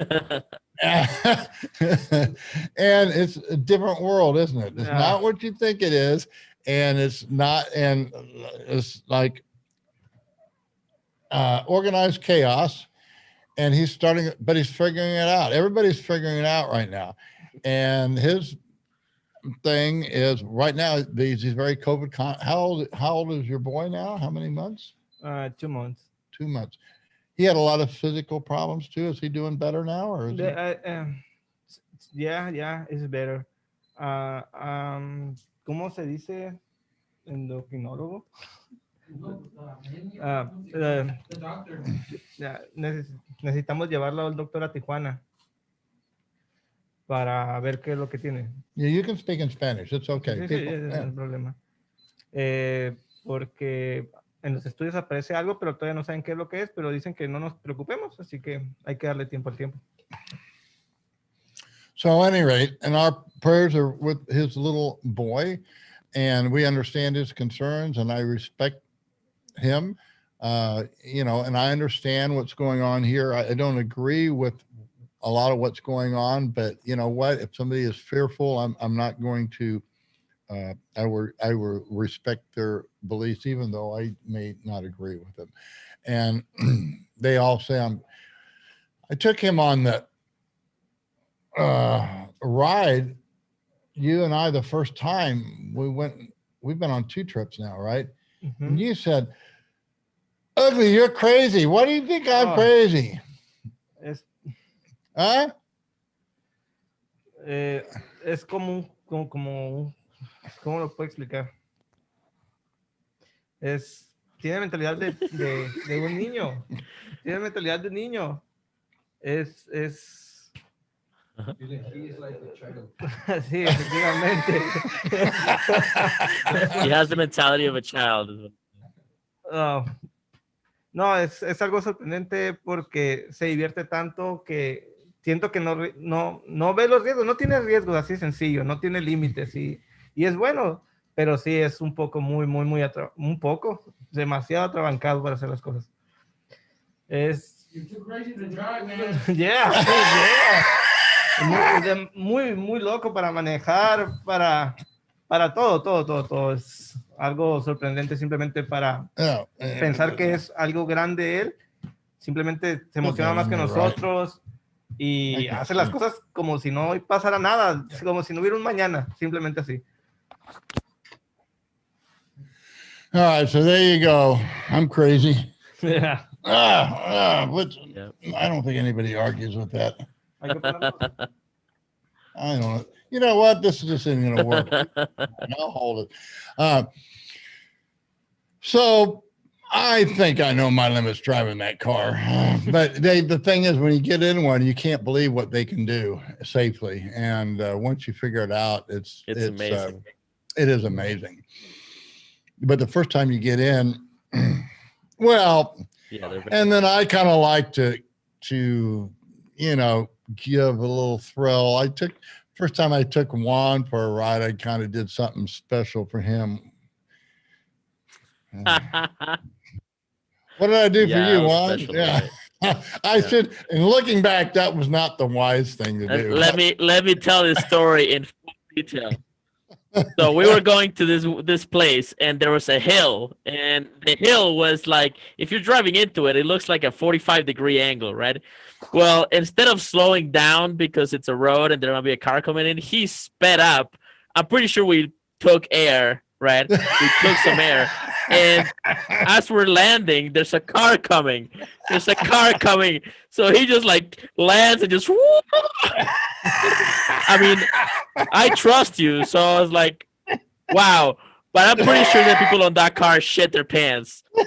Like next week, the week after that, there was like a big sign, stop, careful, danger.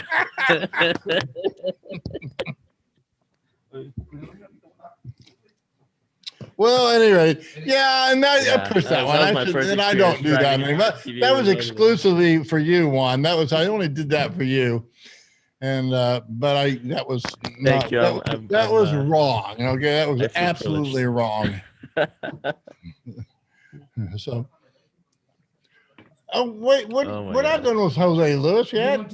Oh, okay. Well, you can do that, but yeah, because we're going to put him in charge of more and more things. I think Jose is smarter than he looks. Okay, and so he's going to be speaking English pretty fast. He'll probably be. We're wanting to run the website, kind of run the back end. He's not ready for support yet, but I think he's ready to do most of the other stuff. I like it. Yeah, he's a good guy. I agree with you. He's and he's learning. The thing is, and everybody here is. I mean, that's what we got to do. And I remember when I started working with Ugly. I mean, wow. All right, how's the audience doing? Let's pay attention to the audience for a second. Oh yeah. Whose mic is tough, Mr. Nicholas? You're saying somebody's tough. Guys, thank you for tuning in. Sticking around. You probably have things to do, but you're here wasting your time with us. So yeah, this is our big promotion. We appreciate that. We appreciate it. Yeah.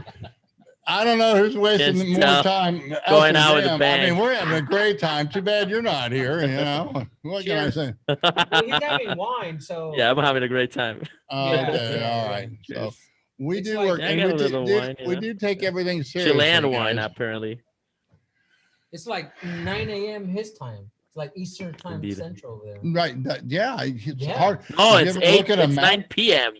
Dude, I'm in Colombia, not in China. Yeah. It's 9 p.m. That's what I meant. Like, dude, it's very, very. Yeah, it's hard to believe that you think that Canada is farther west than us. But if you look at the map, Central or South America goes way far east of North America, and so he's actually where's that guy that usually comes on with us? Yeah. What's his name?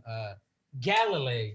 Yeah, he's like 9 or 12 hours away from us. Like that's a very long time. Well, I'm sure he'll see it. He'll pop. Hopefully he jumps on with us here. So yeah, we shall see. But yeah, no members have joined. You know, guys, hey, join in for a little bit. Hop on, in and out. Now's the time.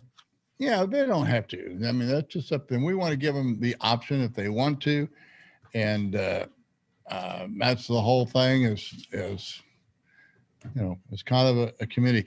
And guys, like I say, this is mainly for the newbies because it's a freebie. I mean, tenth of the Bitcoin. Can you believe it? That's like $3,500. So half of that is now what?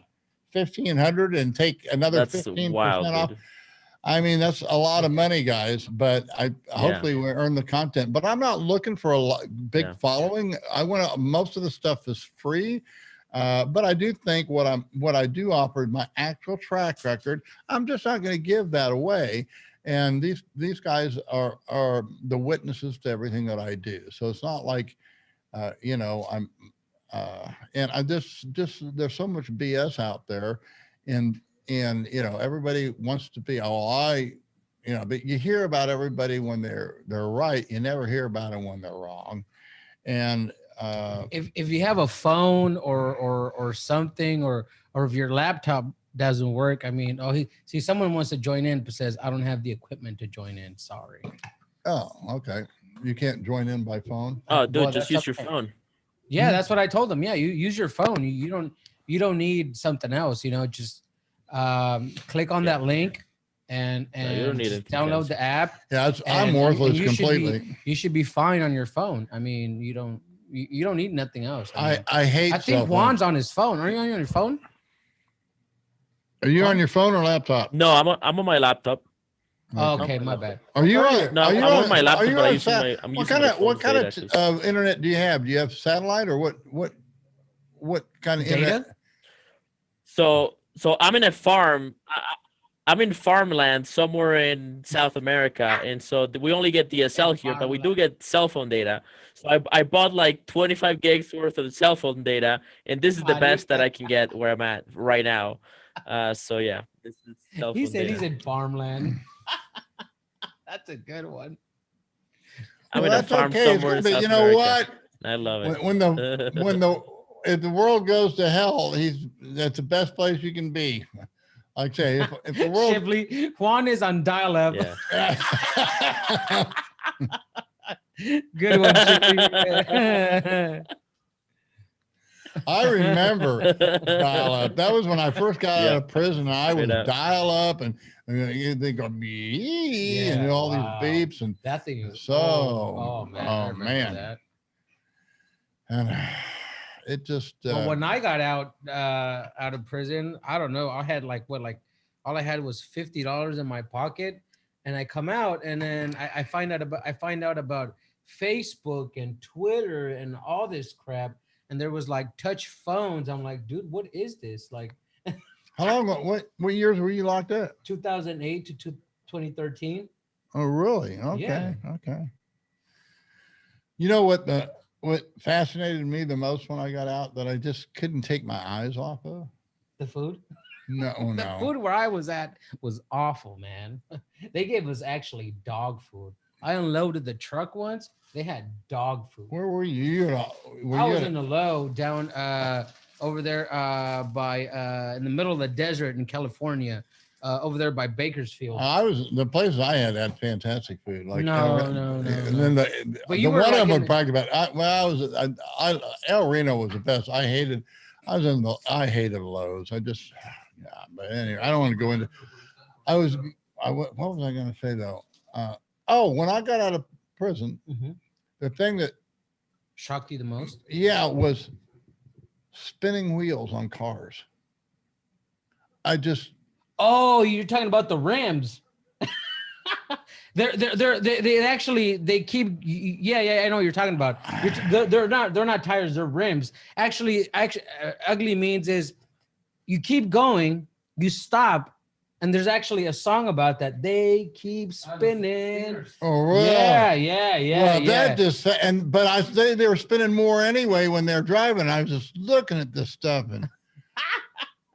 But I never noticed cars before. But no, all of them did. Even old cars, just spinning wheels, just on cars, just were like amazing. And then it reminded me of you keep going, and they're spinning, right? And then you come to a stoplight or a stop sign or a yield, and then boom, they keep spinning.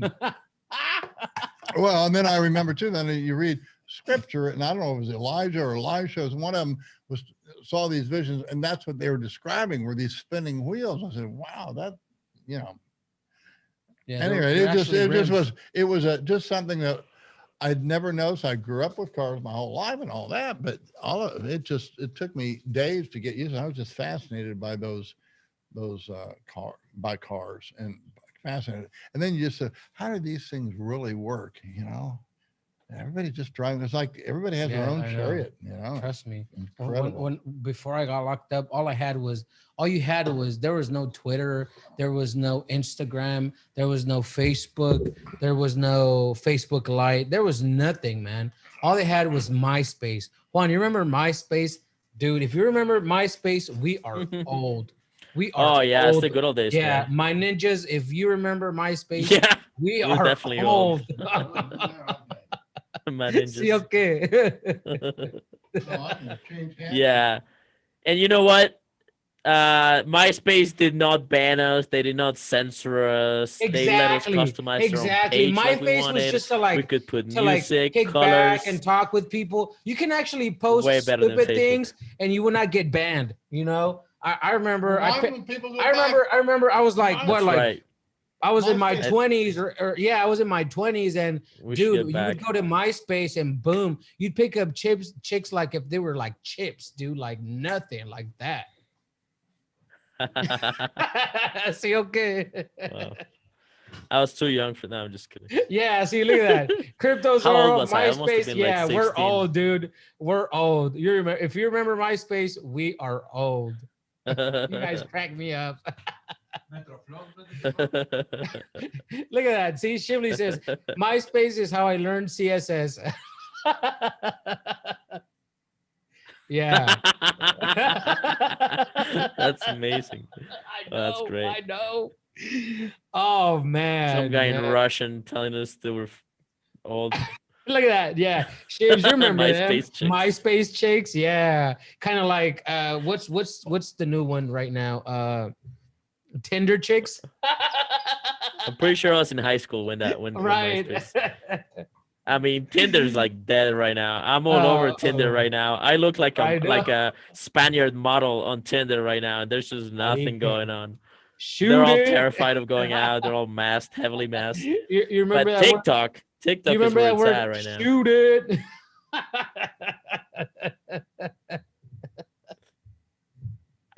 I don't. My time through MySpace was very like vague. I was very drunk in high school. I drank all the way through high school. You remember the ditching parties? I started drinking at 14 and stopped at 20. If you remember those ditching parties, we are old still. I remember those ditching parties. Whole bunch of swipe right. Swipe right. Swipe right. Yeah, that shit was old in MySpace, dude. Man. Like, hey, Cryptos, you want to come on the show? You can be pseudonymous. Yeah, you can be a cat. Dude. You can be a talking cat if you want. This dude I feel like Cryptosaurus got a good vibe. I feel like he's like, I'm pre-computer, dude. This guy wants to chill. Shively, we should make a Tinder for shit coins. You'll pick up anything. Oh man. I remember MySpace chicks. Wow. Is this guy saying he's older than ugly? It says that's wild. I'm old as fuck. As in I do remember MySpace chicks, yeah. Yeah, dude, remember? Oh man. It's like ugly Tinder older. chicks now. Wow. Yeah, it's like Tinder chicks now. Yeah, they're all emo, they're all like short hair, spiky, They're all like anime creatures. Yeah. They're all anime characters. No, they're actually cosplayers. That's what they're called. But dude, some of them are hot. Like Like, what the hell? They're cosplay now. That's right. Yeah, Oh, cosplay. yeah. There you go. No, it's a whole thing. He said, "Give me a minute." He's gonna jump on Yeah. here. Give me a minute. Cryptosaurus. Okay, Cryptosaurus coming on. That's great. Yeah, that's great. You gotta throw him a link. We need to get some Throw new him a vibe in link. here. Throw him man a link. Oh, you're younger than Ugly. Oh, Ugly. There's a younger guy than you. Oh, okay. And he says he looks better than you and prettier. No, older. He's No, that's what he says. damn right. He's gonna come show it off. So I got Kentucky Fried Chicken. Oh, Claw. Shibley's drinking Claw. That's Wow. savage, man. that's That's hard. musky. That's hardcore, The Shibley. hell is Shibley White drinking? Claw is wow. I thought you smoked Claw. Well, I have a question. If MySpace is not banning people, okay? No, that was back then, Ugly. MySpace, I don't think it even exists anymore. Does it, Juan? Really? It's still going? Yeah, See, it Ernesto says exists. Oh shit. Dude, I didn't even know. My.space. I think I removed my account. Like Yeah, I MySpace got is out. really I sad. got out like in 2013, almost the beginning of 2014. And when I get out, dude, there was like Twitter. I'm like, they're like, yeah, send me a Twitter. I was like, Twitter? What the fuck is Twitter? I was kind of like that dude that Ugly said, yeah, send me a telegram. And he told Ugly, we haven't used telegram in like 1,000 years. 100 years. I'm like, People serious. You have no clue. Oh, now there's the light. Who's this guy? Is this Zorro? is this a Zorro dude? Yeah, I'm here. Is this, Hey, what's is up? Zorro in the Saludos. house? El Zorro has arrived. Yeah. What's going think on? I think Can someone you has hear a me? Look at this playback. guy chilling real hard, man. Yeah, dude, he's like This like guy's laying chilling on a- harder than I am. He's Yeah, we like can hear laying you. on a hammock. He's like literally hanging on a hammock, and then just I'm pretty sure he's drinking something. Because I love it. Look, How is yeah, it daytime? This guy's got to be like in Bali or Taiwan or something. Yeah, He has or better China. internet than I do, and he's in the forest on a hammock. Dude, is that a lake? I'm pretty sure that's his lake, isn't it? Is that a koala bear in the background? If you're not It's a having pond. fun, guys, All I you're see is his overtrading. ear That's the and- bottom and line. half If of it's his not eyeball. fun, you got too much on. Look at that. I like his background. His in the back. It's pretty chill. Saludos. Yeah. Yo. Can you hear me? Yeah, we his can hear video you. his video's frozen for me. Yeah. We can hear you. Yeah, we could. It's a little Yeah, low, I'll but say if you anonymous. speak a little louder, yeah. Okay, that was Cool, me cool. and that. That's a that picture. Nice. Okay. I was Yeah. Yeah, the wondering. picture's from the summer. Oh, okay. Okay. I mean, you're But is that- is you're that- pretty is that much your anonymous. You're like Is that like 60% your anonymous in that lake picture. or your backyard or No, it's a forest. Yeah, it's up in a land that I had that I was living this summer up in California. Oh, okay. That looks nice. Ah, very Yeah. nice. I met you before, Juan, in Vegas. does We look met nice. and talked. Yeah, back in yeah. Oh, February. you're almost over here. So, okay, guys. Story Hey, not those confiscatable. marijuana plants in the background. Put that thing up. I think I just That's great. marijuana back. That's Northern California. Is that? Do you have a garden back there? Marijuana. Well, yeah, that Drugs too. are bad. I'm kind. Reefer. It's actually that property is for Okay. sale, and it actually has a gold mine, one of the largest gold mines in California. Wow. Oh wow. Yeah, you want to buy it? Nice. It's still for Yeah, sale. Shibley, that's a good idea, man. Well, we're selling that, but I've got another property. I live in Baja. I'm down in Cabo. Oh, he's close. Wow. He Los Cabos. Oh, Oh, there you go. Oh, dude. That's not Are you the close. guy that has like a No, property in that's Baja not California? 24 Like no, hours. but some still, sort I of- mean, it's better Yeah, than the Rancho States. San Satoshi. Oh, okay. Okay, you're the guy from Rancho Satoshi. Yeah, that's right. Sorry, what's Yeah. the name again? Yeah, that was the name we put on it temporarily. Yeah, it's Rancho San Satoshi. Ran- Yeah, I've got 1,000 acres in Baja. Wow. Nice. That's a great name. That's outside what of people can do, La huh? Paz. Very nice. Oh, That's- Well, really? and there'll be a Cool. Hey, Power we of should go Bitcoin, drive guys. the racers around over there. Yeah, we should take them. Oh, you guys would love it. There's thousands right. and thousands of acres there. Oh shoot. Oh yeah. I also, just so you know, I published the Baja Very Insider cool. for many, many years. So you can go on the web and you can find it and you can see who I am. Eventually you'll see who I am because I'm going to be coming out with a website for not only the ranch, but probably one for carnivore as well. Oh wow. Oh really? Yeah. That sounds awesome, man. Interesting. Y también yo para ayudarte mucho con los Yeah, you never know who latinos, you're doing porque business with, eh? se habla Oh, español mucho. Oh, okay. So you practice your Spanish, huh? Muy bueno por ti, amigo. Échale putazos. Sí, no, de acuerdo. Yo que la ayuda ugly para hablar mejor en español. Oh, see, Ugly? He said he's going to teach you Spanish. Good luck. Nobody's been able to do it yet. Yeah, Ugly is bad at learning and teaching. Oh, man, it's the worst. When I started working with him, all he said it was, here's a computer and learn it. I was like, what, you're not going to show me? He goes, no, learn it on your own. I'm not a good teacher. I thought he was playing around. He just handed me the computer and he said, here. And I'm like looking at all these numbers. I'm like, what do I do? He goes, I don't know. Figure it out. I'm like, what? I love his method of You're teaching. not a good And he teacher, man. did. He did figure it out. He's been Yeah, running I the show had for a while. to.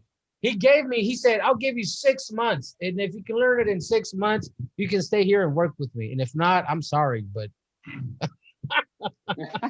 right? Well, I used to teach. I used to teach computers in 1984. Wow. I first used a computer in 1972. Wow. Damn. Yeah. That is old. So I mean, no I offense. jokingly say I'm OG. I'm old guy. Wow. Wow. That's old. I mean, no offense. I also, but just so you know, I that's made a old. fair amount of money in computer wave, and then I did pretty well in the internet wave. Oh, So damn. this Bitcoin is, this is nothing. Talk And now you're about catching being the Bitcoin early. wave. Oh, this is nothing. This hasn't Oh, begun. that's great. Yeah, I guarantee you. As Ugly said, it's just a baby still, you know? Oh, I've been So- through the waves of adoption.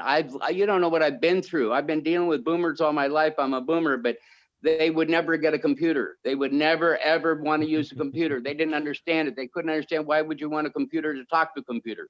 Why would you want to use the internet? Why would you want a bulletin board? None of this. I fought all the way tooth and nail, making money all the way, laughing my ass off. Eventually, they adopt. Yeah, they look get at them computers. now. Where are No, I they know. at? Then, yeah, most of my friends wouldn't get a smartphone. Now they can't get them out of their hands. It cracks me up. But this is what I'm just telling you, as young people, you have no idea. This is really early. And Bitcoin hasn't even begun. Wow. Yep. And I know it because then I've been trading. I wasn't trading until about March. But yeah, this year is going to be amazing. So. That's Okay, guys, really interesting. I'm out. Ugly is So back. tell us, what do you see happening in 2021? Thanks, Eddie. That was your presence was a delight. Tell us, what do you see happening in 2021? What do you see in 2021? Because we're on a parabolic move and things are getting wild. Yeah, are you asking me? Yeah, we're asking you. We Oh, don't yeah, know well, what's yeah, going I'm on. asking I Jimmy. have no Jimmy clue G, where the tell market's going. You must have a better idea than I do. Oh, I have an idea of what will happen. When it'll happen, who the hell knows? And Ugly, I got to say now that you're on, I got to say one thing I really love about your teaching is I get what you're trying to get across. It's hard to teach. I've been trading since I was a kid, and I've learned what you're trying to teach the hard way. And I love it. The money management, I got back into trading just because of you. I'm doing very well because all I'm doing is equity trading. And I know. Yeah. And I don't care which way the market goes. I tell people, it doesn't matter to me whether it goes up, down, or sideways. It's a matter of what are you going to do, whether it goes up, down, or sideways. It's what is it going to do when it gets there? I know, man. And it's hard to wrap your head around. And most of the people, it's because they're just so poorly indoctrinated. They have all these really bad habits and thinking, and they have a really hard time shaking it. Yeah, And, it's a real human nature thing to try to predict, try to guess. And I love Tone. I watch Joe Saz. I listen to all of them. Socrates, I love it. But I don't stress over it. I do small positions and I trim. I all the things you're trying to get across to people. Believe me, listen to Ugly. He knows what he's saying. He's got it down. No, I know that's the only thing I know, guys. I don't know much, but I know I'm teaching you right. And, you know, just all you had, there's going to be guys. All I did, the best thing I can do is who was it? Bannister back in 1950s broke the 4-minute mile. And that's all that this website did is I did it publicly. So everybody witnessed it. And there's going to be a lot better, just incredible traders that out there that are going to take this ball and run with it. And 2021 is actually just going to be really fascinating because the next thing that we need to do is the market, and I'll be getting into this over the next 2 days, but the market structure has changed. It's completely changed now. The dynamics has changed.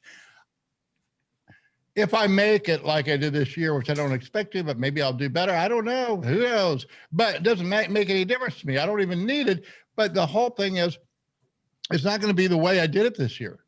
And people have a hard time understanding that, but because the dynamics have just changed so radically, and you know, it looks, you know, I don't know, but look, if this is a legitimate breakup, it's just the beginning, and that's the risk. You don't want to risk very much of your hodl.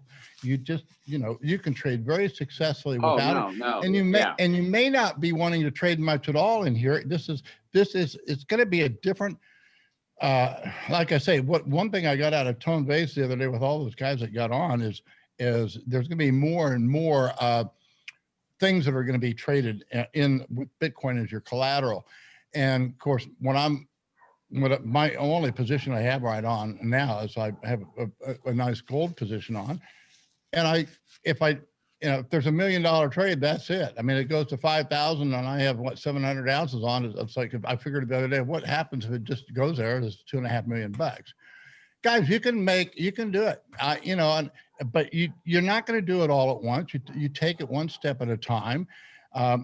And you got to take that money off the table, and you can put it to work somewhere else. This is listen to Michael Saylor. If you listen to what he didn't say, it's really more important than what he said. He says, well, I'm going to buy it and I'm not going to sell it for 100 years. Okay. He didn't tell you he's not going to use it. Guarantee you he'll be using it, because there's all kinds of new things you can do with it, you know, and collateralize new things. If we have $100,000 Bitcoin this year, I got some real estate I'm looking to buy. You know, I want to have different things than just Bitcoin. Yeah, that's the future that I see that's so different than like when I got into it in 2017, you didn't have near the environment you have now. The tools that we have for trading, and then you've got all the abilities with loans and you know, collateralizing loans and whatnot. It's going to be insane. And I've already had, I have plenty of friends and relatives in Wall Street. They're all calling me. They all waited to the all-time high. Now they're absolutely panic buying. So I guarantee you they're coming. I know. No, and they've got to be. And I wasn't that panicked. What woke me up, and as soon as I saw it, I said, you know, I just dump everything. When I got that $1,200 credited to my account, I didn't ask for nothing. There it is. It was sitting there on the first. It wasn't credited until today. But this is insanity. This is absolute insanity. Yeah. So this is going to be an incredible year to see. Just so you know, I jumped on partly. I'm glad you're there. I want to come up and visit you. I'm down in Cabo right now, and probably near the end of the month, I need to make a trip up to the border. So I'll be around Tijuana, and I'll get a hold of you or one of you guys, and love to come up and see your Bitcoin house. Yeah, we'll come, and you know, if you want to go on a little trip with us, I should have all I just kind of ask people to let us know a week ahead of time. We're going to be doing these trips regularly, at least once a month, and maybe more often. You know, you want to do a little side trip to overnight trip over the weekend, or even during the week from Ensenada, Arendia, and back. It's a great little trip. It really is, And have you ever driven these machines before? Yeah, I used to have a Rhino. Okay. Yeah, I just had a Rhino I got rid of a couple years ago. But yeah, I've ridden a lot of them, and I'm Okay. into e-biking mostly, fat tire e-bikes these days. Just You know what? with the age or whatnot. Okay. Spend a lot of time riding those. But yeah, no, I definitely would love to come see you, and yeah, I'll let you know ahead of time. Yeah, because I mean, the thing is, I just adopted. I couldn't believe how much fun it. When I got on, I said, "Oh, this is it. I'm in heaven." And and it's just, and it's safer than driving a motorcycle in Tijuana, which I did. When I, which I always enjoyed that because it was such a challenge. Yeah, I drive the crazy if you like to ride a motorcycle in Tijuana and go off in all the side streets because it's crazy up there. Tijuana is absolutely insane city to get around in. Yeah, no, I know it. I've driven around there a lot. In fact, I was just up there. I drove through Mexicali. I do it 15 hours from Mexicali to Cabo because I needed to get down here. But I'm all over Baja a lot. And yeah, we'll get in touch, and I got plenty of things to talk to you about. So it's great talking with you guys. And, I hope you're having a good new year and enjoying the ride, which I think is going to be one hell of a ride. Oh, yeah. Well, we'll do it. And hopefully we'll have it all. Yeah, well, that'd be great. I'm looking forward to it. Yeah, I think you've contacted me before. I'm glad that you came on. Yeah. And now I got it through my head because you've been, I'm all familiar. Yeah, we met briefly I was at the pinball in Vegas and whatnot. I was at Unconfiscatable, but you guys are busy and whatnot. But yeah, we'll connect up and get a little time together. Cool. I've got friends in Rosarita Beach and Ensenada and Tijuana. So I go up there pretty regularly. Yeah. Okay. Well, to me, it's a great area, and particularly, if you want it, I see nothing but growth for Ensenada here this next decade. Oh yeah. I think this is. Well, that's another Mexico one. It's just ripe to become one of the top 5 nations in the world. It should be 1, 2, or 3 anyway. It really should. Well, I was sitting at Bit Block Boom, and it was rather funny when I'm sitting around all these people, and I said I can go anywhere in the world. They go, "No, you can't." And I go, "Yeah, I've got a Mexican passport." Yeah. And Americans can only come down. Like where can they go? Mexico. I've got a lot of them. In fact, Tony and I've been talking, and yeah, he does want to come see you as well as come down here and check out what I'm talking about doing with this ranch and whatnot. So yeah, we'll be in touch soon. Well, do that. I know. Yeah, if you to connect, that'd be a great trip. We won't tell anybody. Oh yeah, Joe Saz, a bunch of them. I'm trying to get a bunch of them down here just to enjoy it. Just get out of the winter too. yeah. I mean, if you really want to escape COVID, this is where you do it, man. Oh man, it's like here in Cabo, we're like normal life, really. It's not really all that different. No, and same here. It's not, and we do have a serious endemic. We are in the depths of it now, but we'll be through it in a week or two, and there are people dying from it, and well, they have a huge amount of obesity and diabetes in this country, and they don't go to the doctors quickly. So there are some issues with that. I've been down here for 35 years, so yeah. But there's healthy people that are catching it and dying from it. But like we have a doctor that, and he didn't do anything once he was diagnosed. He didn't worry about it, and now they don't know if he'll make it or not because he went down and he hadn't come up yet. So that's the whole thing. He's on a respirator now, and so. It's real, but it's not any different from all the flu, pandemics that we've had in the past. The difference is the reaction that we have to it, and that's what's it's not the pandemic, guys. It's the bailout, COVID bailout. That's the mark. That's the demark. That was what alerted me last March, and the one that alerted Tone is this election. People said they're going to start losing faith in the United States, and I lost faith long ago. I was there all summer, and I can't believe in my own friends and family what I saw, and I was like, I needed to get back over the border. So I feel much better. I don't even feel I'm so safe down here, but I feel so much safer down here. And I go across the border. I'm always worried somehow they're not going to let me come back. And they've already got it set up on the border. I don't know if you saw that or not, but they have the exit kiosk there. So they're going to check you leaving the U.S. here any day now. But it's all set, and it's going to be happening. So No, this last trip, I mean, the trip over, I may go to Tijuana. I may not be going to the States much.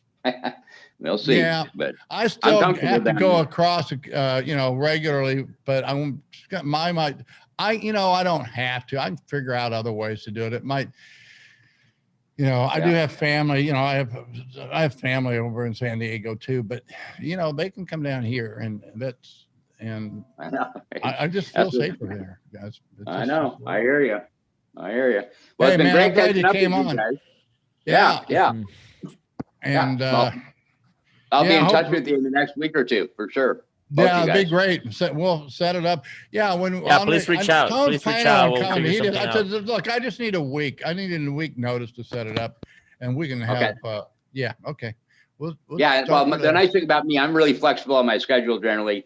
If I'm going to the States, it generally means I can either see you on the way in or the way back. So it's almost one either end of the week. So that's not a problem. And I am too. I actually, on my schedule, so adjustable. I work around everybody else, and they don't get that. I said, well, you know, you said it's like this thing now is set it up, and I'll be there. You know, that's the way I am, and I'm glad I have that freedom. So. Yep, same here. All right. All right. Well, You have bet. a great Bye-bye. evening, guys, and a good new year. Thanks for coming in, man. You bet.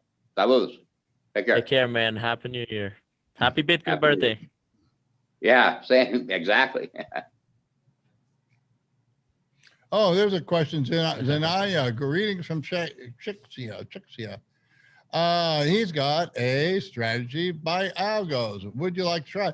Well, I'm not opposed to anything, but you know what? Nothing's going to work without money management. And so, and money management's free too. And I'm actually such a big believer in that I think almost any system will work with money management.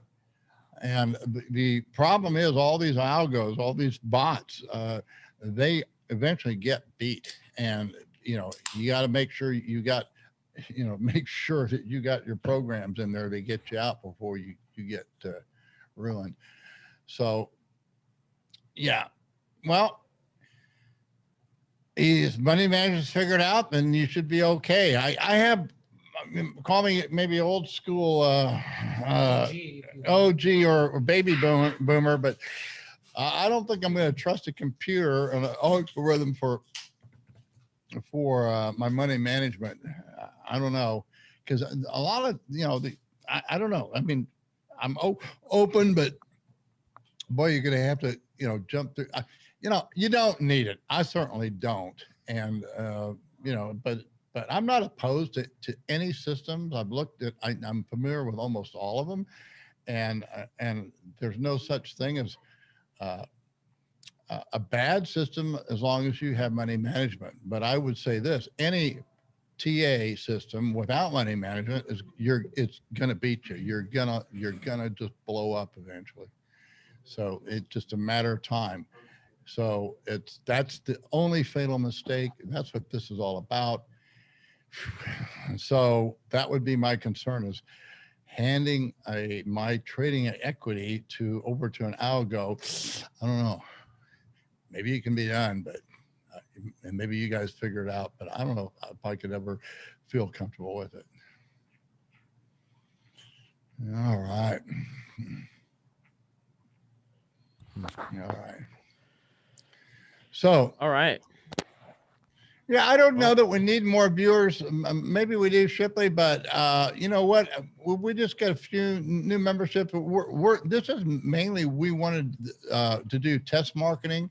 We want to offer half price, you know, celebrate the Bitcoin rise. But we're going to, we want to make our free content even better. And we want to put more value to I really don't want a lot of members anyway. And we just want to qualify you, because one of the things that we will be working on that is a definite problem that we've learned is that people start to get it and then they're at a different level. And so when we get a bunch of new members, they are asking questions that we really addressed quite a long time ago, as addressed somewhere else. So that's why we try and keep it just to trading as much as we can, and to the on the ugly old goat trading lounge, which I think we kind of stole that name from Joe Sats, because I think he started the first trading lounge, and I think Juan liked it, so we picked up on it. But we kind of we try and limit it, so we're just on focus on trading. And then but if you want to, shoot the breeze and go on a rant, we got that available too. So, yeah, I don't know. If you're a member, post it on the troll box. If other people are interested, I don't have time for it. I got enough on my plate right now. So, and again, we kind of have to distinguish if you're a member, then I'm not going to recommend, or you can do anything once you're a member within our little group. But maybe we're going to be getting we have to be a little bit elitist, because everybody's at a different level. And so, I've had so many good testimonies. People, wow, my trading has turned around. For the first time, I'm profitable. For the first time, I'm having fun. For the first time, I'm comfortable. And other guys have just said, well, I haven't really been successful yet, but I've stopped the bleeding. And so that's a start. And I always say that, if you can trade actively for a year and break even, you are on your way to success, because that is an accomplishment. And there are so many more advantages now today than there were in the past. And I think BitMEX has brought that to my attention. And that's why I think so much of them, because they've actually created a platform that is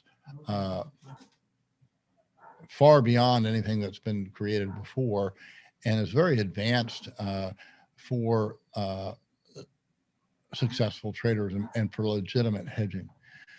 So, but there's going to be all kinds of new things coming this year, guys, and there's going to be more and more financial instruments that are going to be tradable on the Bitcoin standard and be collateralized with the Bitcoin standard. And so that's my message that I got from Michael Saylor that I think has been ignored.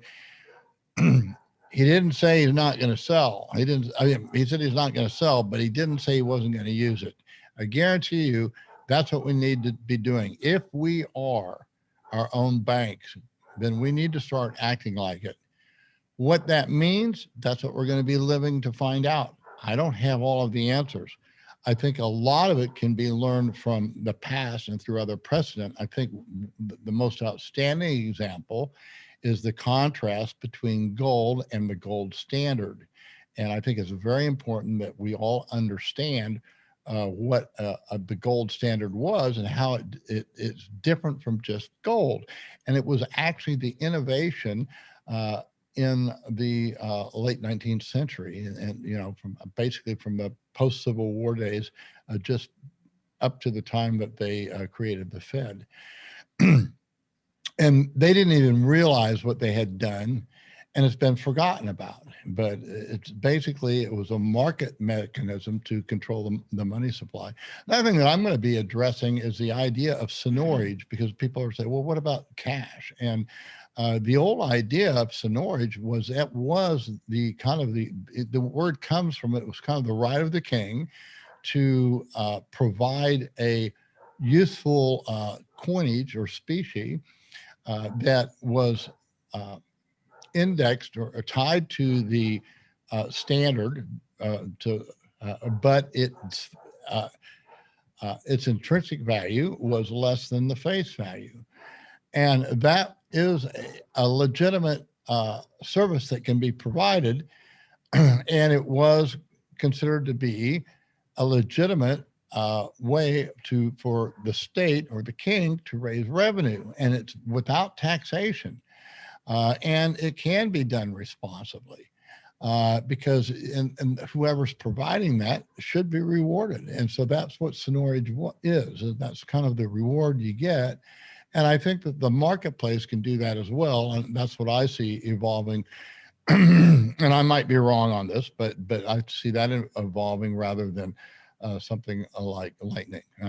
Now, maybe Lightning is going to go up, because Lightning is just a another level of Bitcoin. It's just for mainly smaller denominations, but it's not the convenience where, what you're going to see is all the innovation that we've developed on the fiat standard to handle money. Those can be incorporated into Bitcoin and also the Bitcoin standard. And there is, there's going to be an increased debate about it, because I know a lot of people don't agree, but I consider an in-house debate. If you, oh no, anything but 100% reserve in Bitcoin is fraud. I don't think so at all, and I don't think that that's not. You can still have a money that is not fractional, so long as that money creation represents the new services coming into production. Now, what's not right is when they just issue the money to, whoever is most politically correct or has an agenda. For example, that's what we're doing right now. Is there's an agenda to export the philosophy of gender issues, gender equality to Pakistan. That's just incredible. I mean, what an insult to an Islamic country. We rather than being a shining light, an example for the world, we're imposing what our beliefs and thoughts. And in this case, they're just wacko, and they're weird, and they're no science behind them or anything. But to even do that, even if you're right, it's the mistake. The reason that the United States became what we were, because we aren't that now, but the reason that we became what we were is because we were the shining light. We were the example. We were what everyone else was looking for. And so when people came and they were searching for the American dream, they came over to this country with nothing and not expecting a handout, no entitlements.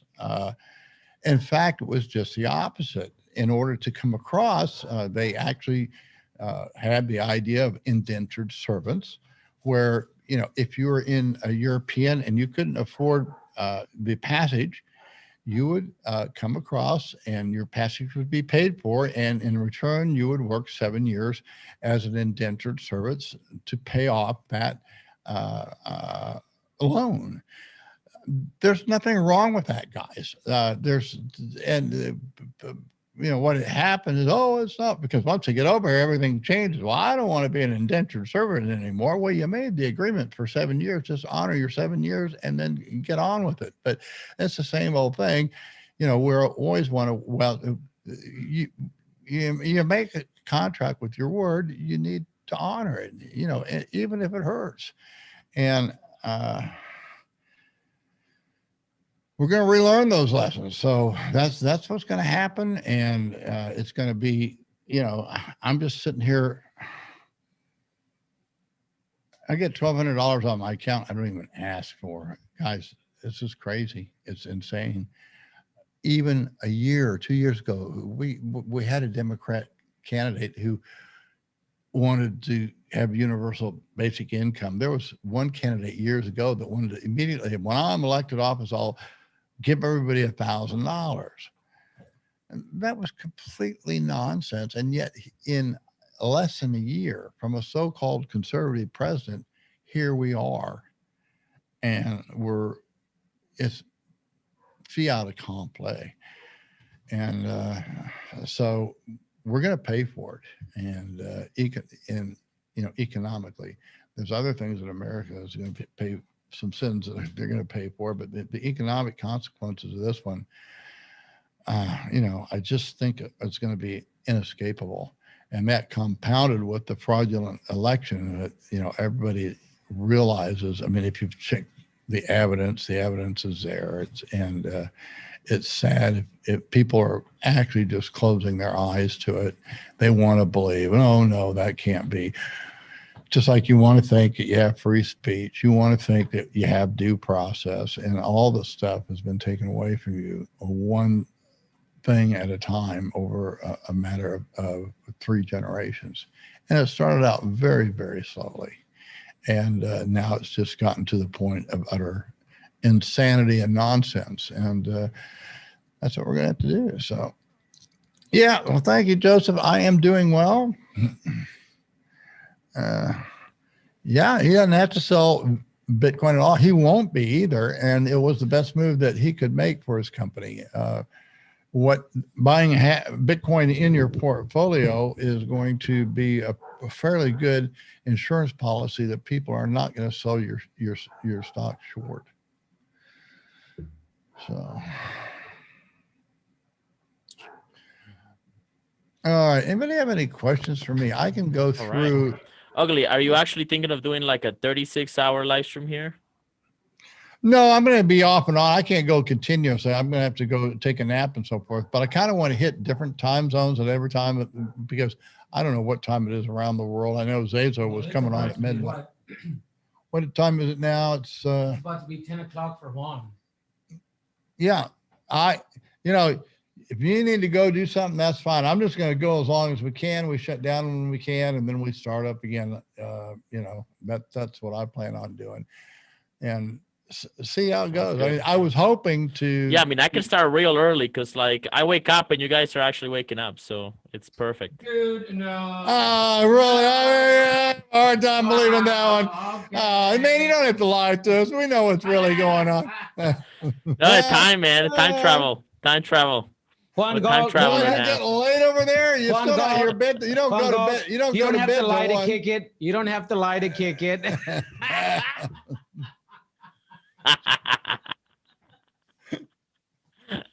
Yeah, I wanted to get up, and our day we were just going home. All right. So okay. There's a question for you, Ugly. Okay. I'm pretty sure you answered it. Yeah. All right, man. Okay. Well, I can hang out for a little bit more, but I am getting tired. I want to go to sleep. All right, we'll go to bed. Well, don't worry about it. We got things under control. Eddie's spending the night. We'll get through this thing, and Cool. then we'll do the hard work after this party. But how did I learn to trade? My history is 23 years old. I became a commodities broker, and at that time, it was something that actually my father introduced me to it. And then I went down and saw a brokerage firm, and I was a pretty well of I don't know what you call that.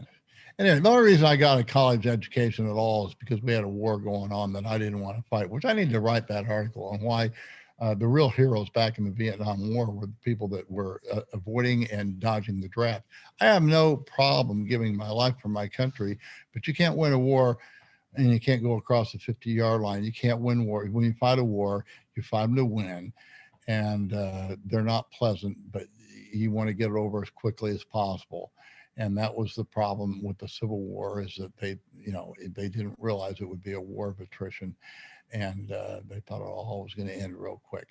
But to make a long story short, I became a registered commodities trader. And at the time, I couldn't work for a firm like Merrill Lynch or something. I'm sure I wasn't qualified. And so there was this brokerage firm. It's called Clayton Brokerage down in the Livestock Exchange building where you could wear your blue jeans. I mean, I was an old punk. What'd you call it? Punk. At any rate, when I got out, I couldn't believe how casual business had gone, but I've always been casual. I worked at a place where, I could wear blue jeans and didn't have to. I could dress up if I wanted to, but that's what I did. And we had these, I got registered, and I didn't work for, I didn't have a salary. I just said, look, I walked in there and they had like 2 or 3 brokers and they had empty desks. I said, hey, you know what? My dad trades a little bit. I like to learn this business. You don't have to pay me. I work on straight commission. And that's always done that, guys. I'm unemployable. When I got out of prison, I went out and sold Dish Network. But at this time, I got in and traded, and I was working on straight commission. And I think it was in like April of 73. And I think my dad opened an account for $5,000. And man, I was a hot shot. I mean, I was God and nobody knew anything and I knew it all. And by golly, in 6 weeks, that $5,000 was $350,000 by the middle of June. And I said, I don't know why everybody's working for a living. It's almost like having an ICO, And so I figured out that, I'd be a millionaire by September and I wouldn't have to work. I'd be, I don't know what I'd be doing by December. And of course, by September, I'd lost it all. And so that's when I started to learn. And I don't think I really learned it without eventually going to prison and could think about it for a time. So everything works out for good for those who love the Lord and called according to his purpose. But I was a big believer in sound money and I failed terribly, but I figured out trading but I love to trade and I would throw it up and it's kind of a power trip in a way too. So anyway, then I started a company, a gold company where I actually was holding and I got in trouble, not because I wasn't stealing for money, but I actually lost at trading. And, I felt horrible about it. And yet, and finally, it led to problems at home. I had a lovely wife who, anything that anybody says bad about me is probably true. So I'm not going to argue with that part. That does not diminish the ideals that we should have and continue to uphold. So, but I went into, I did a lot of trading. And I guess that's where money management finally got plugged into my DNA. And I've privately come up to people that have just started, youngsters like me, and I've tried to approach them, but you can't get through. You can't do it. It's like telling people about Bitcoin, until they're ready, they just can't. And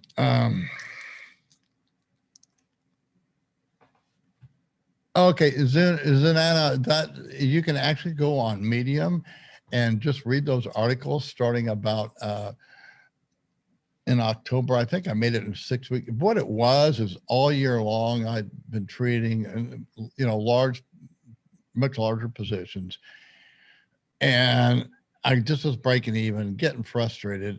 I started writing in Medium, and then that fall I said, you know what, I'm going to start trading and I'll publish my trades, which I did. And then every time the market would go down there to 6,000, I'm going back into the 2018, every time it went down to 6,000, the basis was going to backwardization. And Tone was saying all along, oh, this thing's going to break. It's going to break. It's going to go down. And, we have that big triangle. I said, yeah, you're right, Tone. But every time it goes down there, it goes into this backwardation. It pops up, but it could never move. It never caught a move. It was just doing this thing. And finally there in October, it went up and they sold off and there was no backwardization. And the contango was there. And I said, do not buy the next dip. And I sold it, and that was just when BCH did something, whatever that was back there. But I made a lot of my selling Bcash too. Mike says, yeah, they did that fork with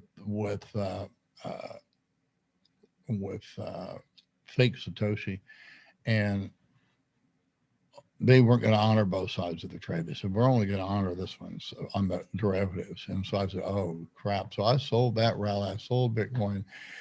And I only had 2 Bitcoin in the account, but I sold it. And we finally broke that big triangle. I think we went down to about 5,500. And that's when I doubled down, or I didn't double down, I pyramided. Again, I teach you in my writing, I teach you how to correctly pyramid. And to correctly pyramid, you start with a base, like what I have in gold, a good solid base. And then you pyramid lightly on top of that. For example, if you're a perfect pyramid would be you're long 10 contracts. And then as the market works through, you add 9. You don't add 10. And if that works, you can add 8 all the way up to 1. So you have this pyramid that looks like this, but your foundation is down here on the bottom. And I never do it quite like that. I don't add that much to it. But that's how you build a correct. A lot of people, what they do is they do an upside down pyramid. They make all this money, so they buy more. You have this huge bubble that you've created, and then it pops in a minute, and you lose it all. So that is documented, not as it was starting in February of 2019.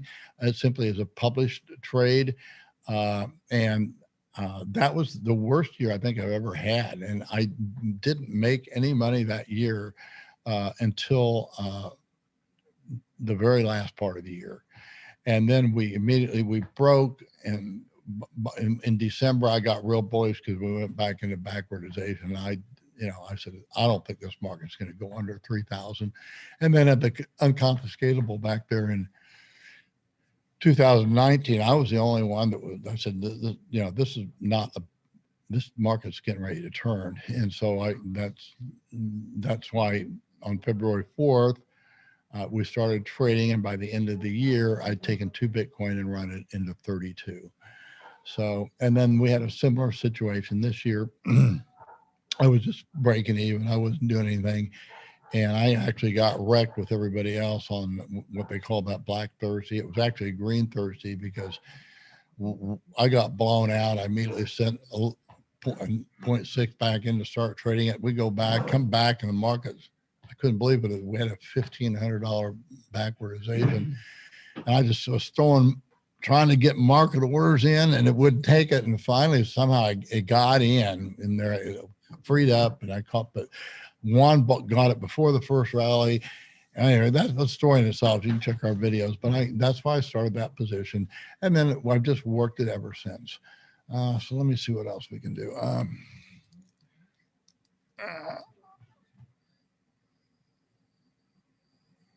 I only look at BitMax. I really don't consider the CME a legitimate market for Bitcoin. It's changed. They're just too backwards. They've got this problem. I didn't notice that it gapped up and had a sell off right down to the gap, which is also the December 31st. That was also the December 31st close. So we fulfilled everything that I see for this market to continue up. It went right down there and touched it, and that was it. Yeah. Okay. Yeah. Toby, you want to tell us about how your reverse pyramid works?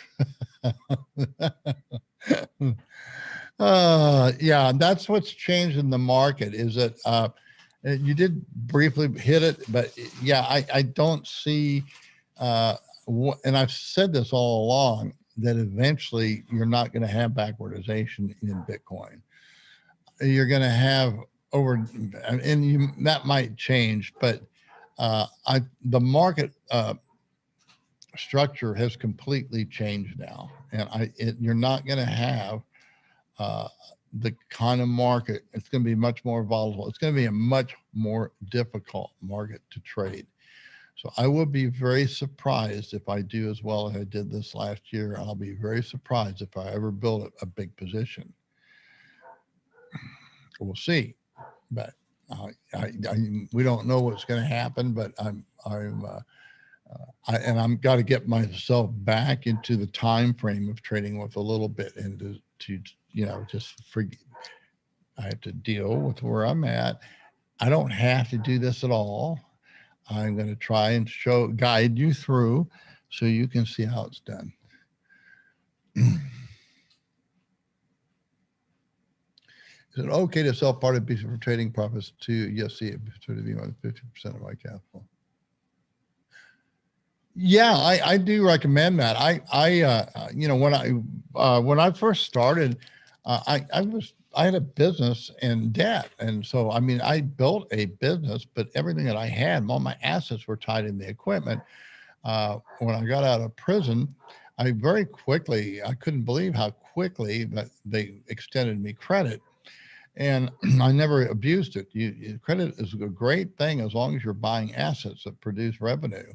And so I did that to buy, at the time, predictive dialers and later auto dialers.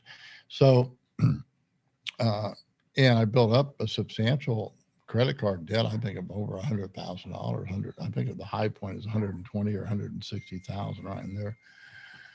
And so, but it was spent on stuff that was producing for me. And what happened was it took me, business takes a long time to grow. And I built a great reputation. And then in the 2016 election, it all came together. I had a whole different group of some very substantial customers. And I was able, and I always wanted to pay off the debt, but I met my wife then, and she had not acquired that debt. She didn't really understand debt or credit cards, didn't understand that I had this. I said, look, we need to eat beans and rice. We need to pay off this debt because it's going to be like making $1,000 a month that I was paying in interest. And she never got it. But fortunately, the business came together where I could pay all the debt off. And now I had the balance in Bitcoin, which incidentally, the first Bitcoin I bought, on the first Bitcoin I bought, I actually bought it on overdraft protection because Coinbase did ACHs. And so, I mean, that's how tight things were for me. I mean, I paid it off immediately because I didn't want to get stuck with those high interest rates. But that's how I did it. That's how I got in. My first Bitcoin I bought a little under $100 in August of 2013. So, that's how I did it. So I was 100. My total investment was Bitcoin. Now, since that's happened, we've got we've actually built a factory and I built a house. We're building a second house. We bought this house, but third house. We got 4 houses. I got 1, 2, 3, 4, 5. We got five houses now, and we're really, some are also offices. So we have other assets. So yes, you there's no reason not to. You don't have to be all. In fact, it's just silly. These people, when I said, look, you need to hedge. I teach my stupid dance, because it's HODL, okay, which means we buy Bitcoin and we hold it. We save, and I spell that SAYVV, which is a twist or bastardization of savvy, because you're a hodler, you're savvy, So you also save because you're a hodler, you're savvy, and you need to reward yourself and your family. So now you pay, you buy, just do little things. Maybe upgrade your computer, get a new laptop. Okay. Take the wife out to dinner. I mean, I'm at the point now, I got, the goat lady likes big trucks and we like these razors. So that's how we reward ourselves. But that's how we have. You gotta have a life too. If you're just hodling, who are you saving for? Is it for inheritance for your children? You're probably not doing them any favors. So, and then the last thing that you do is you build with that's what this website's about. This is our builder project. And fortunately we're able to build stuff that we love and have fun doing it. And we got some crazy person, Freddie. What is that? Isn't there some monster guy that's called Freddie somewhere? That's Freddie Krueger. That's right. We got a Stone Crypt in the house. Stone Crypt. What's up? Freddie Krueger, the man himself. What is going on? Ugly, I wanted to introduce you to Mr. Freddie alias Stone Crypt for a long time now. And the audience, how are you doing, Freddie? What is that? Freddie? Is Freddie your name? I know you as Stone Crypt. Is that your first name? Is that your alias? That's my real name, Freddie. Oh, I like very nice. I love the glasses. Thanks. Can you actually see out? Cyberpunk. Those are very cool glasses. Have you been to Burning Man? No, never been. Gotta go. How many fingers do I have? Okay. You should. Okay, you cool. should bring those glasses too. Yes, if it ever comes back. So Freddie, Mr. Stone Crypt over here, he's an entrepreneur. I met him in the virtual reality Bitcoin space. And speaking of inheritance and Bitcoin, he has a really cool backup product. I don't know if you have a sample with you right now, but I'd love to show off the product that you have. Maybe you can put on a video or something like that, because he has this little special notebook with a magic marker, and the marker is like invisible ink, so you can write your backup seed in a notebook that is waterproof, and or anywhere else. You're doing some testing and stuff, and I'm looking forward to doing some testing with this product. But I think it's really cool, and it's invisible ink, so you need like a black light. Basically, show it. Maybe give us a little demo, Mr. Stone You Crypt. had one of those. You had one sent to the bit. Yeah, show that The is book's called really the Stone cool. Crypt. Really cool. So you can't. You could see it. Let me show. Bring down the light a bit. Yeah, try softening the light a little bit. Let's see.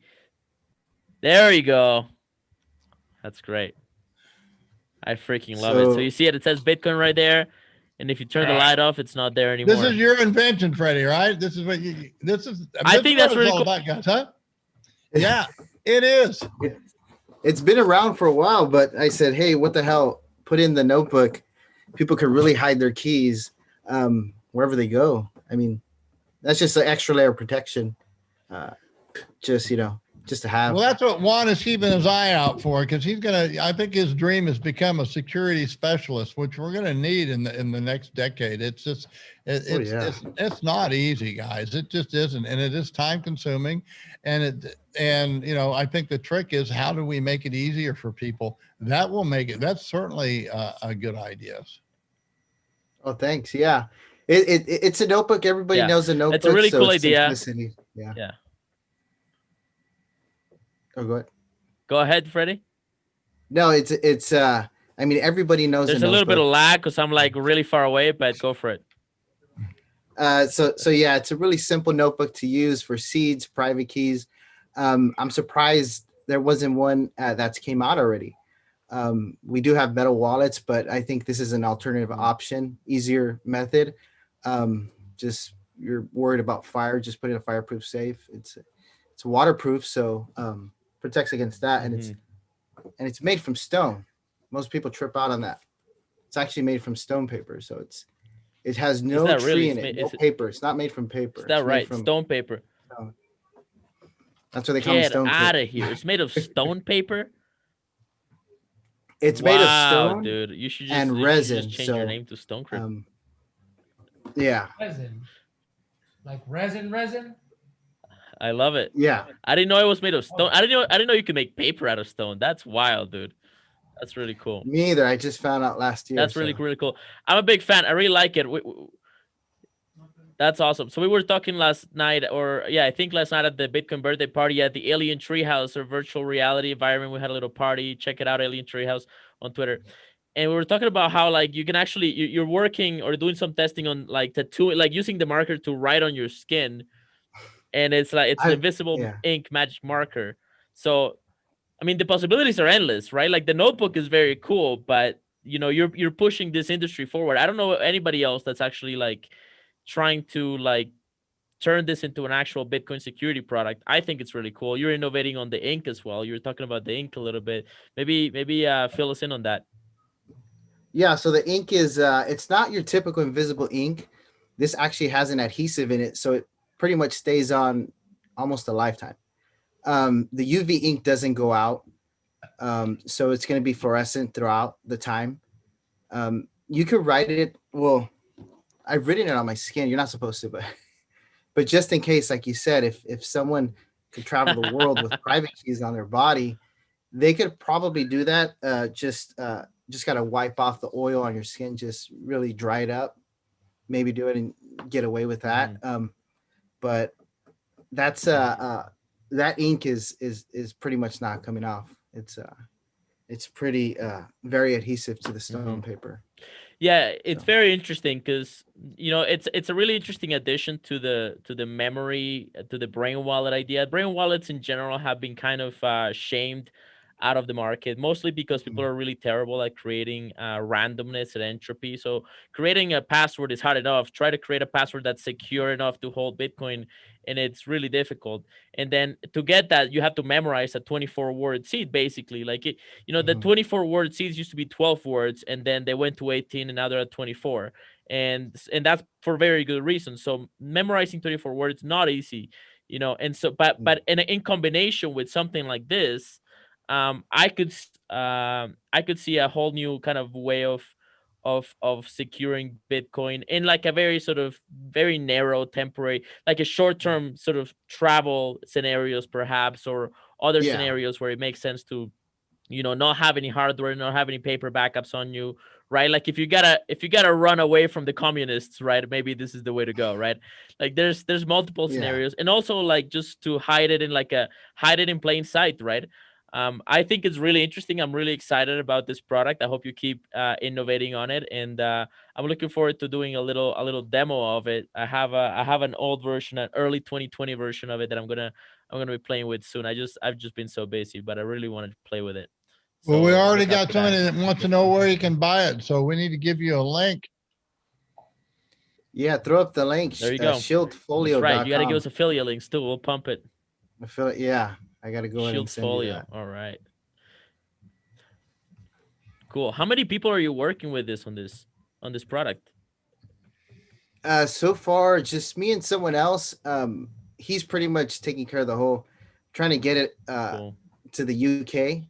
So we're trying to get it in there. So we're trying to get on Amazon, trying Right. to broaden the market because people. I'm Very cool. surprised so many internationals or people are just ordering this book. I mean, it's I didn't think it was going to go that far, but yeah, I guess crypto is worldwide, so people love the No, this is book. very cool. Yeah. So yeah, I can't Yeah. wait. I'm working on It's another very cool. project on What the kind of same. tests have you done on this? Like, cause Oh, okay, I want to hear about your no, other project, but tell us about some of the stress tests you've done on it. so so since it's made of stone paper, it's non-biodegradable. As long as you don't leave it in the sun, because made of stone, you don't leave it in the sun for like 3 to 6 months out there. It won't deteriorate. But in the ground, if you bury it, insects can't eat it. So the paper doesn't turn yellow. I've dug it underground before for about a month or two. Um, Took it back out, and the ink writing was still there. Um, Also put it in a water bucket, left it in there for a month, took it out, tested the invisible ink worked great. The ballpoint pen ink worked even perfect. So it stands the test of time. And it is a better alternative, I think, than other notebooks that are out there, like just traditional paper. I mean, if you're gonna put your keys on it, make sure it has some type of security to it. Some type of Mm-hmm. better grade to write it on. But yeah, it's so far it's been working great. People love it. That's very cool. I really like it. I'm really excited. I think you gotta keep pursuing this, keep moving forward.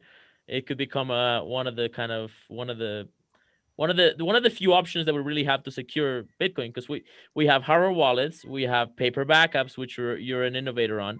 We have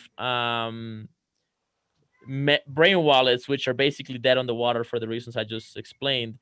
And but we can use brain wallets as an addition of entropy, so you can have a backup with 24 words, and you can have a 4-word brain wallet that adds entropy to it, and then suddenly your backup is now extra secure and your hardware wallet is extra secure. But you better make sure you don't forget that password, because that password is essential for you to move your coins. So you got to make, so it's useful in some scenarios, but not all scenarios. And I'm going to be writing more about that on my blog on juangal.com. But the other way of doing it is hiding a private key in an image. And I can't remember what the name of that is. Like there's a cryptographic science of that, where you can hide a private key in the pixels of a picture, such that the human eye can't detect them. But if you run them through special software, it'll pick them up. That's the other way. There's not that many options. There's about 4 or 5 of them, right? So multisig being one of them technically. So yeah, I think what you're doing is really cool. Cool. Yeah. I heard about that picture thing. I don't know if it's like a hash of the private key and they just hash it into the image. I don't know how that works, but that's Yeah. pretty cool. Yeah, they do something. It's a special like compression algorithm, I would imagine. Like it adds like the pixels or something. I don't know. I haven't really dug down that rabbit hole, but it's pretty interesting. You could have a painting in your house that has, part, or has one of the multi-sig keys, right? Why not? Oh wow. And who the fuck's gonna figure that out? Like you gotta really, know. you could have an image in your hard drive in a bucket of 5,000 pictures because nobody filters their pictures. It's nearly impossible. And so you could drop a picture in there that only you know about, and that would be a private key. Oh, that's true. You're right. Yeah. Yeah, there's some it's an exciting sort of new space. I mean, there's a lot of testing and so on, but anyway, so what you were gonna mention something. You were gonna talk about something that you're maybe Oh working no, on I'm an just extra project.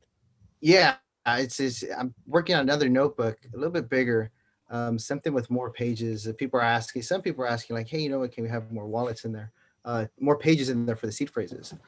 So just working on that and just adding other features, other like just other pages, separate alternative pages for something else.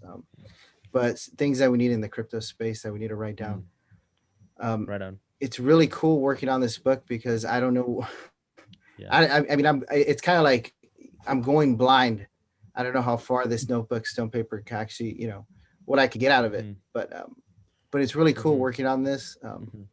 And I just hope, you know, people don't lose their keys like I did. That's the story of why I created the notebook. Yeah, tell me about it, man. Yeah, so fuck. I mean, do you want to tell There's a that lot of story? work I on kind of that. love telling Bitcoin sub stories. You know, I've told mine a few times. We've had a couple of sub stories today, so yours would be a great addition, I think. Yeah, Well, you want to I tell us pretty much. how did you lose your backup? My wife threw them away. Huh? Oh no! Threw away my seeds. She threw away. your... She.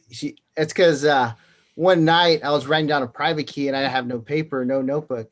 So I ripped a piece of envelope, wrote down a private key. You know, it looks like gibberish. So she saw it the next day cleaning up the room and she tossed it in the trash. Tried to look for it 2 days later. She goes, "Oh, everything that was on the floor on the counter that looked like trash, I threw it away." So I was like, "Are you still married to her?" Yeah. The trash guy came too, and he picked it up that same the next day. Oh, so I was screwed out of the private key and couldn't get back in. But from there, I was like, you know what? I need a notebook. I need to get organized.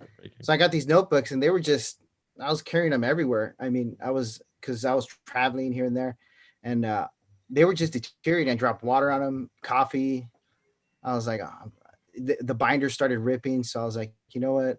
I got to get something else. And that's how I found out about this waterproof notebook. So I was like, this will be cool if the space had it, because there's no notebook out there.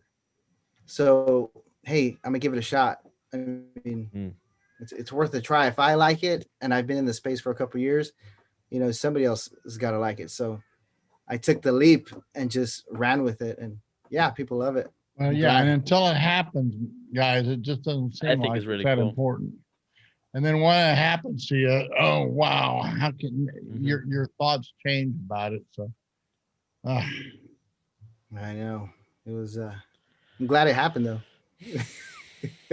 I can say a lot of things. Yeah, a lot of things are blessings. Yeah, I mean, you know, necessity is the mother of invention. So. Yeah, that is true. Yeah, that is so true.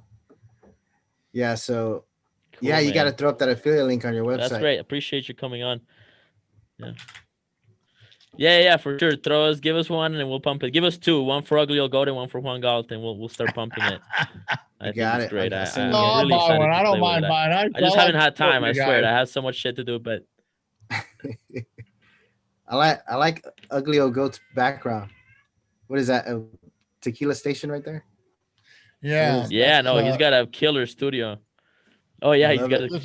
This is. What is that? Yeah, actually, it's Coriola. My wife found this at Soriana, and it's just perfect because it kind of has all the different, you know, the Raspado and the Anejo and the silver, and then I don't know what these other three are, but they're all from the same Coriello. They're all from that. That's one of my favorite tequilas. Yeah, it's mine too. I really like it, and it's and you get a sample of them all. I kind of like the Raspado the best, but I'll try. Like I say, it's a great sampler. That's nice gift. I told her to go buy some more because they're just great gifts. They really are. For Mexico, it's just if you like tequila, it's a nice little variety. So anyway, that's so cool. So Yeah, do you have so- any COVID experience? Where are you at? Are you I'm in Los Angeles, so. Oh, okay. Right here in How, Cali. so you're in the communist California. How bad are you am. locked down there now? I know you're in the middle of the epidemic like we are. I know that. Yeah, they locked us down. Not too bad. I mean, we can still go out, but they limit. I mean, restaurants are pretty much takeout only. But people here in different counties, they just do what they want still. I try not to go out as much. Yeah, I mean, it's really not bad here in Ensenada at all. It's pretty, things are pretty wide open. The restaurants are not closed, but they do have distancing. The good ones are still doing a good business, and the mediocre ones are just kind of carry out only. So it just and the taco stands, they don't seem to be much affected. So people are still buying the little tacos, which are just dynamite. So Okay, sorry, I kind of bogged out. Oh, they're great. Yeah. My internet connection just. Oh, there it goes. Cool. A taco stand's still open in Mexico. Nobody. Oh, taco. Yeah, out people here in it's all Mexico about are tacos. still Yeah. do it.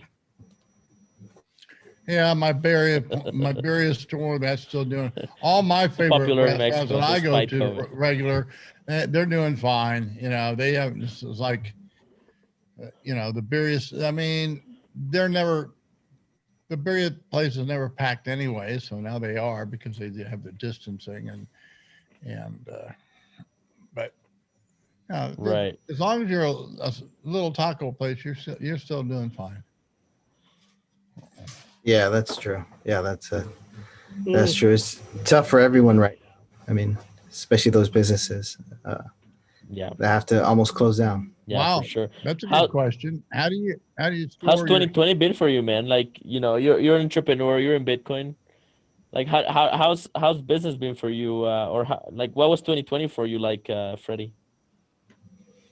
I exceeded the goals in the bit, sales for the year. So I didn't know it was going to take off that fast.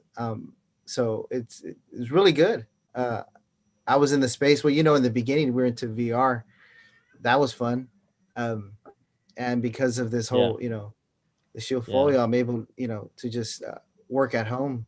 If somebody just asked a spend good more time in question, crypto. how do you store your personal information after somebody purchases phone book? That's great. I'm a little afraid to order something after the ledger hack. Yeah. Yeah, That so is gonna be a problem. Right. That's a great question. So we work. Well, I don't know if you guys have the same website. We work with. We're on Shopify. So I've contacted them already, and they've already told me what to do. So that way, we're going to start erasing previous, I think it's 3 months behind customer information. So every 3 months, we just start wiping out data. We just keep enough just to have for the purchase orders, just for tax purposes. But everything else, we're going to start just wiping out. I think other Bitcoin companies started doing that, which is really cool. And I was like, hey, you know what? I got to do this because the last thing I want is to put somebody's that's life in danger. fantastic.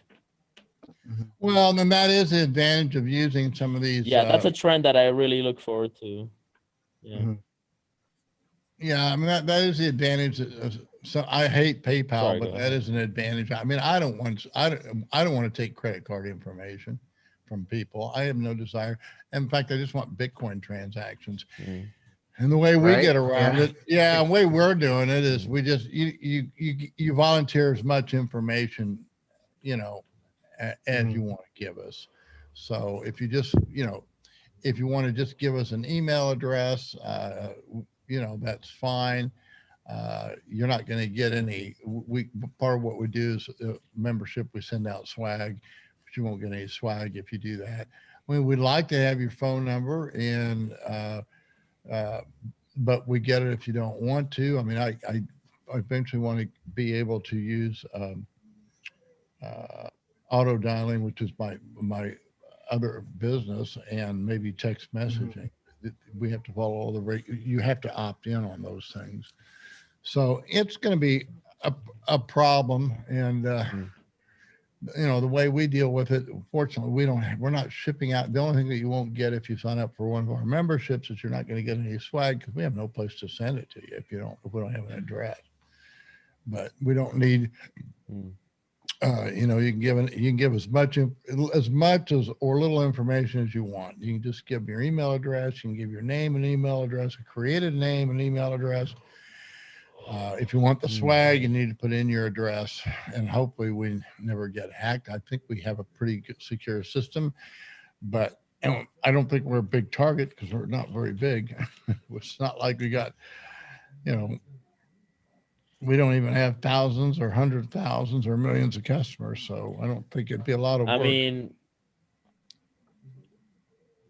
yeah. We're definitely we're not at the top of the list, but I think it's a good practice to put in to minimize how much information we have for people, because and we don't have that much information for people. Like it's only a very small amount of people that actually give us that ask for the merch and so on. But yeah, I think this is a really important practice. I mean, it's very useful, and it's very in line with the realities of the digital world. Is that back in the day, during the KYC sort of paper bank days before the digital era, you could have vaults and offices and banks with paper stacks of people's data, right? People's information, their name, and all this stuff, right? And who's going to break into a bank to hack a bunch of paper and carry, tons and tons of paper out of who gives a fuck, right? Like, it's not worth it.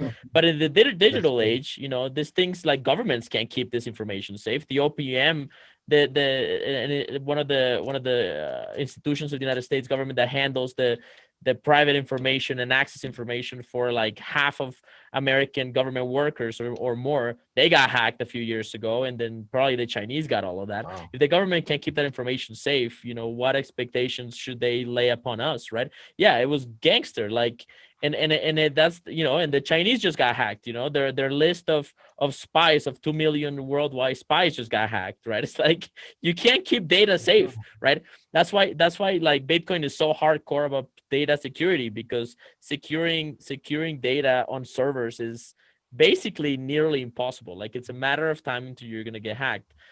Which is why we have like custom open source hardware, crazy encryption keys that are 24 words long, multi-sig, two-factor authentication, private keys that are anonymous, right? Public keys that are anonymous, right? Like we are pushing the security of the digital era forward, but people just have no idea how fucked they are. And so yeah, I think this is I'm happy to see this trend, and Cold Card is innovating in that. Cold Card is pushing forward this this I have model to of get a just Cold deleting Card. your customers' data. I think it's great. I mean, Cool. yeah, they're cool. They're nerdy as fuck, but they're cool. Yeah, they're nerdy, but they're very cool. I'm playing with one now, so yeah, I rank them from an ease of use. I rank them Trezor first, Ledger next, and then Cold Card. But from security, Cold Card, Trezor, and Ledger. Really? Okay. That's my current ranking in. Yeah, I got that Cold Card I need to figure out, but all this stuff takes time, guys. You got to do what you're comfortable with, and everybody's learning at a different level. So, I mean, and these regulations, you have to work. I mean, we're having to do a lot of new implementations here. I have the problem of off ramping now. I don't have the problem of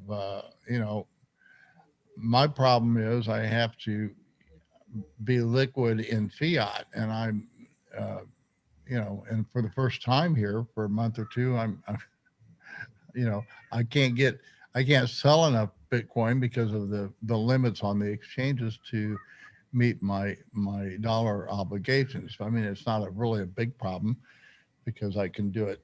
I have good credit. I can either take credit, or the other thing is too is more and more people that accept Bitcoin. We're negotiating some sales that people will pay us in cash, and then I also I just let them know that if you want to buy Bitcoin, I'll just match. I'll give you a little better price than what you can get on Bitso,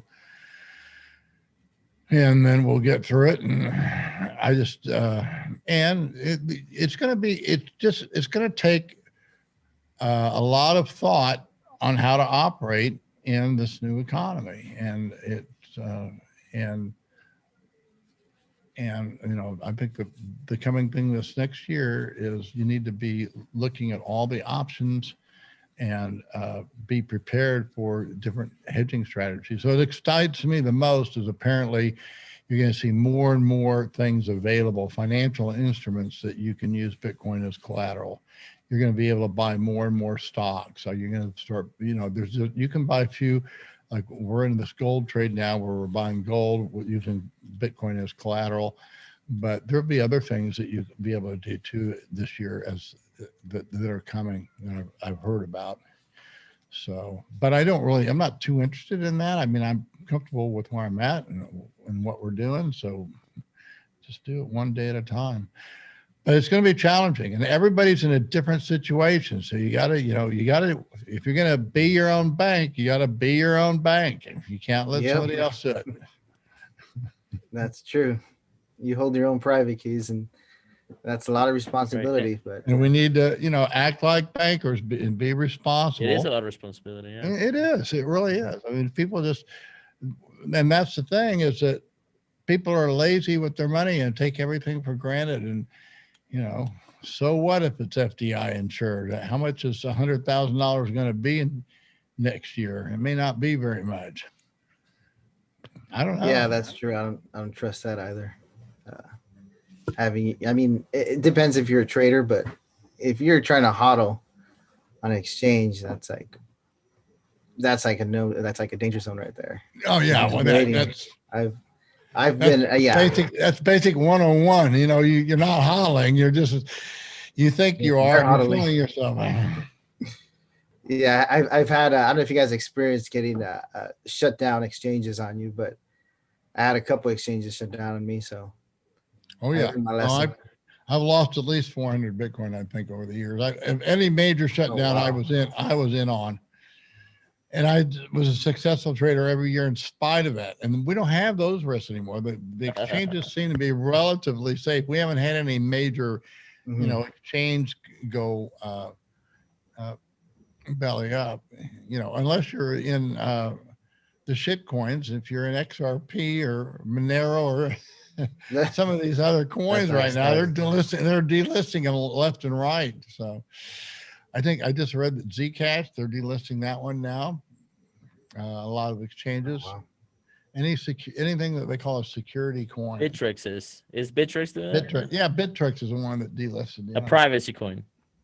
Yeah, all privacy coins along with XRP. Yeah, well, Bittrex is as status as they come. And supposedly they're doing a bounty for Monero. Whoever could crack that, I guess I don't know who's doing it, but I think it's part of the government. Yeah, that's right. In the US, yeah. Yeah, the IRS. The IRS. Oh, okay then. Okay. Oh yeah, it's IRS. Yeah, that's who it was. Yeah. There was news today. I don't know if it related too much to Bitcoin. I don't know if it's going to pump it or not, but that finally the OCC, I guess, the regulators, they're going to allow banks to hold stable coins or use public blockchains. So I don't know if they're going to go with Bitcoin, but if they said that, I mean, Bitcoin's on the table, right? Or does that not? I mean, I guess I don't know if they just directly said about stable. Yeah, that's a really interesting story. So, so the story is that the OCC, which is the Officer of the Comptroller, I believe, or I don't know which institution in the United States is, they just apparently, allegedly, and I have the link somewhere, I haven't read it, but apparently they approved banks to use stable coin blockchain infrastructure to transfer dollars among each other, maybe with their clients as well. I'm not sure on the details. But basically, they have allowed another system other than ACH and the SWIFT or whatever to move dollars among banking institutions, which means Bitcoin is starting to become infrastructure for the dollar-denominated assets, and so is Ethereum, and so is a variety of the other blockchains, probably mostly Ethereum. There might be a couple of others that are actually relevant, and that's really interesting. I have a lot of thoughts about the security ramifications and how that might play out in the future, but that's the big story. Yeah, that's true. The security feature about it. They have everything on one chain, and what if that chain gets attacked? What happens then? But hey.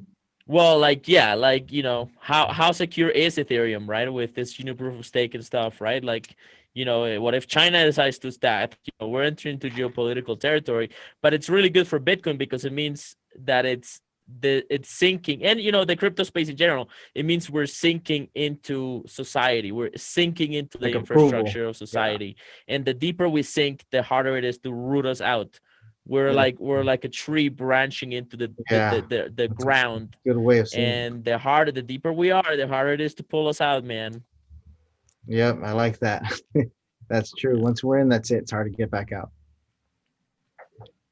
That's it. Okay. Anything else we need to cover tonight? I was in the Inversion. middle of something, but I'm not sure. I think somebody wanted just to explain my history. I hope I did that sufficiently. Yeah. So, yeah, I have a long history, guys, but the most important history is, you know, I've been in Bitcoin since 2013, and I've been a successful trader every year that I've traded using different strategies.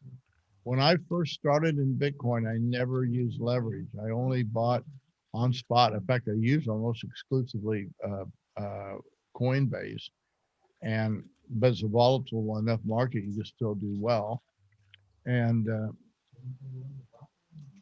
And I was actually arbitraging between various exchanges in Mexico, because we do tend to have a higher price of Bitcoin here right on the Mexican border than the rest of the world. So there was a very good, but we did very well as long as it lasted, but I had like 5 bank accounts shut down. There's nothing illegal about what we were doing, but what happens is when you start moving cash, in an account, it raises what's called a SAR, which is a suspicious activity report. You know, I'd been with a bank for 10 years, been a very good customer, and all of a sudden I get this letter, Mr. Braun, we're going to close down your account. You got 30 days to take care of business. We don't want your, and they were the best. It was a U.S. bank, and they were very polite and they were very helpful. And I could call and they, well, we can't tell you exactly, but essentially he explained it that way. We can't even tell you what's going on, because if you're reporting to SARS, they're prohibited from telling the customer that you have a SARS report. But they did tell me, and they knew I was a good customer, and they said, yeah, we know you're not doing anything illegal, but we just don't want the hassle of filing these reports. And then, so I went to, and every other bank did not treat me as well. Bank of America was the worst one. They closed my account, denied me access to the website. I couldn't get any of my bank statements, and they wouldn't open it back up. They finally emailed them all to me after I threatened to sue them. And, you know, that's just, so it can be done. It's just, and I think that a lot of it's been resolved. I think, you know, there's options now where you can actually, I think Capital One is looking at to go after the Bitcoin business, and they are starting to open up their little kiosks at coffee shops around California, which is, I think, very smart. Oh yeah, I've seen that around here. It's pretty nice. Pardon? I've seen those coffee shops. They're nice. Yeah, they are. So you got one. They are really nice. Mm-hmm. We've had a meetup there with members once, and yeah, you get I don't know, highly half price coffee and sometimes free coffee when you go to the bank. It's really a pleasant way. You have internet there. Now it's not a regular bank. There's no teller there, but they have the ATM machines, and they take humongous amounts of cash. Like the rest of them, you know, you're limited to $600 at a time, or so many bills, and so you're doing it over and over again. But these you can stack in, you know, I don't know, 300 or 400 bills at a time, and they just sucks them up like a vacuum. Yeah. So, Yeah, they want money. That's well, you know, they're trying to outlaw cash, and that's going to be hard for a long time. And I don't see it in Mexico for a long time, because they just, I mean, we're down here, and you know, if you have a 500 peso note, is pretty damn worthless, because nobody can make change, you know. Yeah. You know. Yeah, I don't like the ATMs. I had a situation a couple of weeks ago. I bought a used car, and I just wanted to take out some cash, and they're like, "Oh no, the limit is this." I go, "Can I request more?" They're like, "No, sorry, it's Sunday. You can't request anymore. You got to wait till the next day." I'm like, I'm about to lose this deal." So yeah, I got kind of screwed on that. So I remember when I had first got out, I had to go somewhere and rent a car. Mhm. And I rented this car, but I didn't have any credit cards at the time. I put on my cash card, and they froze my whole bank account because it was all. Oh wow! I had to return the car. It says, "Yeah, you guys can't get any money out because you guys, if you have a credit card, they just hit your credit card for $1 and charge you later. But if you have a debit card, they just lock up those funds on you." Oh wow! It's a mess. That sucks. Learn that lesson. You need a credit card to rent a car. Yeah, that's true. You do need a credit card. Yeah. But I'm glad Bitcoin solves all this. So yeah. So I think I'm about ready to take my evening nap and get up in the morning. What time is it here? Pause it now and then. Yeah, we can, but I can get up and do it. Well, we could stop the stream and then continue tomorrow. I mean, I can Yeah. come in tomorrow. Yeah. I think Juan's tired too. Yeah, Late over there for we him. can get up early, just kind of, because I don't know. I'll be, I'll just sleep. I don't sleep very long. I'll sleep a few hours. I'm ready to go again, but I got to take my naps. So that's just. We can start at 6 or something. I'll probably be ready to start in a few hours, but at any rate, if there's anybody else that we're going to be doing this, or I want to cover, I'll sleep on it and try and cover some other topics. I definitely want to cover the market and why this market is different from what it was last year, because this is the big thing that I think people need to understand. It's going to be completely different. And people are asking, do you see a bear market coming? No, I see a very volatile market coming. And I think it's going to not be, I just can't see myself taking a small amount and building a large position. It's not going to be that kind of market. I might be wrong. The problem that you have right now is that, with the contangos the way it's been, now they knocked the heck out of it when they had that sell off the other day, I noticed. But with the contango up there, it's a nightmare for speculation. It's not a speculator's market. It's a hedger's market. And you're gonna, if you haven't learned how to hedge, then don't worry about it. Just do your hodl thing. But I'm gonna, guys, the whole thing is, it doesn't matter what you do as long as you do it in a small way and you take, don't risk very much of your hodl. And once you start building that equity, you let that grow and you don't allow yourself to take the big downturns. And it's really the easiest principle in the world to understand, but it's the most difficult thing to follow and live. It just, because what happens is you take that loss and now you're backward. You want to make it all back instead of realizing, look, guys, I took 2 Bitcoin in 2018, made 22 Bitcoin. I took 2 Bitcoin in 2019 and turned it to 32 Bitcoin. I took 0.6, actually, I'm going to say 1.2 Bitcoin. It was under $7,000 and it turned into $1,400,000. Now that same amount is worth over 1.5. It can be done. It can be done consistently. And there is a knack to it, but it's not what you think it is. There's no magic points. It's not even so much TA. It's managing the funds, and it's not a question about being right or wrong. I mean, to some degree, you want to be right, and that's why we hodl. Yeah, it's not predicting the market. it's not stop predicting the market, but the fundamentals are Bitcoin sound money, and that's why we hodl. And so in the long run, yes, that's why, you know, it's a good move. It's a good time to, but what happens is people do well with that hodl, or they do well trading, and then they say, oh, I know where this market is going. So, well, and that's why somebody tweeted on me, well, I think the market's going to do this. I said, well, you know what? I don't know. You don't know, and nobody knows. Well, he said, well, it's just my opinion. Yeah, it is. It's, as long as it's, and that's fun, but it doesn't get you anywhere. It does nothing but get you in trouble, because then you have expectations, and I don't know. You trade. You react to what's going on.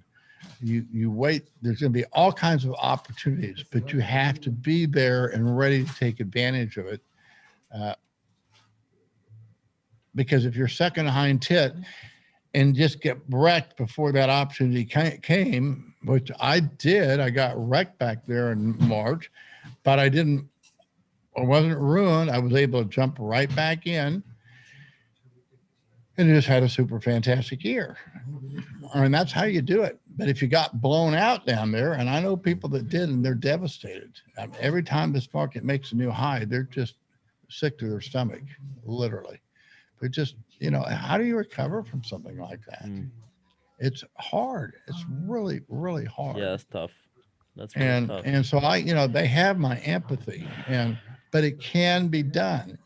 And you have to just change that thinking. You don't need to be, you know, if you like swing your dick around in public, it's going to get cut off. You know, that's basically what it is. And so it's better to just have that little peewee that hardly works, but my gosh, you can have a lot of fun with that thing sometimes.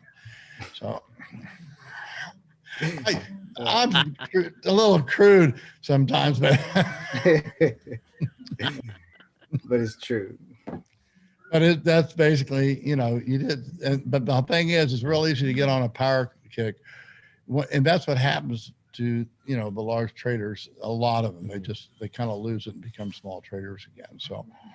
And you would be surprised. That's why I said this whole thing about, you know, whales. Yes, there's. Well, I'm looking forward to you talking about market structure and dynamics. That's what I want to cover. Yeah, I'm looking forward to you talking about market structure. I also agree that hedging, learning how to do hedging, is going to be really important, right?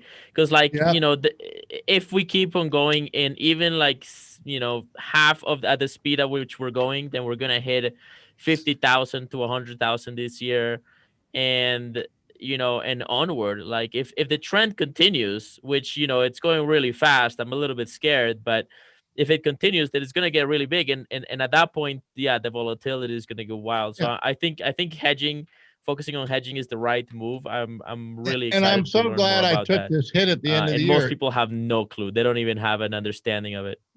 Well, and I'm glad I took this hit at the end of the year, because I mean, I got people on the you're getting a little salty, because I did real well, but I you know, I didn't think we are gonna do this breakout, but now they're done. But we did. But I did not get hurt. But everybody that if you started following me at the beginning of December, and you know, bet the farm on it, you just got completely ruined. But you just a little, you know, that was my biggest downturn of the year, but it's very small in relationship to, you know, what I had taken out. And so, and you have to be able to, guys, if you're not having fun trading, if you can't blow out with a smile, you're over trading. If you're not over trading, you can be very successful. You can take a little bit and turn it into a lot, and you can do it consistently. And if I can get that through to people, but don't even try it until you have a hodl. If you don't have your hodl, read my newsletter, just learn all you can about Bitcoin, get involved in the Bitcoin community. You know, Eddie's just getting started. He's figuring out, he's got all kinds. Like 4 years. Yeah, and he's just getting started. I was going to pay him years ago in Bitcoin when 2016, I don't know, and I would have given, you'd have thought, good thing I didn't pay you, because I would have been just throwing Bitcoin away. because everybody I do, they can't hold on to it. Hodling is not easy. Even before, what was it like? What was it? A couple of weeks ago, I came to you, right? Ugly, what should I do? And you said, what? You know what? Let's do a show about it. Right. Right? Didn't we do a show about that? If we have, we need to. We haven't. Do we? You did one over there. Were you there on it? Okay. I don't think so. Well, we need to do one with you because what do you do with your hodl now? And he's got all kinds of. I can't advise him. I don't know where the market's going. If thing goes to 100,000, you're not going to go wrong getting a hodl. By the same token, he just, he would like to get a house, and so he's got to weigh these things. And what do you do? And I've known so many people. They hodl, and it happened. They never rewarded themselves. Market went down there, broke through 6, went down to under 4,000. I know people that were forced to sell out, not because they wanted to, but something came up and they had an emergency.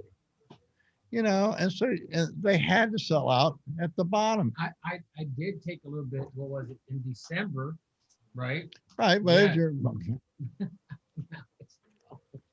and since I gave it to you, it's gone up 3 times or double. Oh, but fortunately, he couldn't sell it or didn't know how or whatever. But no, because of my ID. Yeah, right. You lost your idea. That's probably not still there. The best thing that ever. Best thing that ever happened to him, huh? Yeah, I know. No, hodling is hard. It just really is. I'm just getting started, and for me, it's hard. Because everybody, you have, I want this and I want that, and you want these temporary short needs, and but it does go into true. It does the go more into price, the bigger the Yeah, crypto gives good gains, so people just get tempted to just take it out. Exactly. And what they don't know is they could just wait longer, and that's a good one. those gains will just multiply. It's just tempting. Yeah, and I haven't really built my model at all. I just trade and I live. I know I can make it trading, and so I have enough hodl. I'm not worried about life anymore. But I could blow it tomorrow and say, well, I know what the market's going to do, and I'm going to, I don't know what the market's going to do, guys.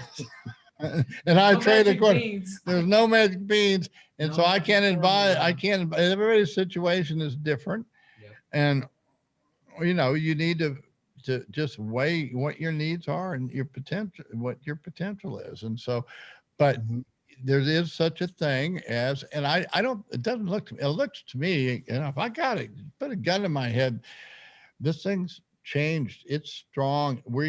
It scares me. It scares me because I don't think people understand what 100,000 Bitcoin might mean, or $1 million Bitcoin, because the biggest problem, there's a guy that I've learned to really admire, and Preston Fish is his name, and he talks about, they were talking about what's the problem with Bitcoin, and he said, well, there's no problem with Bitcoin. What's the problem? The problem is the legacy markets. There's no way that they can get into the Bitcoin market the way it is right now, which is a major issue. And when the shit hits the fan, shit goes everywhere. That's what happens. You ever thrown shit on a fan and see what happens? Maybe we should do that sometime. No, I'm not getting crap in my face. What's wrong with you? I think we should do the experiment. The question is whose shit? Question is which shit? So, and who's gonna throw it? I'm good. I'm not a monkey. No, all right. Well, I appreciate Freddie you coming on. I think. Thanks for having me on. I came in kind of late. It's time to go to bed. We're starting to do toilet talk now. Yeah. It's all right. Yeah, we're all tired. All right. Yeah, exactly. But we're gonna keep doing this and have some fun. We'll have other people coming on and off, and just we'll do another one tomorrow. See what happens here, and I will be outlining the market structure and dynamics, because I think it's changed dramatically. And I was really tempted to just full-time hedging, but then I said, you know what, I just need to see if I can do it. This is going to be a really challenging year. It's not going to be, I'm going to have to just kind of, You got to stay positive. I got to get psyched up for it because 100K. I'm not worried about my gold position. I'm just going to let it ride. But this little tiny market position that I have on, that's what everybody's watching. So that's what I got to be. I don't know if I can do it again. And I got to show people that you can. You know, you want to give them hope and encouragement. And because some of these guys that got blown out this year, they're going to recover and be super traders. Yeah. But it's tough to recover. I would never want, and I've never had the desire, never have handled other people's money. I mean, every year I get people, oh, well, I'll just, you need to try. No, I'm not, I don't even want to, No. The problem is because when I'm right, it's because you're so smart because you chose me. Okay. But when I'm wrong, I'm the SOB. You can't win on the thing. Like flipping a coin, heads or tails, buddy. Yeah, and you lose either way. Yeah, it's not worth it. I would not want to be. I don't. I have no desire to be a hedge fund manager, because that's also a different game. I've spun my dick around in the markets before, and it's a different game from having just a little tiny pecker that nobody cares or notices. They don't call us Pecker Woods for nothing. I mean, we can go to sleep a little bit. So you guys know what a peckerwood is? That's a white man. Yeah, I know that's a white man. Yeah. Okay. You didn't know that? That's peckerwood is a white man. Okay. Yeah, and you probably don't know what a coon ass is either. Coon ass? No. I didn't know that till I had a Cajun guy I was locked up with. He took the hit. He's big shrimp. He owns the shrimping market. But anyway, he was buying from he would buy guys fishing boats to go shrimping, and he bought all their fish and fed, but it was supposed to be out of season, so they prosecute. At any rate, we were locked up on the hull together when everybody was telling stories, and he kept saying, and this coon ass did that, and this coon ass did that. I could not figure out what in the heck is a coon ass. It's a white man. A coon's ass is white. Any rate, those are stories that don't need to be told online. Nobody's gonna buy my service. Why would they want this crap? This guy's totally insane. Coon ass. You know what? But we're gonna try and get some competition this year. Yeah, I'm a coon ass. There I am. We maybe have some competition so that people that get on the equity app and somebody's got to be a better trader than me this year. I just know there is. And maybe we can have some kind of an award or a Bitcoin that we award, or I don't know. We'll figure that one out later. But the whole thing is not what you say you can do, or I made this wonderful trade. Oh, I predicted that market. It's kind of like Bitcoin. Just, if you got a shit coin, you don't have to tell me about it. Just show me, and that's it. You win. So it's the ultimate. The equity app is the ultimate trading competition. That's what it is. So. Okay. And I got to be knocked off. I'm out, guys. I got to be knocked off my pedestal. Thank you so much. See you guys. All right. Thanks for having me on. Tomorrow or later. Catch you later. Thanks for being on the show. 50% off. Ugly Old Goat. Thanks, Stone Crypt. 50% off. UglyOldGoat.com. Get the newsletter till June 6th. And that's right. And we got to do Freddie, you got to do the dance. Okay. So this is the special magic dance. Here we go. Yeah. Okay. So hodl. Save. Build up.